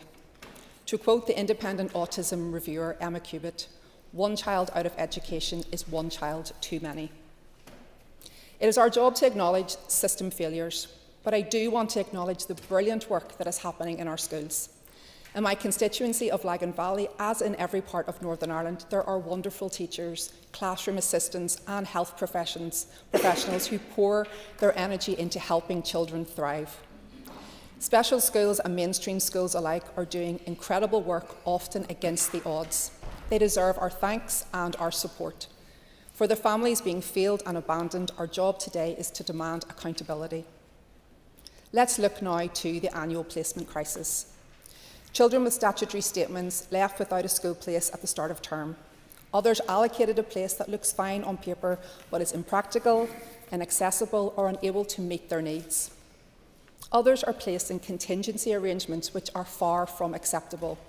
Some receiving only a few hours of home tuition, some waiting indefinitely for special school places, some offered a school that cannot meet their needs. And yet we don't have clear data on how many children are affected. The Education Authority did create over 1,300 places last year, and I want to acknowledge that effort. But even they admit that this approach is unsustainable. Schools that took in extra children last year cannot keep stretching endlessly. We are now staring into an even worse crisis in 2026. And I want to make this point now about the role schools can play. I completely agree that all schools need to be opening their doors to children with special educational needs and disabilities, not just because it's the right thing to do, but because I hear time and time again that the schools that do quickly find out that all children benefit. The schools whose outright refusing to take children with a place with no rationale should be held to account.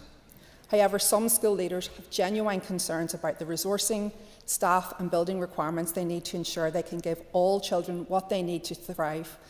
And the issue here is this: ensuring resources are planned. Letters from the Minister in June and the EA Chief Executive later in June are not a strategy. They are too little, too late.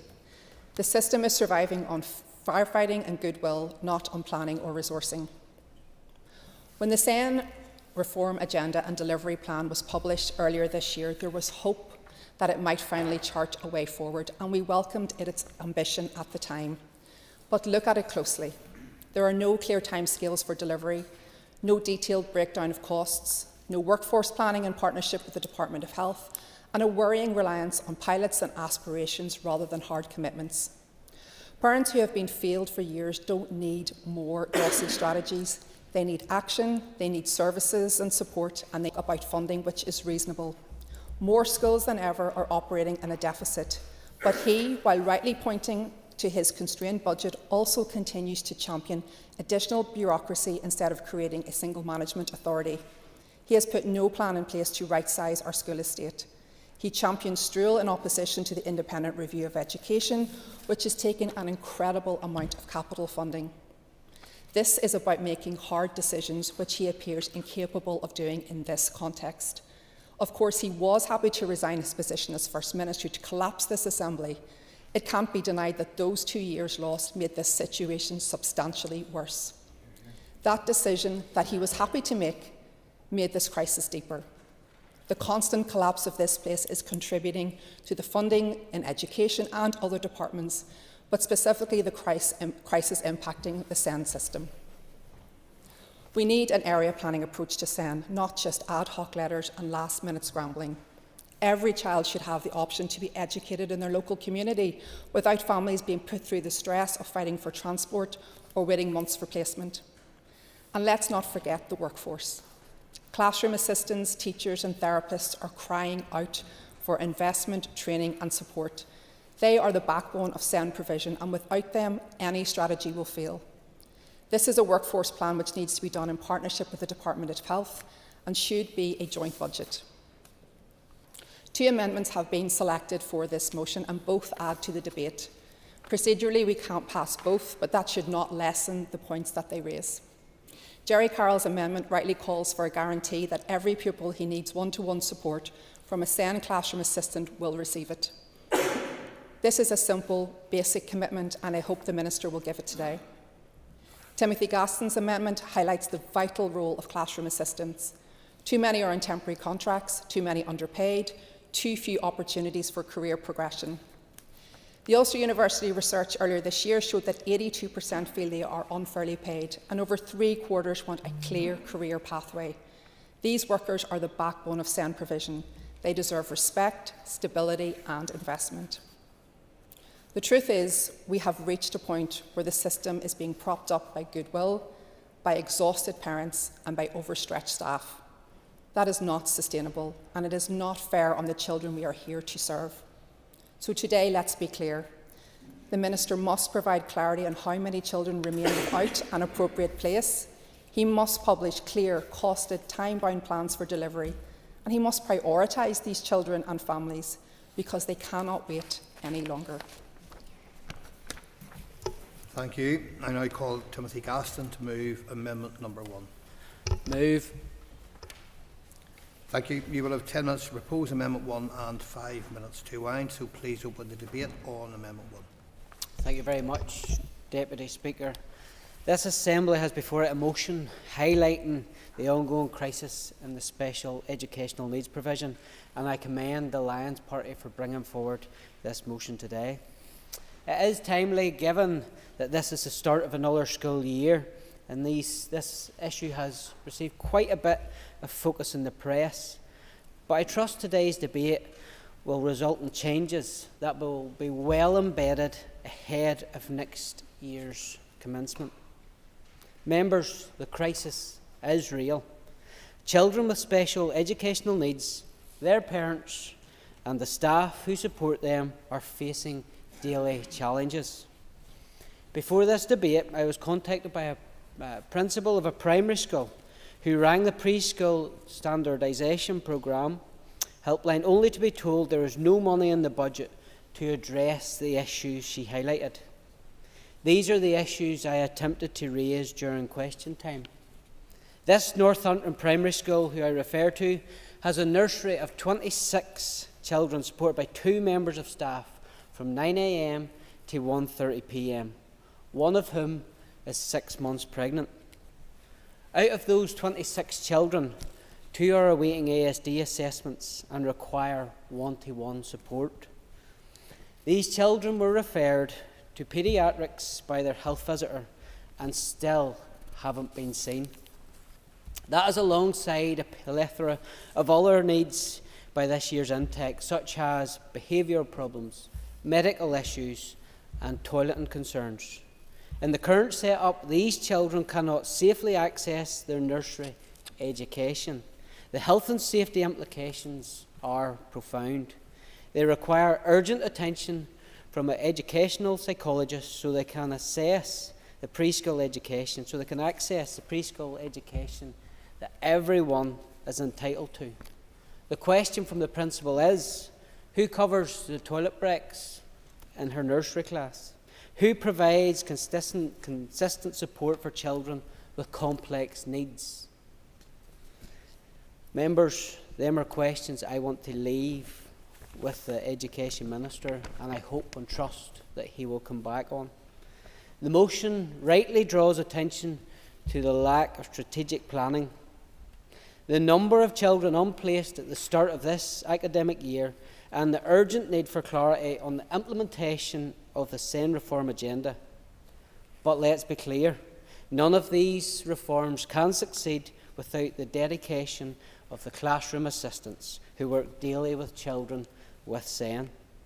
They support children with challenging behaviours, emotional regulation, requiring personal care, and individuals that often is towards their learning is individualised to meet the needs of the pupil they have in their care. And my goodness, don't they often go far and beyond their official duties by becoming a vital part of the classroom experience for all the pupils that are there. Yet despite their value, these staff face systematic disadvantages. Around 68% of classroom assistants are on temporary contracts, many of them for multiple years. Nearly 14,000 classroom assistants are employed in such insecure terms due to fragile SEND funding arrangements. As we've already heard, surveys show that 82% feel they are not fairly paid. 87% support clear career pathways tied to training and experience. A workforce that is insecure, overworked or undervalued cannot provide the stability and consistency that children with SEN need. High turnover and low morale risk the quality of education and the well-being of the vulnerable children in their care. Leaving classroom assistants who are recognised as invaluable members of the school's educational team without any guarantee that they will have a job in September when the school year ends in June repeatedly isn't a situation that would be tolerated in any other field of employment.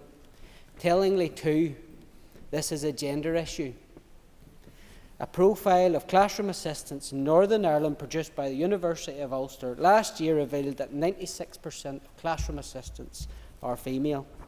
Supporting classroom assistants, therefore, is a matter of fairness, justice and equality for women in the workforce.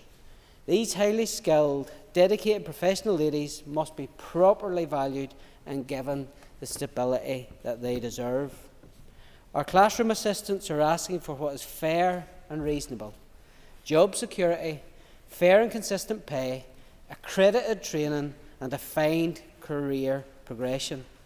These are not luxuries, members.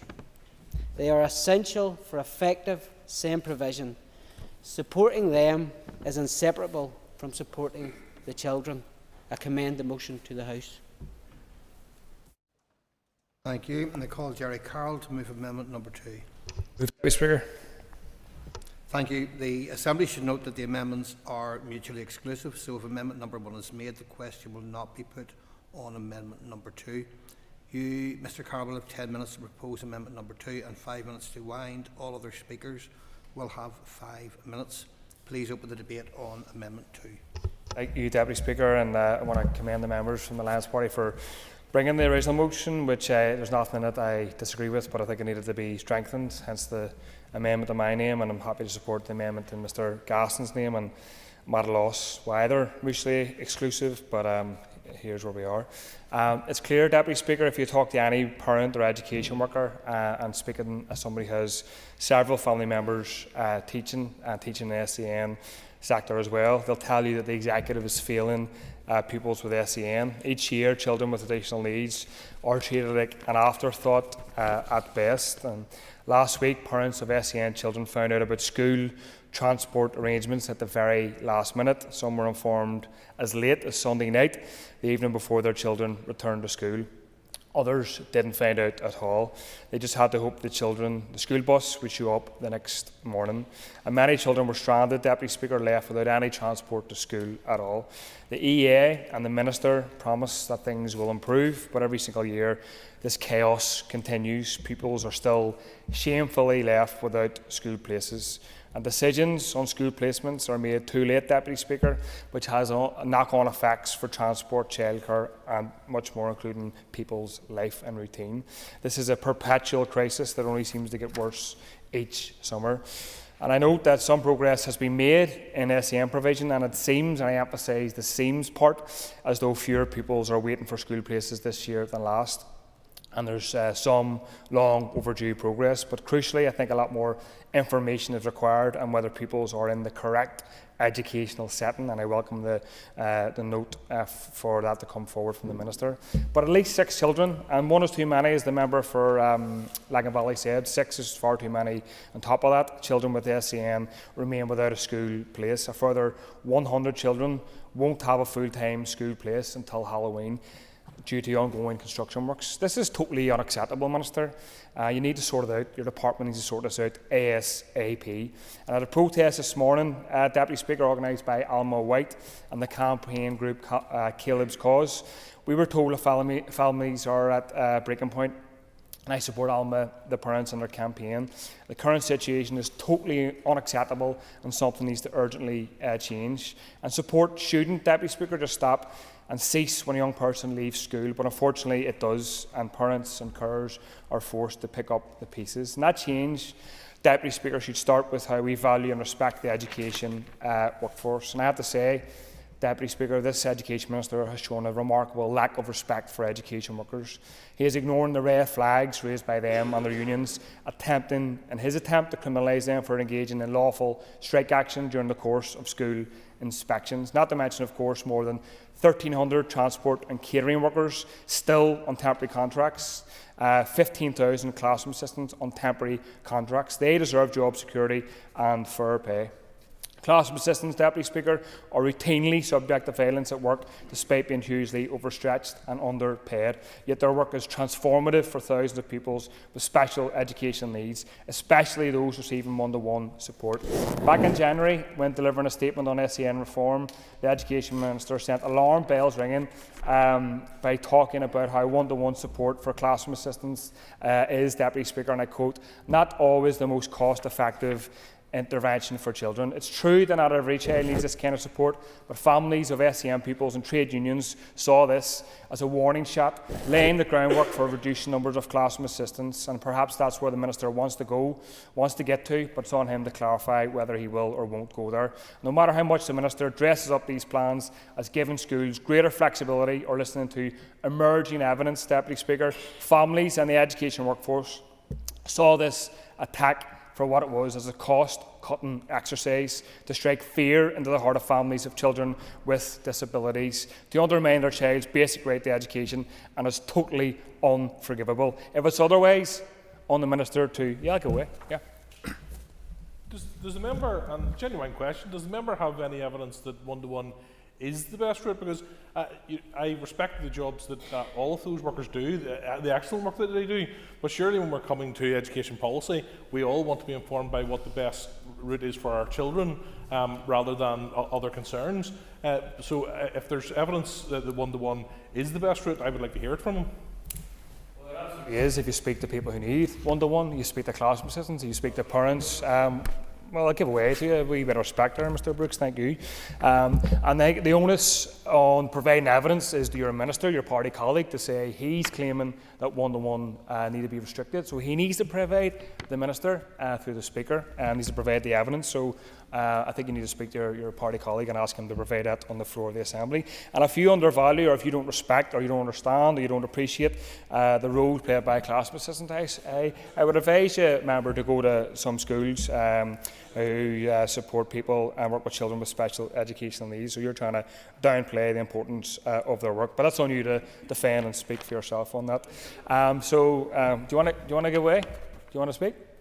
Yeah, go ahead. I was just pointing out, I literally prefaced my remarks by saying I acknowledge the excellent work the classroom assistants do, so you're misrepresenting what I had said. That's clearly not what I said.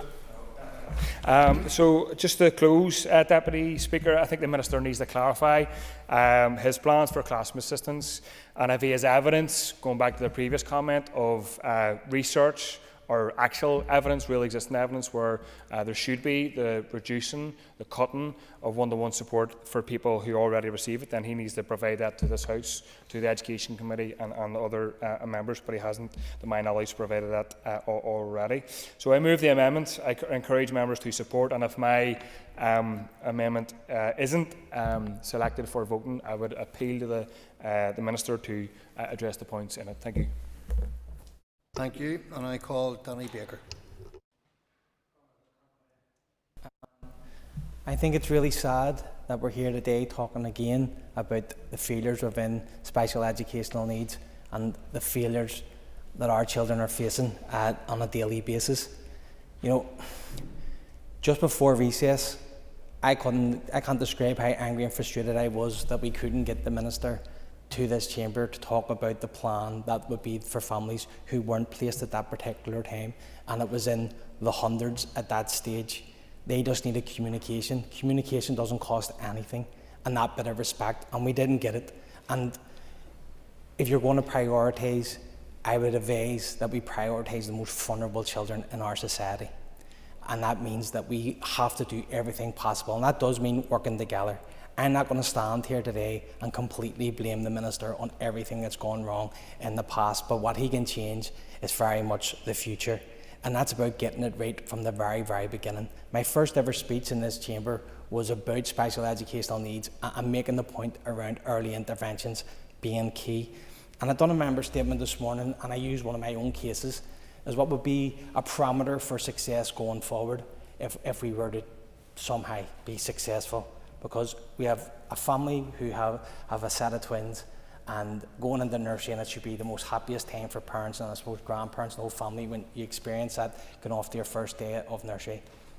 One child got a place and the other child didn't, and it was the child who has special educational needs did not get that place. Now, what that will mean for that family if we do not have change in this chamber when it's policy and investment and prioritising is that child will always watch his sibling progress, will get their place at the same time as their peers. That child may not. That child may not even get transport to school if that was needed, or be lucky enough to get a place and then the transport fails because we are failing at the very start of it. When you don't have the placements right, then that rolls on into transport. And this is a vicious circle that families have, and that will then happen again when they go into secondary school, because even though they're well known in the system and they may have their statement, they still have to fight for that support, still have to fight for that place, and lo and behold, it may not even be the right place, because what we have seen, and why we made here today some sort of measure that we have progressed from last year, that it's in the single digits that the children aren't placed.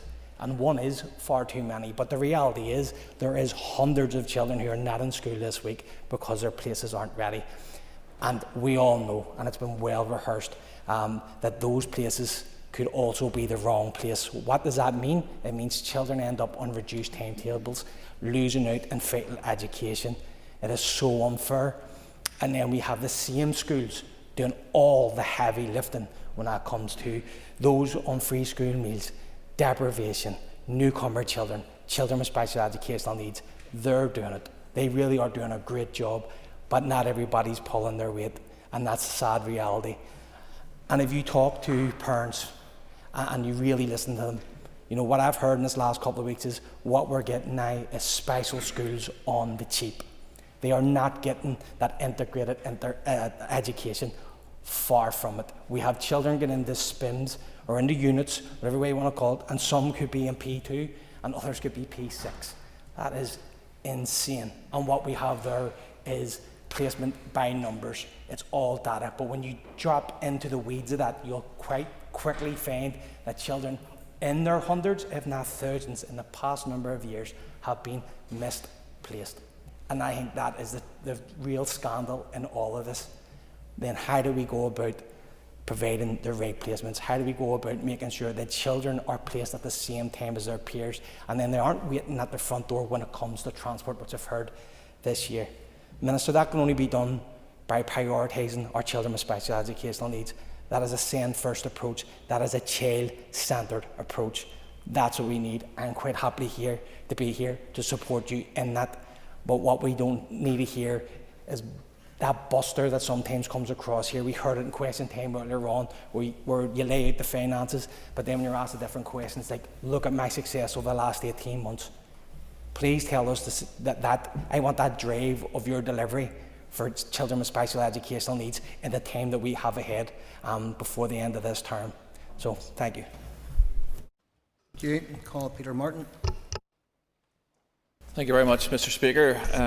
I commend the member opposite for making a very passionate speech about special educational needs and not making it political. I mean that very genuinely, Danny. I welcome this opportunity to speak on this issue today, and let me start by recognising the sensitivity for many parents in Northern Ireland. And at the outset, I would also like to recognise the amazing work of our special needs teachers who work under sometimes very challenging circumstances. And I also want to pay tribute to amazing children, some of whom have these particular needs, and the parents who care for them and look after them on a daily basis. I will come back to this later on, but everyone, I'm sure, in this chamber recognises that the current system is simply not good enough, and it does fail some children in Northern Ireland. And just picking up quickly on Mr. Carroll's statement, I mean, I think what we actually want is not that necessarily every child has a classroom assistant, because that may not be the best intervention for that child. There may actually be better interventions that deliver more support, more help, and more positivity into that child's life than one-to-one support. So there's lots of measures, but what we do have to bear in mind is that we want the best for the child. That should be at the core of whatever the policy driver is. It's worth recognising quickly a couple of pertinent facts. We know about 1 in 5 children in our educational system now has a special educational need, and that's about 70,000 children across Northern Ireland. And about 8% of children subsequently have a statutory assessment. We know that demand has risen significantly in the last number of years, and the EA has responded in the last 5 years by creating an additional 6,000 SEND places. Expenditure by the department has increased over the last 7 years by 164%. Rising to £670 million a year. As I've mentioned previously, I recognise that there have been and remain significant challenges in this system, and this has led to some frankly heartbreaking cases emerging, and members of the Education Committee will have sat through and heard some of those stories. There has been erosion of confidence,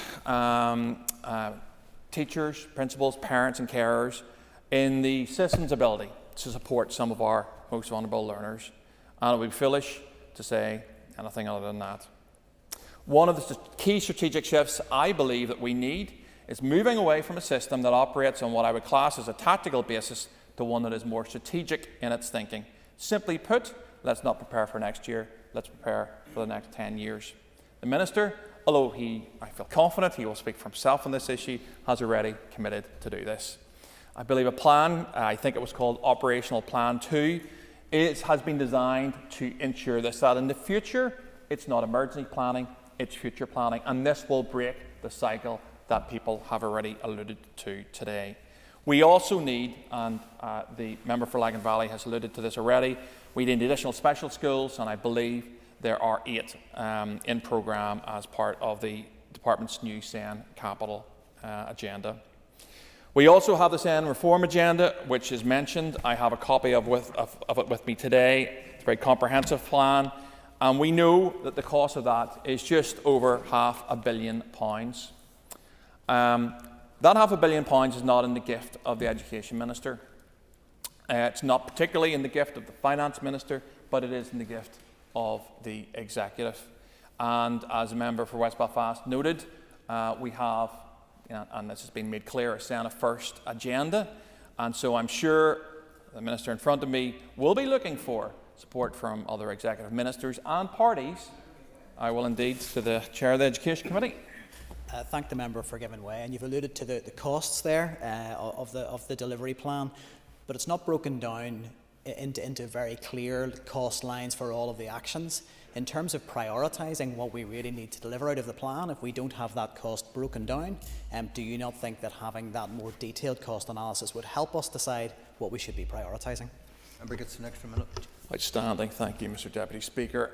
I have the document. I agree with the member, but I'll give him a line from the end of the document. Costings will be finessed in detailed implementation plans and in collaboration with key delivery partners. That sounds to me that it's being worked on, but also there are key inputs from delivery partners I think has to be fed into it. I don't disagree with the member, and the Minister might touch on this, but that is in this document. I assume that's being worked on.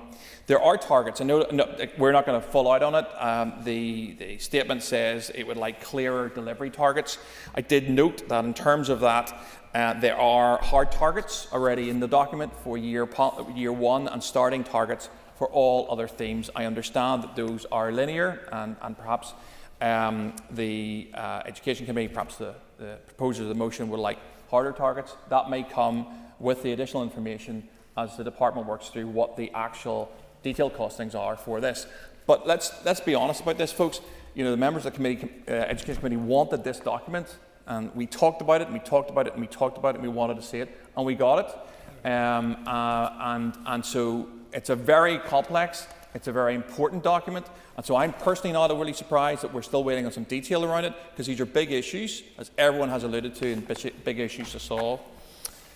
15 seconds. Mr. Speaker, the Education Minister is passionate about making these changes.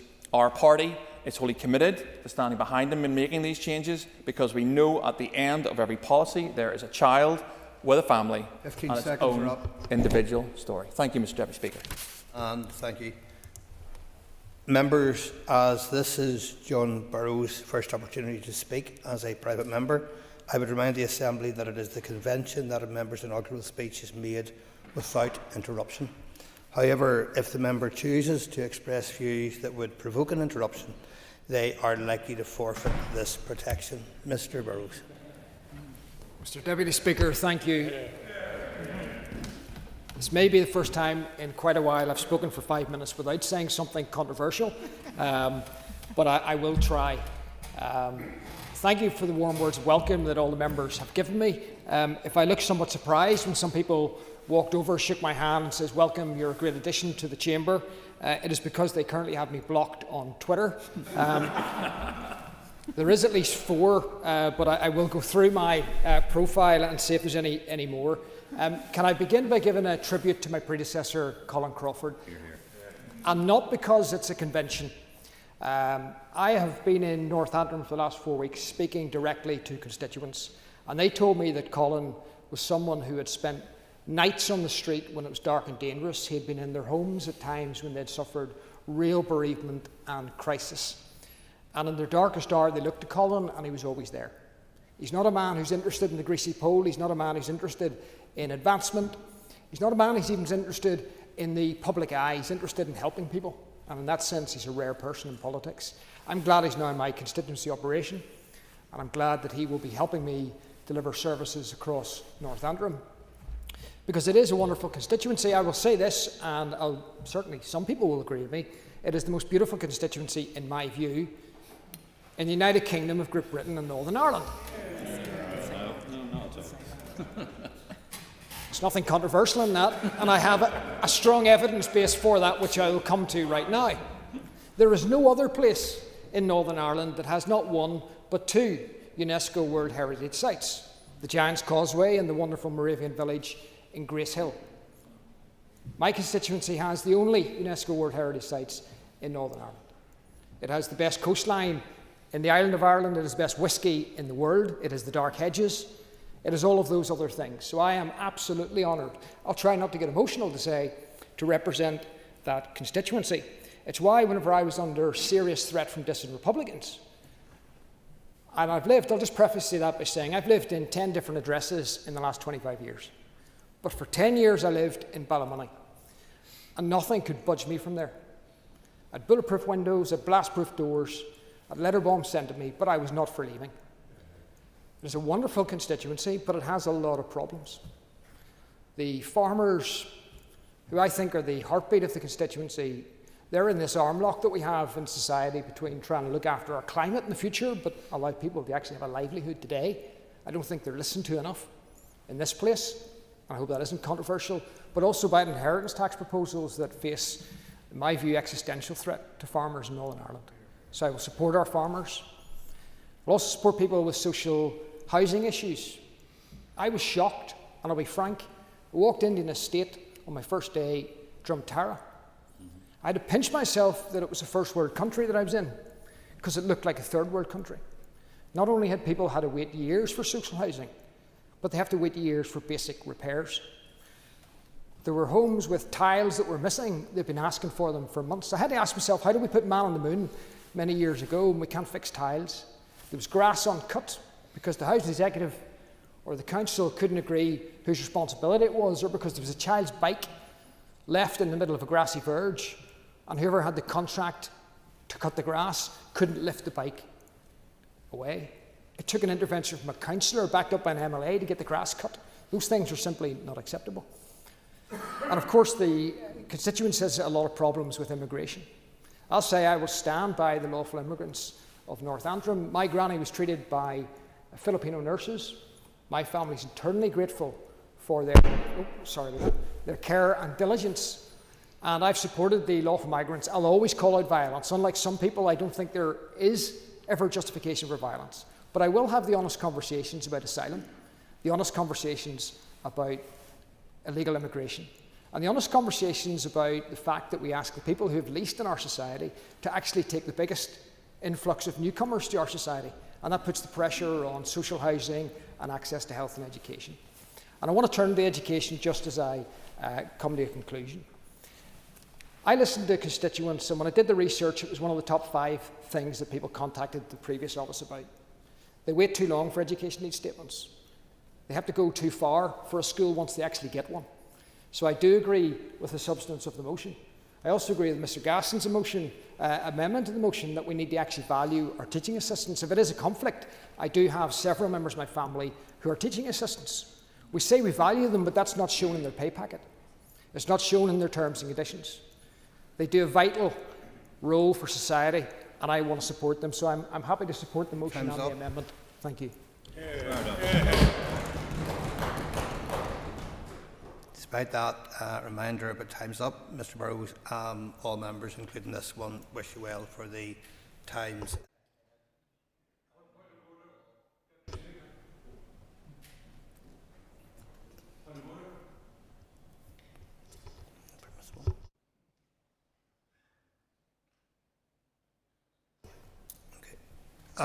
Yeah, Mr Nesbitt, I am probably duty bound to remind you that as Minister you probably need to do this from the back benches, but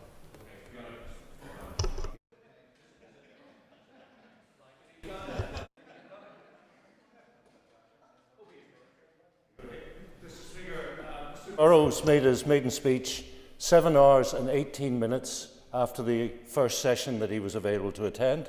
Can you check with the Speaker's office whether that's a new record? check with the Speaker's office whether that's a point of order, perhaps.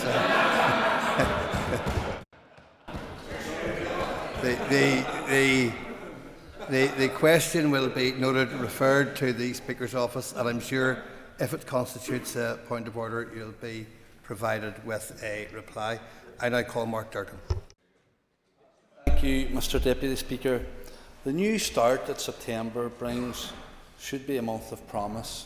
Maybe not for this Assembly, but for children starting a new school or new school year. For most families it brings hope and excitement, but for too many parents of children with special educational needs it brings only anxiety and exhaustion.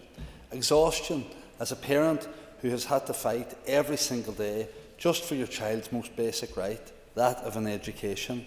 It's unacceptable that any family should be left in limbo, not knowing where their child will be come September.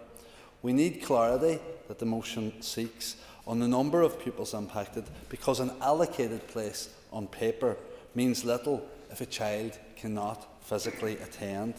Families deserve certainty, not crisis management year after year. We also know that demand is only increasing. By next year, the EA estimates that an additional 1,000 SEN places will be required. Minister, what work is happening now to ensure that those places are available so that we're not back here in 12 months facing even more chaos and even more distress for even more families? Inclusion must be more than a slogan. SEN can't be just seen as an add-on, it must be embedded as a standard across all schools. We also need to recognise the wider impact on teachers and school leaders. Burnout levels are soaring, and unions have been very clear that the lack of SEN support is contributing to unmanageable workloads and staff leaving the profession. Our classroom assistants and SEN staff are the backbone of our education system, yet they've been consistently undervalued and let down. Many, despite their passion, despite their vocation, have been forced out of posts that they love. Too often, I have heard of and heard from dedicated staff leaving to stack shelves in supermarkets, earning more money with less stress and greater job security. That's a damning indictment of how this system treats those who give so much to our children, and by extension, our children themselves. Families feel unheard and unsupported. They've told us that year after year, and independent autism reviewer Emma Cubitt has warned that trust has been eroded through years of crisis management and short-term fixes. Too many parents feel blamed for school avoidance when, in truth, often their children's needs have simply not been met. I spoke with a mother recently, and many of us will have similar stories, and many of them who told me that from the very start of her son's education, she knew he needed extra help. Yet the diagnosis she knew he needed didn't come until he was practically finished primary school. At every turn, there was a hurdle, waiting lists, delayed assessments, and while the system stalled, her son lost years of required additional support. When a placement was secured, it was simply a stopgap, placed in a class not because it was the best option, but because it was the only option. We've seen this story on repeat, parents fighting the system, burning out, while children pay the price, only to face another cliff edge that others have alluded to when that child reaches 19. Nicky's Too Little, Too Late report couldn't have put it more plainly. Our system has failed to plan ahead, failed to listen, and failed to act with urgency. As one parent told them, every day, every delay is another piece of my child's future slipping away. Turning to the amendments, both reflect real concerns from the coalface, and we're supportive of these calls, which reinforce the same basic point. SEN provision cannot function without valuing and resourcing the people who deliver it. This dire situation is a direct result of the executive's failure to plan ahead, to properly resource our schools, to give SEN staff the fair pay and recognition they deserve. Instead, every year with the same stick and plaster approach. Well, it's time to rip the band-aid off and treat the problem before any more children are left scarred by the system. We have to do better. Early intervention and timely support must be at the foundation of how we support children with additional needs and their families, because every child deserves the chance not just to survive in our education system, but to thrive in it. Time's up. Thank you. Cathy Mason.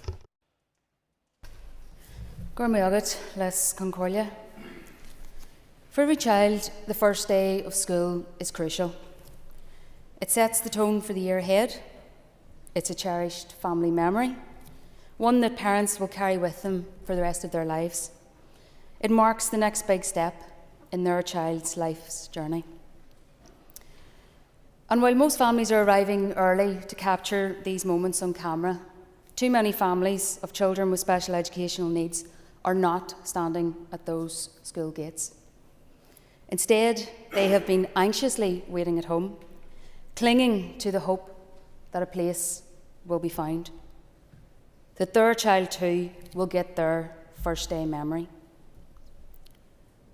Concordia, this is not a one-off. This is not an exception.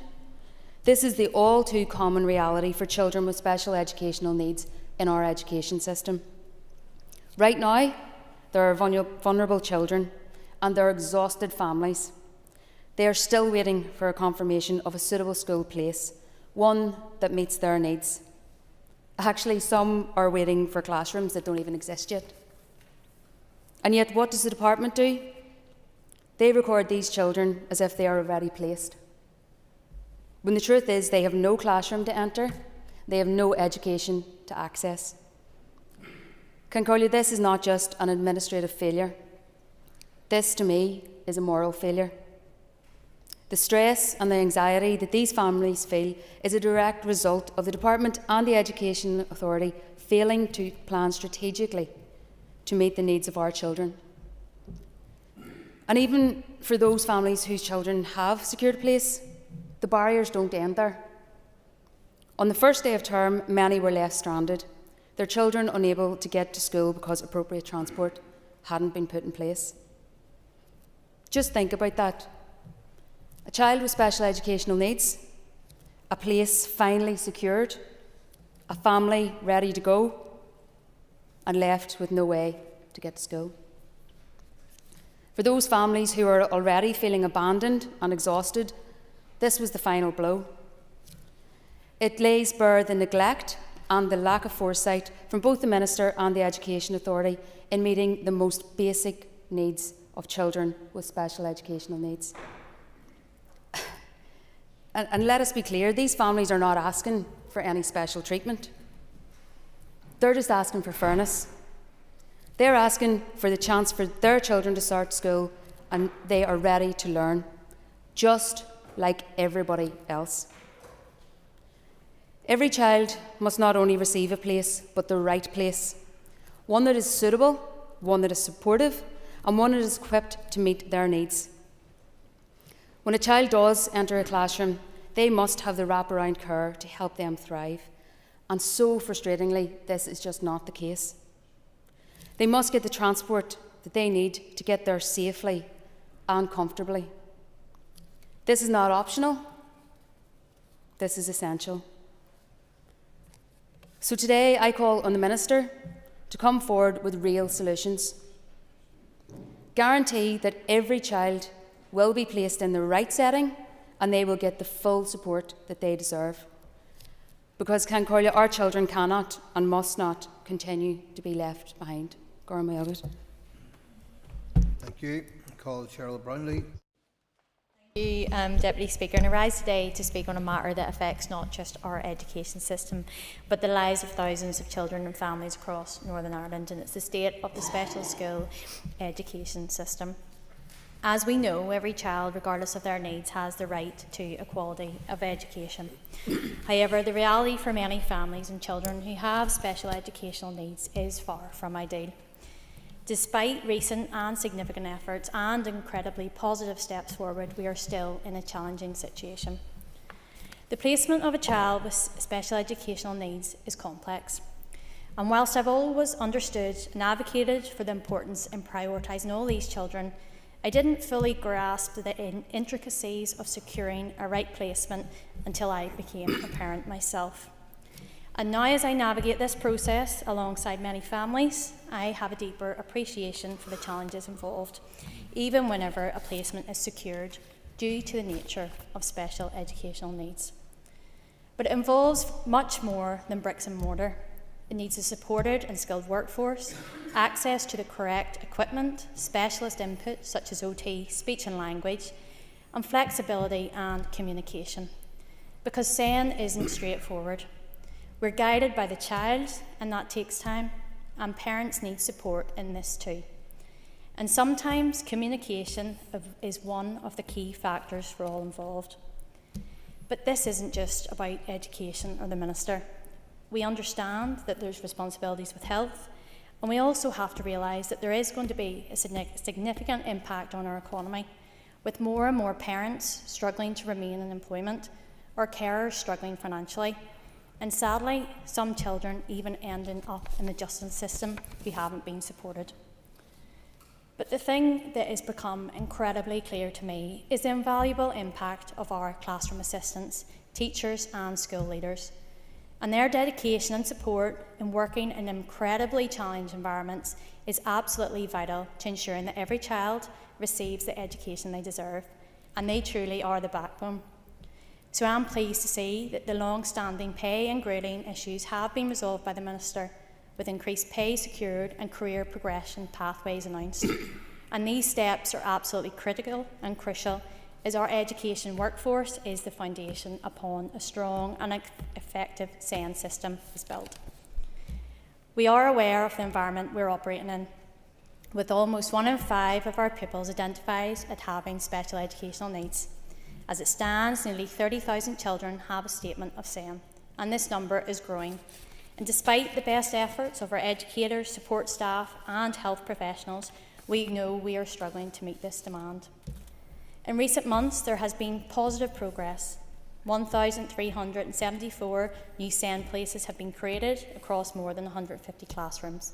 Last year, my constituency, £7 million was invested in special schools. And we have seen improvements in placement rates. This is a step forward, but it is just the beginning, and we need to be really honest about the scale of challenges we face. But we need to be honest about priorities. When the Minister speaks and seeks support in the Executive to fund his SEN reform agenda, we must be there to support him. Parents and children are experiencing real frustrations with the current system. The lack of available spaces in specialist settings is one of the most pressing issues. Families are being left with no choice but to expect and accept placements that are not ideal, and in some cases, children are being left behind. We know the SEN reform agenda is ambitious, and I acknowledge the £27.5 million investment and the commitment to new builds. But again, we must be honest. The gap between what is needed and what is being provided is widening, not narrowing. We must push for more funding, more spaces, and a system that genuinely meets the needs of every child, not just on paper, but practice. And that will require support from every single person in this chamber to do so. Every child deserves the opportunity to thrive, and that cannot happen unless we provide the right support at the right time in the right place. And we owe it to every child in Northern Ireland to ensure that they are not left behind. Thank you. Colin McAllister. Deputy Speaker, it's very unfortunate that we find ourselves in this situation again, alongside many parents and families right across Northern Ireland whose children, whilst they have been allocated a place in a school, have not been allocated a place that will actually meet their child's needs. I want to focus today my remarks on the cooperation or lack thereof between the Department of Education and the Department of Health, and how we can possibly get some answers to the questions that have been asked.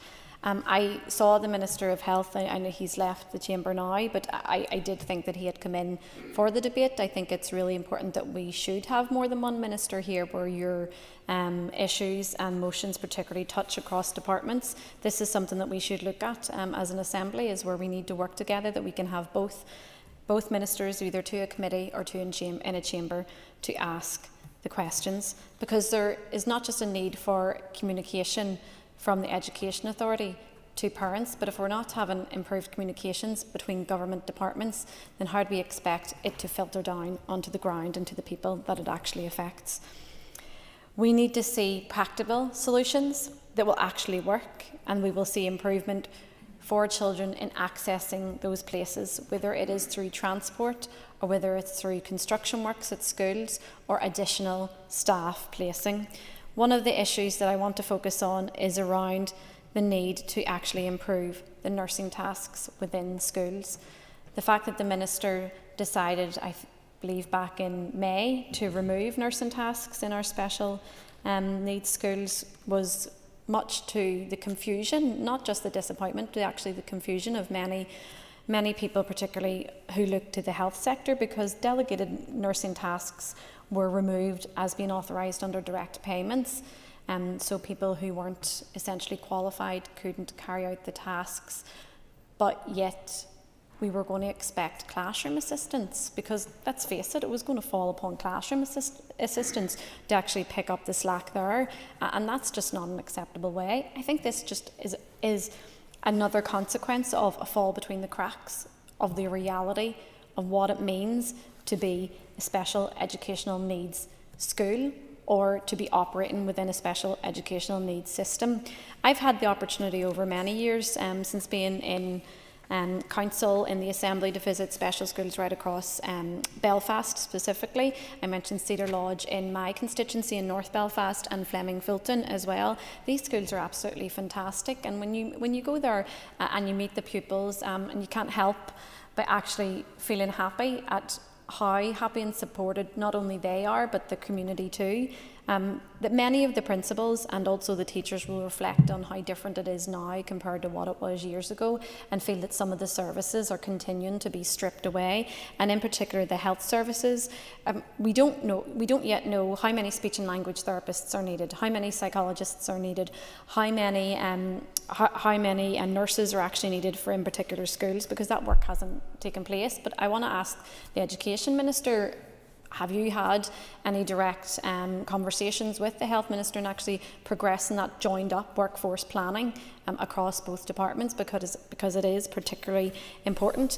I also want to touch particularly on the issue of the individual child.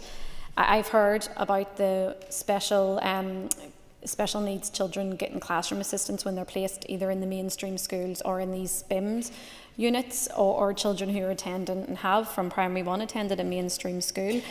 That one issue that comes out of all of it, and I don't sit on the Education Committee, but as part of the Health Committee and obviously constituency-based work, we hear time and again that one-to-one isn't always the best way forward, that it has to be individualised and it has to be best for that child and their needs. But unfortunately we wait far too long, and parents wait far too long for those assessments. How many children do we still have on the waiting list to be statemented? And that's just to actually get their statement. How many years must they then wait to actually get the service that they provide? If the Minister hasn't already, I do recommend that he visit Boys Model in North Belfast, because they run a different model of operation than other schools do, that takes and basically cares for the individual needs of each child. And I think that we do have to be realistic of the fact that there are some schools who do not put up their hand and take in people or take in children where it's needed. But fundamentally at the heart of this are young people and children, and we need to ensure that their needs are met. Time's up, and I call Pat Sheehan. Corla, this summer we've seen yet again a crisis in special educational needs placements, with hundreds of children and their families facing an anxious and agonising wait for support and certainty. While on paper the number of those awaiting placements has been reduced significantly, that doesn't tell the whole story. Many of the so-called placements offered to families do not actually exist in reality. Some children are sitting on reduced timetables, others are placed in schools where the necessary facilities, the required staff and the wraparound support have not yet been put in place. And families are still living with uncertainty, anxiety and stress as they try to plan for their children's future. This is not a success story, it's a damning indictment of a system that year after year fails to plan, fails to prepare and fails to meet the needs of our most vulnerable children. The problems go deeper than a few delayed placements. They're systemic. A marked and sustained rise in SEND diagnosis, the trajectory of which was crystal clear, yet the Education Authority and the Department utterly failed to strategically plan for that rise. The continuing failure of health and education to work together, as Nuala McAllister has just mentioned, in any meaningful way to provide joined-up support for children with additional needs. We have interrogated officials coming in, as well as the Allied Health Professionals Union, and none of them were able to tell us how many children with a particular need were in our system. many children with speech and learning difficulties who needed behavioural therapists, who need occupational therapists. That information just doesn't exist. And there's a deliberate over-reliance on our non-selective schools and schools in working class communities that carry the heaviest burden of SEN provision. A few months ago, just before the recess, senior leadership figures within the EA revealed to me that not a single grammar school had been asked at that stage to establish a specialist provision. And I had to drag that answer out of an official. I had to ask him at least 5 times how many schools had been asked to set up specialist provision, and none had. And this is an absolute disgrace. These are often the schools with the best resources, with the most resources, and they should be sharing the responsibility of supporting some of our most vulnerable children. This is not inclusion. This is not fairness, and it certainly is not planning. We've also seen failures beyond the classroom. And just last week, parents contacted my colleague Danny Baker, distraught because their children were left waiting for school transport that never arrived. Families who secured a placement for their child are now discovering that the bus isn't turning up to get them. How can this be acceptable? The Education Authority and the Education Minister have failed these children time and time again. Hundreds of children with special needs still don't have a suitable placement. Many of them who do cannot get the support they need or the transport to get them there. John Corlett, Sinn Féin is clear. We need a SEN-first approach, one that puts the needs of these children at the very centre of the placement process, not as an afterthought. We need proper forward planning, real collaboration between health and education, and an end to the practice of expecting the non-selective sector alone to deliver inclusive education. Every school, including the grammar schools with the greatest resources, must take their fair share of responsibility. And I heard the Minister today during question time again saying how he needed more resources from the Finance Minister. Well, let me remind him, the Audit Office and the PAC in reports that were carried out, despite the fact that hundreds of millions of funding has been put into special educational needs, neither the Department or the EEA were able to show value for money or able to show efficiency. The Minister has his own budget. He can prioritise where that budget is directed. If he doesn't want to prioritise funding for children with special educational needs, then he should say that. Our children deserve better. They deserve dignity, certainty and respect. They deserve a system that plans ahead and works for them, not against them. Thank you. David Brooks. Thank you, Mr Deputy Speaker, and I'll take this opportunity as well, both to welcome Mr Burrows to his seat and also to share his well wishes to Colin Crawford, who I think all of us who sat on committee recognise the description which Mr Burrows and the tribute that he paid to Colin, so I stand with him on that as well. Today's topic of discussion is one familiar to us all in the Chamber, and I've said that before, and I know that and I know I'm including the Minister himself in saying all of us in this Chamber share the ambition to aspire to more and to work to deliver better for our young people with special educational needs. Indeed, that's reflected in the very fact we had Mr Gaston commend the Alliance Party earlier, and we had my colleague Peter Martin commend Danny on his speech. I would say to Mr Burrows that's not a normal occurrence, so don't get too used to that. But we all want every child in Northern Ireland to have a happy and fulfilling educational experience that develops them to their potential. Nobody expects the transformation of SEND services to happen overnight. I think we all understand that those who have been at the coalface, we've heard classroom assistants, of teachers, or indeed parents awaiting placements, have at times had reason to lose faith and confidence in the system. Nevertheless, I believe that most involved in the sector understand that, and they want to see progress. The concerns raised in the motion before us, calling for more action and clearer timelines, are no doubt reflections of the urgency felt by parents, educators and communities.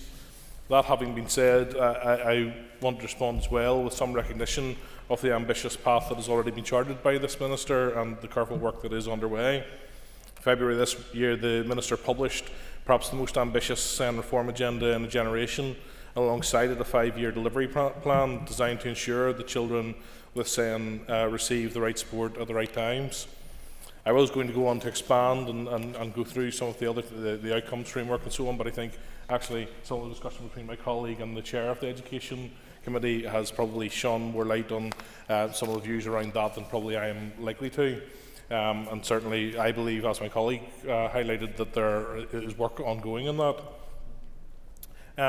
Probably the catalyst for it being brought here today, Mr Deputy Speaker, is the frustrations around the annual issues around placements. And I understand that as it stands, and perhaps the Minister will clarify in his own remarks that we have little or no children currently awaiting a placement. I understand, and we have heard in this chamber today, that that doesn't mean that all is well, and I don't seek to portray that. There remains issues with children waiting facilities to be completed and built, and there will be those parents who will appeal for a different placement, and some justifiably so. So I don't think anyone stands here to paint a perfect picture today, but equally we should not dismiss progress that there has been for political means. We know that the estate is in a poor state and requires vast investment, and I do think it's slightly disingenuous of the member who spoke before me to suggest that the Minister has the budget and therefore can prioritise as wishes. We know that there's a shortfall in the budgets. We know that the block grant essentially is not meeting needs. So, yes, I'll give way. Well, the point I was making was that there hasn't been real accountability of the funding that has been given to special needs thus far. If the Minister can demonstrate value for money with the funding that he's putting into it, then all of us would be in a different position when it came to going to the Finance Minister on his behalf to ask for more money. I would say the Minister will no doubt deal with points that he has raised, but I do think we're all aware of the vast amount of investment that would be taken, particularly around the state and so on, and making the right provisions available so that those children do have the right places and the appropriate setting. I think we all know the challenges around that, and I wouldn't want to underplay it, but I'm sure the Minister will address the points that you have made. But because of that, those issues with the state, we recognise that some of the placements can be suboptimal compared to what we would all ideally aspire to. Indeed, we know this is not what the Minister aspires to, not only with his plans for new special schools as outlined in the future, but rather than standing still, he has also been working to ensure that as the estate sits, it is used to its fullest potential, whether creating further classrooms where space and resource allows, or as in my own constituency, the decision to refurbish the old Elm Grove Primary School to allow Greenwood Assessment Centre not only to move into the facility but also to expand its services. Not so long ago, members were raising issues raised by families that attended Greenwood in this chamber. A wonderful school, admittedly operating in less than optimal facilities at times. Here we have an example of where the Minister, recognising the plans for a new special school at the Orangefield site could not come nearly quickly enough, visited the school, listened to the issues but also seen the potential, and moved to ensure that while we await the investment for the new special schools, that new places and new space are made available in the near future by sweating the estate. I share the ambition of the Minister and all in this House that in the future children with SEN will be notified of their placements no later than any other child.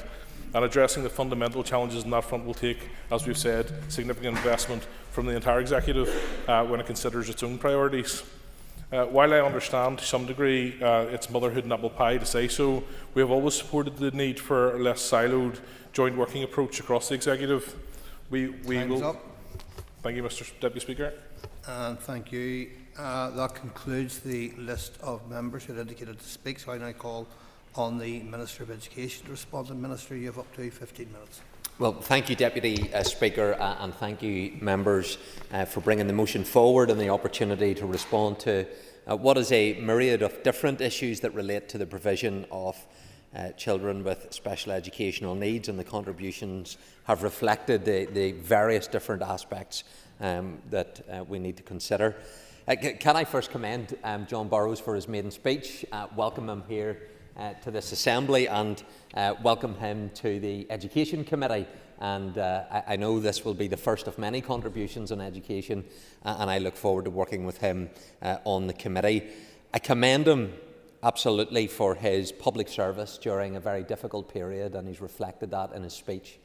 Having to move home on no less than 10 occasions is an appalling thing for anybody to have to do, but done so in the service of others and for the greater good of our society, and we commend you for that service and commend you for that desire to continue public service in your new role here in this Assembly, and we look forward to working with you in the days and months ahead.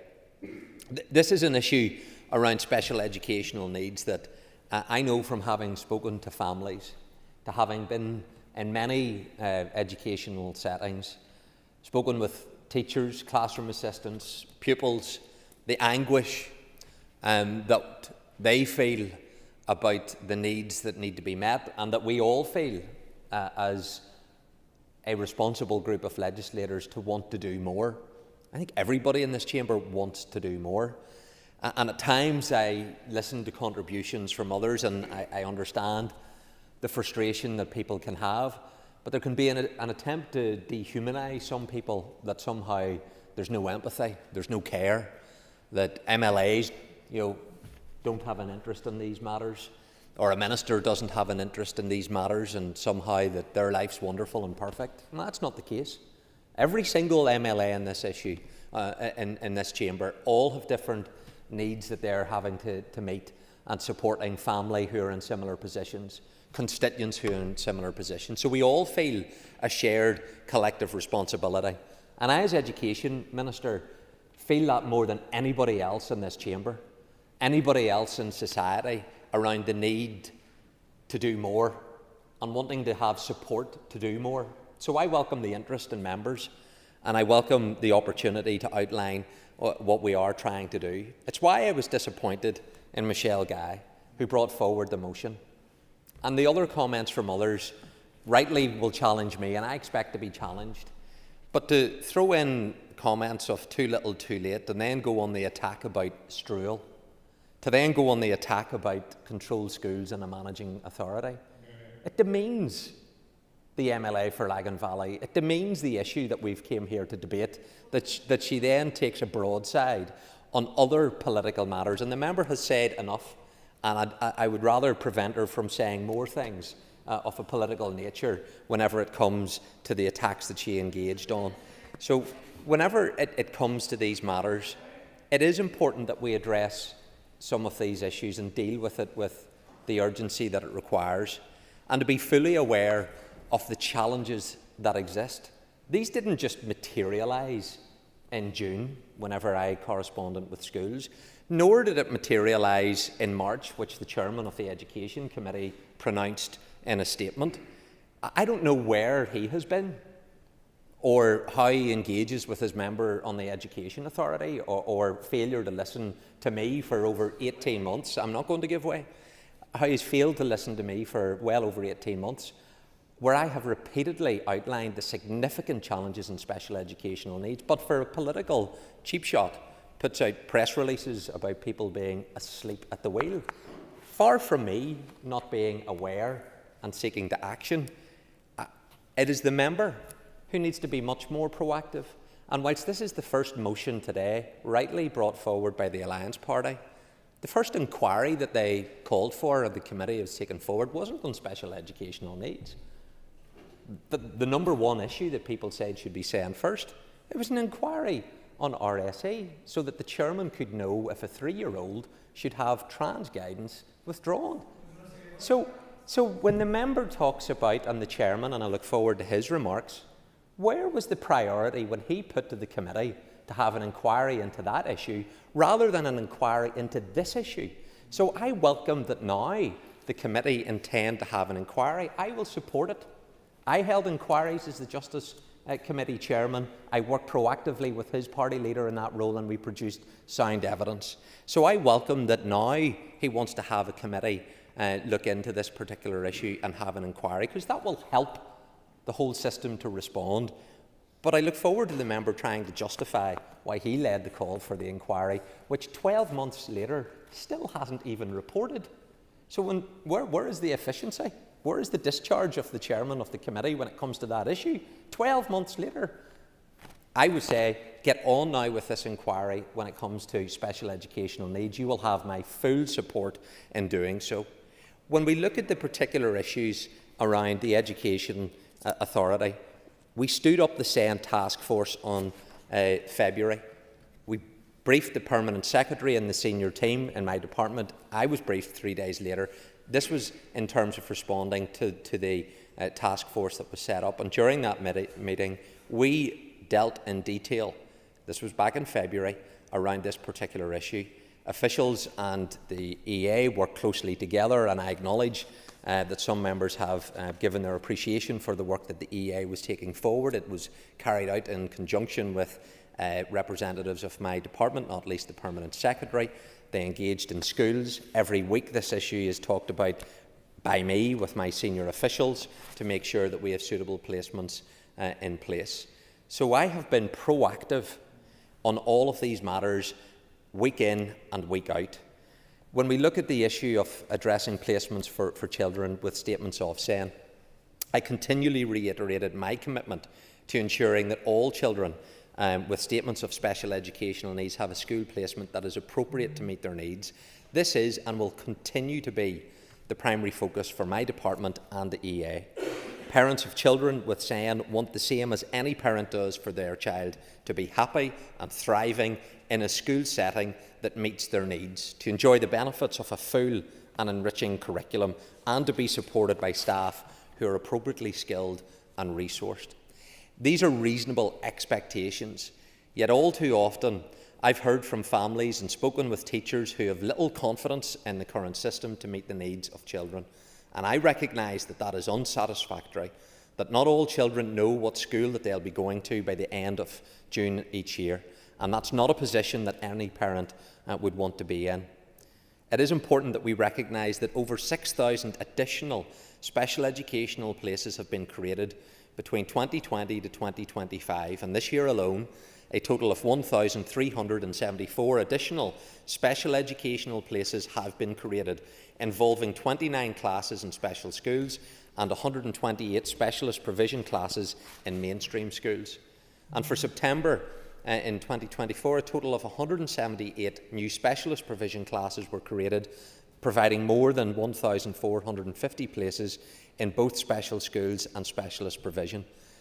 As of the 5th of September this year, there are no children with a statement of SEN unplaced. That means 100% of children now have confirmed placements. However, despite the huge work, and members in the Assembly have reflected this, despite the huge work that has gone into achieving this, 80 children across 17 schools are unable to attend school on a full-time basis until the preparatory work has been completed for their classrooms.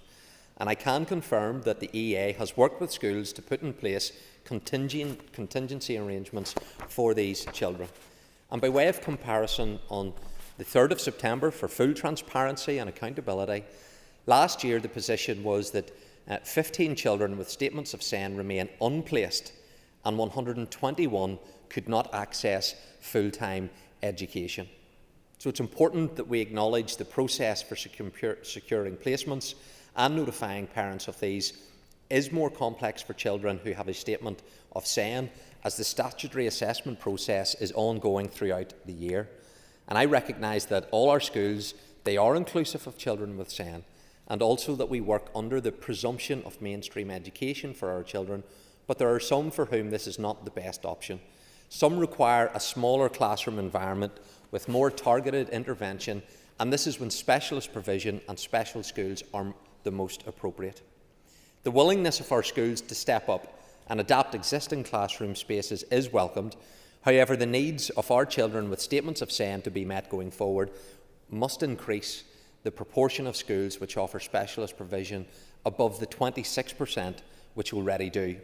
And if we're going to provide the right places in local community where children live, we need all of our schools to work with the EA to ensure that this local provision is available.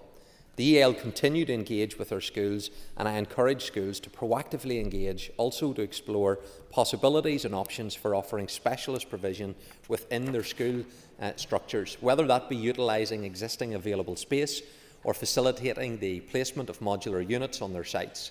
It is only through the continued professionalism and commitment of our schools that the needs of all our children will be able to be met. In terms of the forward planning, EA published Operational Plan 2 earlier this year, and that sets out the key area planning activity to provide a network of sustainable schools. The operational plan includes addressing key priorities in primary, special and post-primary education, with a particular focus on meeting the increasing demand for SEND schools. The plan responds to projected changes in Northern Ireland's pupil population, which is projected to decrease overall in the next 10 years, while demand for SEND places is expected to increase. And my department will continue to work with EA to secure provision for children with statements of SEN. And there's much good work going on in our special schools and specialist provisions to meet the needs of our children, but we must continue to meet the increasing demand in future years. The level of need will increase again in 2026, and it's only through continued engagement and support from all education stakeholders, including school leaders, boards of governors and sectoral bodies and the government departments, including health, that the system will be able to meet the increasing demand. There's a need for capital investment, however, it continues to grow. Placements in the last 2 years have required investment of over £109 million, and the department simply cannot meet this pressure and children's needs within its existing level of capital funding, whilst keeping all schools open and safe. So in coming weeks, I will bring forward detailed plans to the Executive for a flagship Executive-led and funded SEN capital investment programme. This decade-long investment programme will expand, enhance and restructure SEN provision across both special schools and mainstream settings, moving decisively from reactive yearly planning to a strategic, sustainable approach. And I look forward to securing cross-party support to deliver lasting change for children and young people with SEN. On SEN reform, the motion calls for clear timescales and resource requirements for the delivery of the SEN reform agenda. The indicative timescale of a 5 years implementation of SEN reform delivery plan, this was predicated on the need for additional investment in the region of £570 million. Now, I simply cannot deliver transformation on this scale within the current education budget. So members will no doubt be aware of the current financial pressures that we face, not just in education, but right across the Executive. So I'm committed to delivering SEN reform as quickly as I can within the resources available to my department. But it would be wrong to commit to clear timescales in the absence of any certainty on the additional funding needed to deliver the scale of transformation required. But I have been successful in securing some investment which has allowed for progress to be made.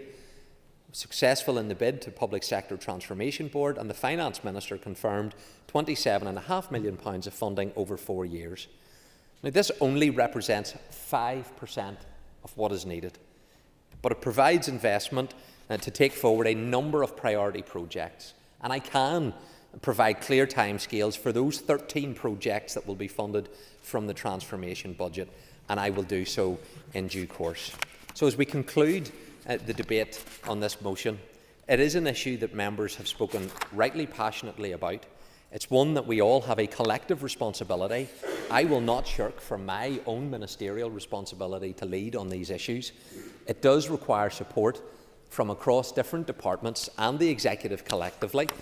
I will test the Executive commitment on this when I bring forward my capital programme. I trust it will be supported. But at the heart of all of this, beyond the political commentary, there are families and there are children who need hope. And we can talk about failure, and for some instances it hasn't been what it should be. But we also need to give hope that we have a clear plan. I do. We are delivering it.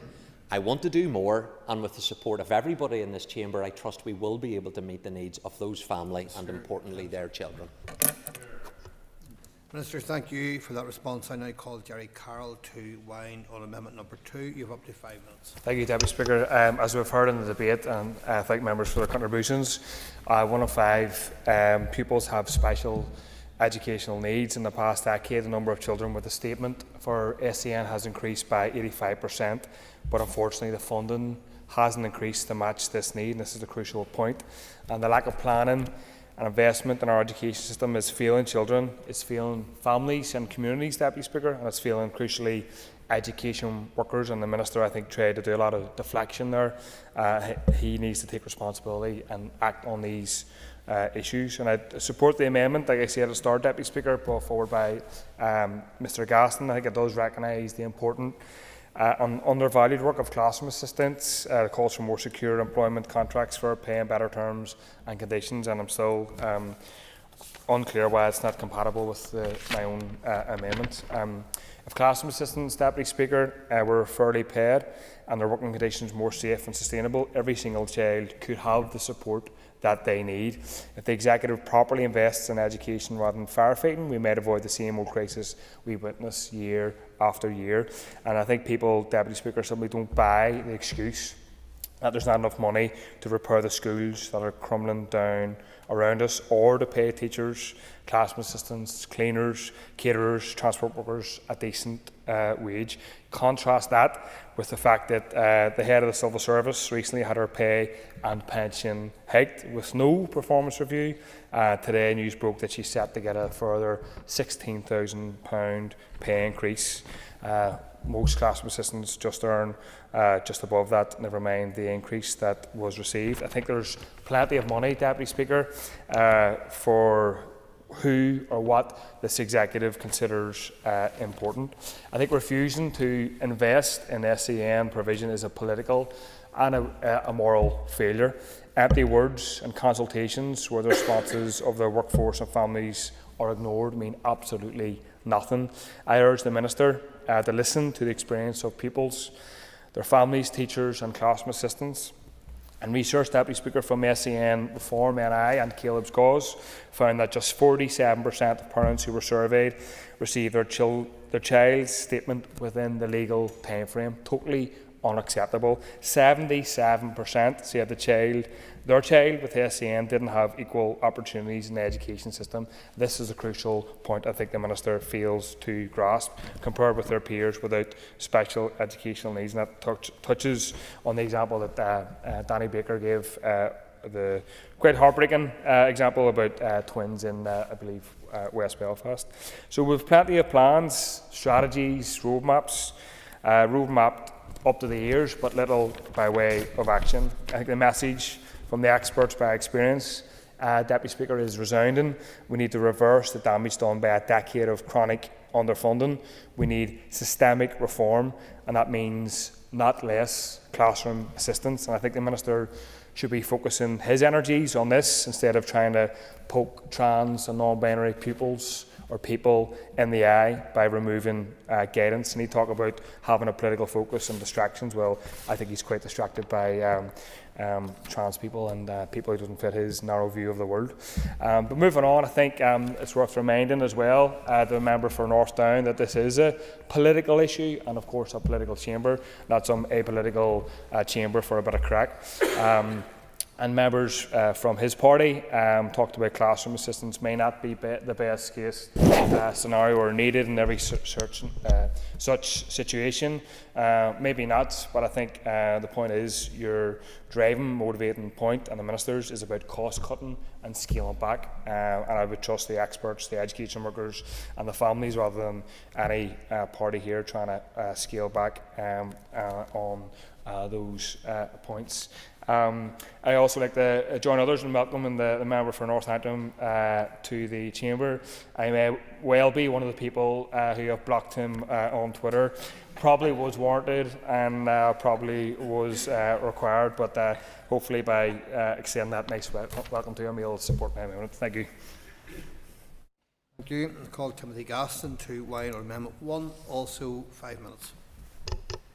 Thank you very much, Deputy Speaker. And how do you follow that for a wind? I certainly welcome the warm words and the recognition of classroom assistants, or for classroom assistants, and the vital role they play. Walking through the lobbies, calling for it is one thing, but delivering real change for that sector is another. The department needs to address this issue of job security and do it urgently. Finishing work in June and not knowing when you return in September if there's a job there for you simply isn't good enough. Secure contracts, fair pay, progression routes and more stable SEM funding is required to deliver the change needed. The motion and amendment both highlight the need for cooperation with the Department of Health. I, like others, were heartened to see the Minister of Health in attendance for part of this debate, but that hope soon waned when he got up and made his pointless point of order and left, which told me all I needed to know about his attitude towards this subject. Tackling this issue would require cross-departmental planning, ensuring educational psychologists, speech and language therapists and paediatric referrals are available to support the children and the classroom assistants that work with them. The department will need to design a progression framework for classroom assistants, linked to accredited training and qualifications. That could include recognising existing skills, offering further professional development and creating promotion opportunities for the sector. This may mean engaging with the General Teaching Council, training providers and unions. Since 96% of classroom assistants are women, improving their conditions would also require the department to review gender pay and employment equality issues. MLAs voting for the amendment are effectively demanding action to end what is, in practice, a systematic undervaluing of women's work in this sector. If the amendment is passed this evening, and I trust it is, I trust the Minister will return to the Assembly with a report outlining the following. How many classroom assistants have been moved onto permanent contracts since this debate? What pay structures and progression routes have been established? How workforce planning is being integrated with SEN reform? And most importantly, I pass this over to the Education Committee to ensure that they keep a focus on this issue and what has been agreed today to hold the Minister to account for wanting to deliver the will of the Assembly. Mr Baker cites a constituent case that highlights how twins in his constituency have been treated differently. No child should be treated differently. No child should be left at home while their brother or sister gets the opportunity that child that has been left at home should also and indeed deserves. I want to finish up my amendment by commending Mr Burrows on his maiden speech. I look forward to working with him in Northampton, and many of the things he highlights is things that I have in common. And in finishing, I also want to pay tribute to his predecessor, Colin Crawford. Throughout his time in Stormont, Colin has been a friend. We started at the same time and indeed walked out many of them early days and the experiences together. I wish Colin all the best. Has moved on and obviously has taken up a role with yourself, John. Colin is a genuine guy and he will be very good and give you great service in your constituency office. Thank you. Thank you. I now call on Nick Matheson to conclude and wind up the debate on the motion, and you have up to 10 minutes. Thank you, Mr Deputy Speaker. I'd like to begin just by adding my words of welcome to Mr Burrows. I'm looking forward to working with you on the Education Committee, and I would add to those tributes to Colin. Worked with him for a short time on committee and found him to be a gentleman, and suspect you may express your views slightly more forthrightly than Colin ever did on committee, and I'm looking forward to that. But I do wish Colin all the best in his future endeavours. I was going to begin my remarks with saying that it was really welcome that we'd had a debate with such a positive tone, one that I felt parents with special educational needs watching would feel was giving the debate the the approach that it required in terms of taking it seriously and in terms of ensuring that the difficulties and the challenges and the distress that parents have been through over the last number of months was properly acknowledged.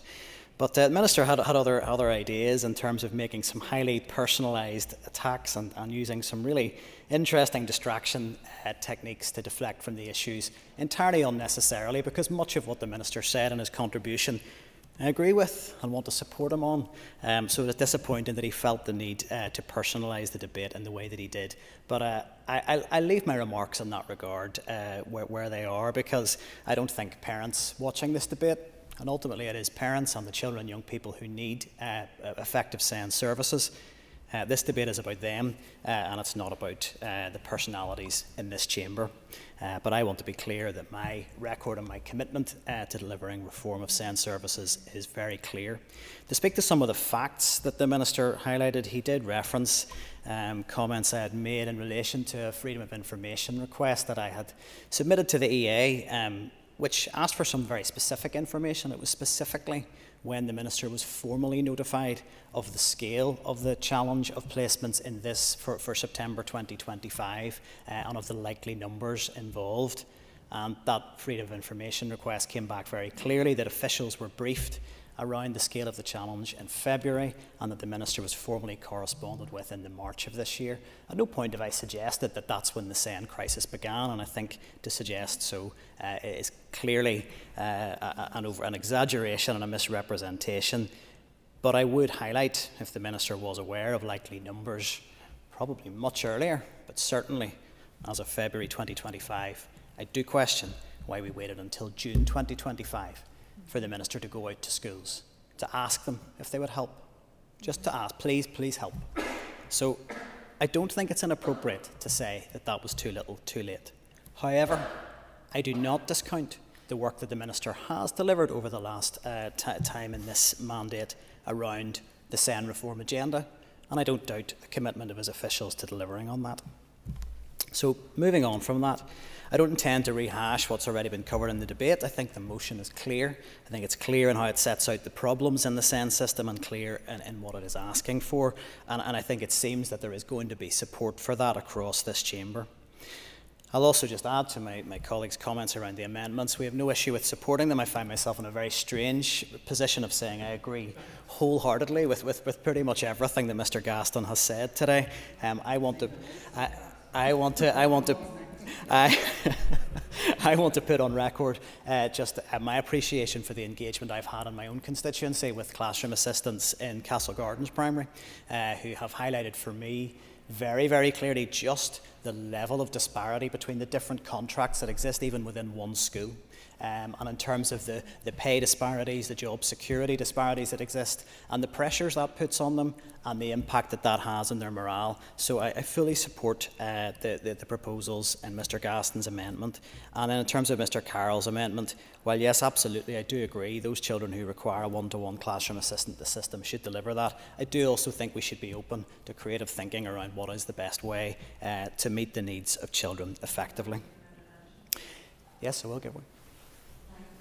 Intervention, and I welcome the news during this debate today that the Education Committee are going to carry out an inquiry into SEND provision. I think it's really important. I would encourage, given some of the comments from earlier from some other members around health and the need for the engagement, I would encourage that there is some engagement with health around that.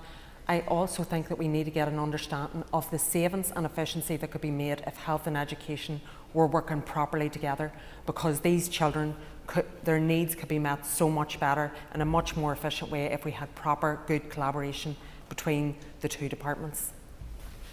Thank the member for the intervention. I'm conscious just of time, but yes, absolutely would be keen to engage further with the Health Committee, and I felt that our concurrent committee meeting in the previous session was really effective in drawing out some of those challenges around workforce and around some of the lack of data that we have in terms of the workforce that is even present in the education system from the health sector. It has never been acceptable that children with SEN are routinely left unplaced at their key transition years in our education system, and it is not acceptable that despite years of the problem being highlighted and after multiple reports and recommendations which have been referenced here today, that the department has still not got to grips with the problem. Now, I don't underestimate the scale of that challenge, that is not said lightly, but it is clear to me if this was how we ran the mainstream admission system, parents would be outraged.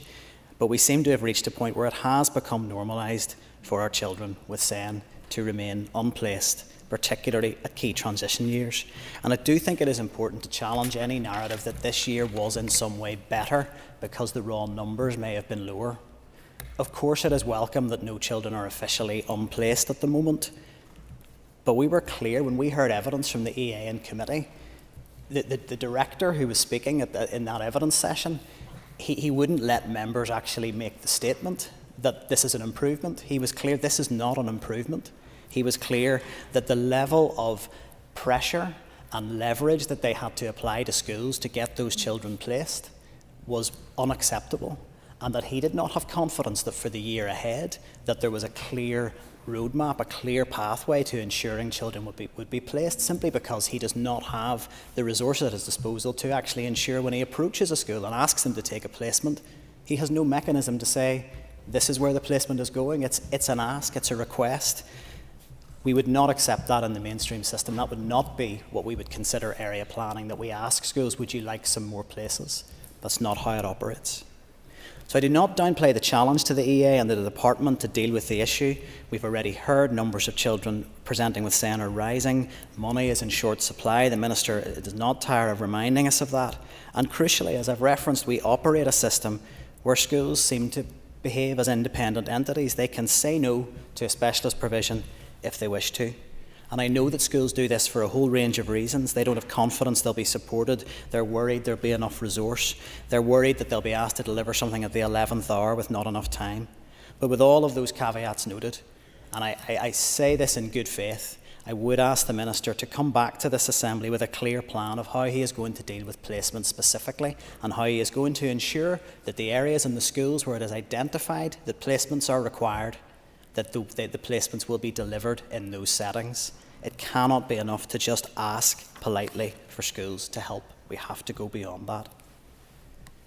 Now, time is not going to permit me to speak to the delivery plan itself in detail, but I do want to put on record that it is welcome that a plan has come forward around transformation.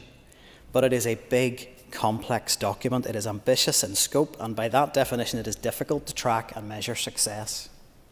So we need the Minister to set out really clearly what is the delivery plan going to actually do that will make parents and children feel that the system is different, that something has changed. We have 18 months left of this mandate. We are in year 2 of the 5-year plan. We really are at the point when parents are impatient for delivery. When will things change? So the challenge is really clear, and I am not here to attribute blame to anybody. There have been years of systemic failure, but I have no doubt that the people working on these issues in the EA and the department are committed to delivering change. But I think we need to be realistic about where we are. Resource is extremely scarce. I think we are beyond further reviews, we're beyond pilots, we're beyond trials, we're beyond testing and reviewing. We need to be clear, where can investment be delivered in this transformation plan where it will make the real difference, because families and children need it desperately. We cannot waste any more time of this mandate with pilots. I think we need to really move beyond that.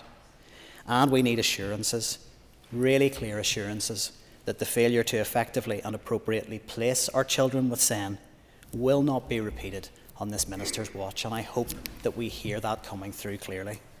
And I do hope we can move the tone of the debate on. I look forward to the Education Committee's inquiry into this. I have no intention of personalising that debate.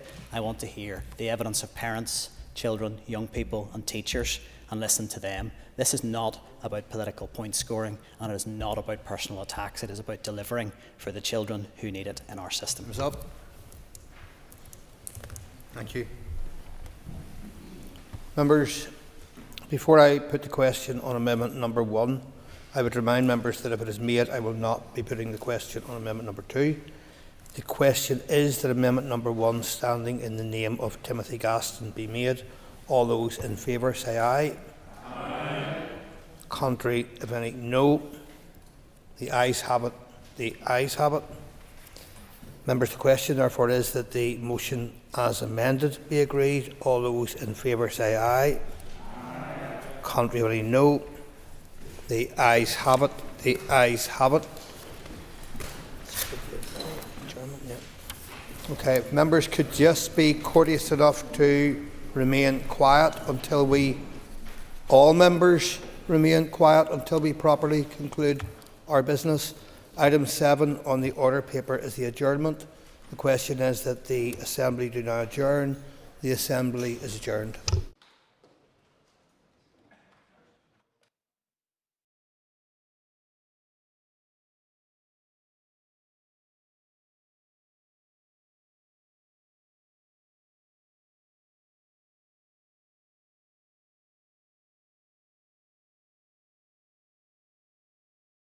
Assembly Chamber. Sound.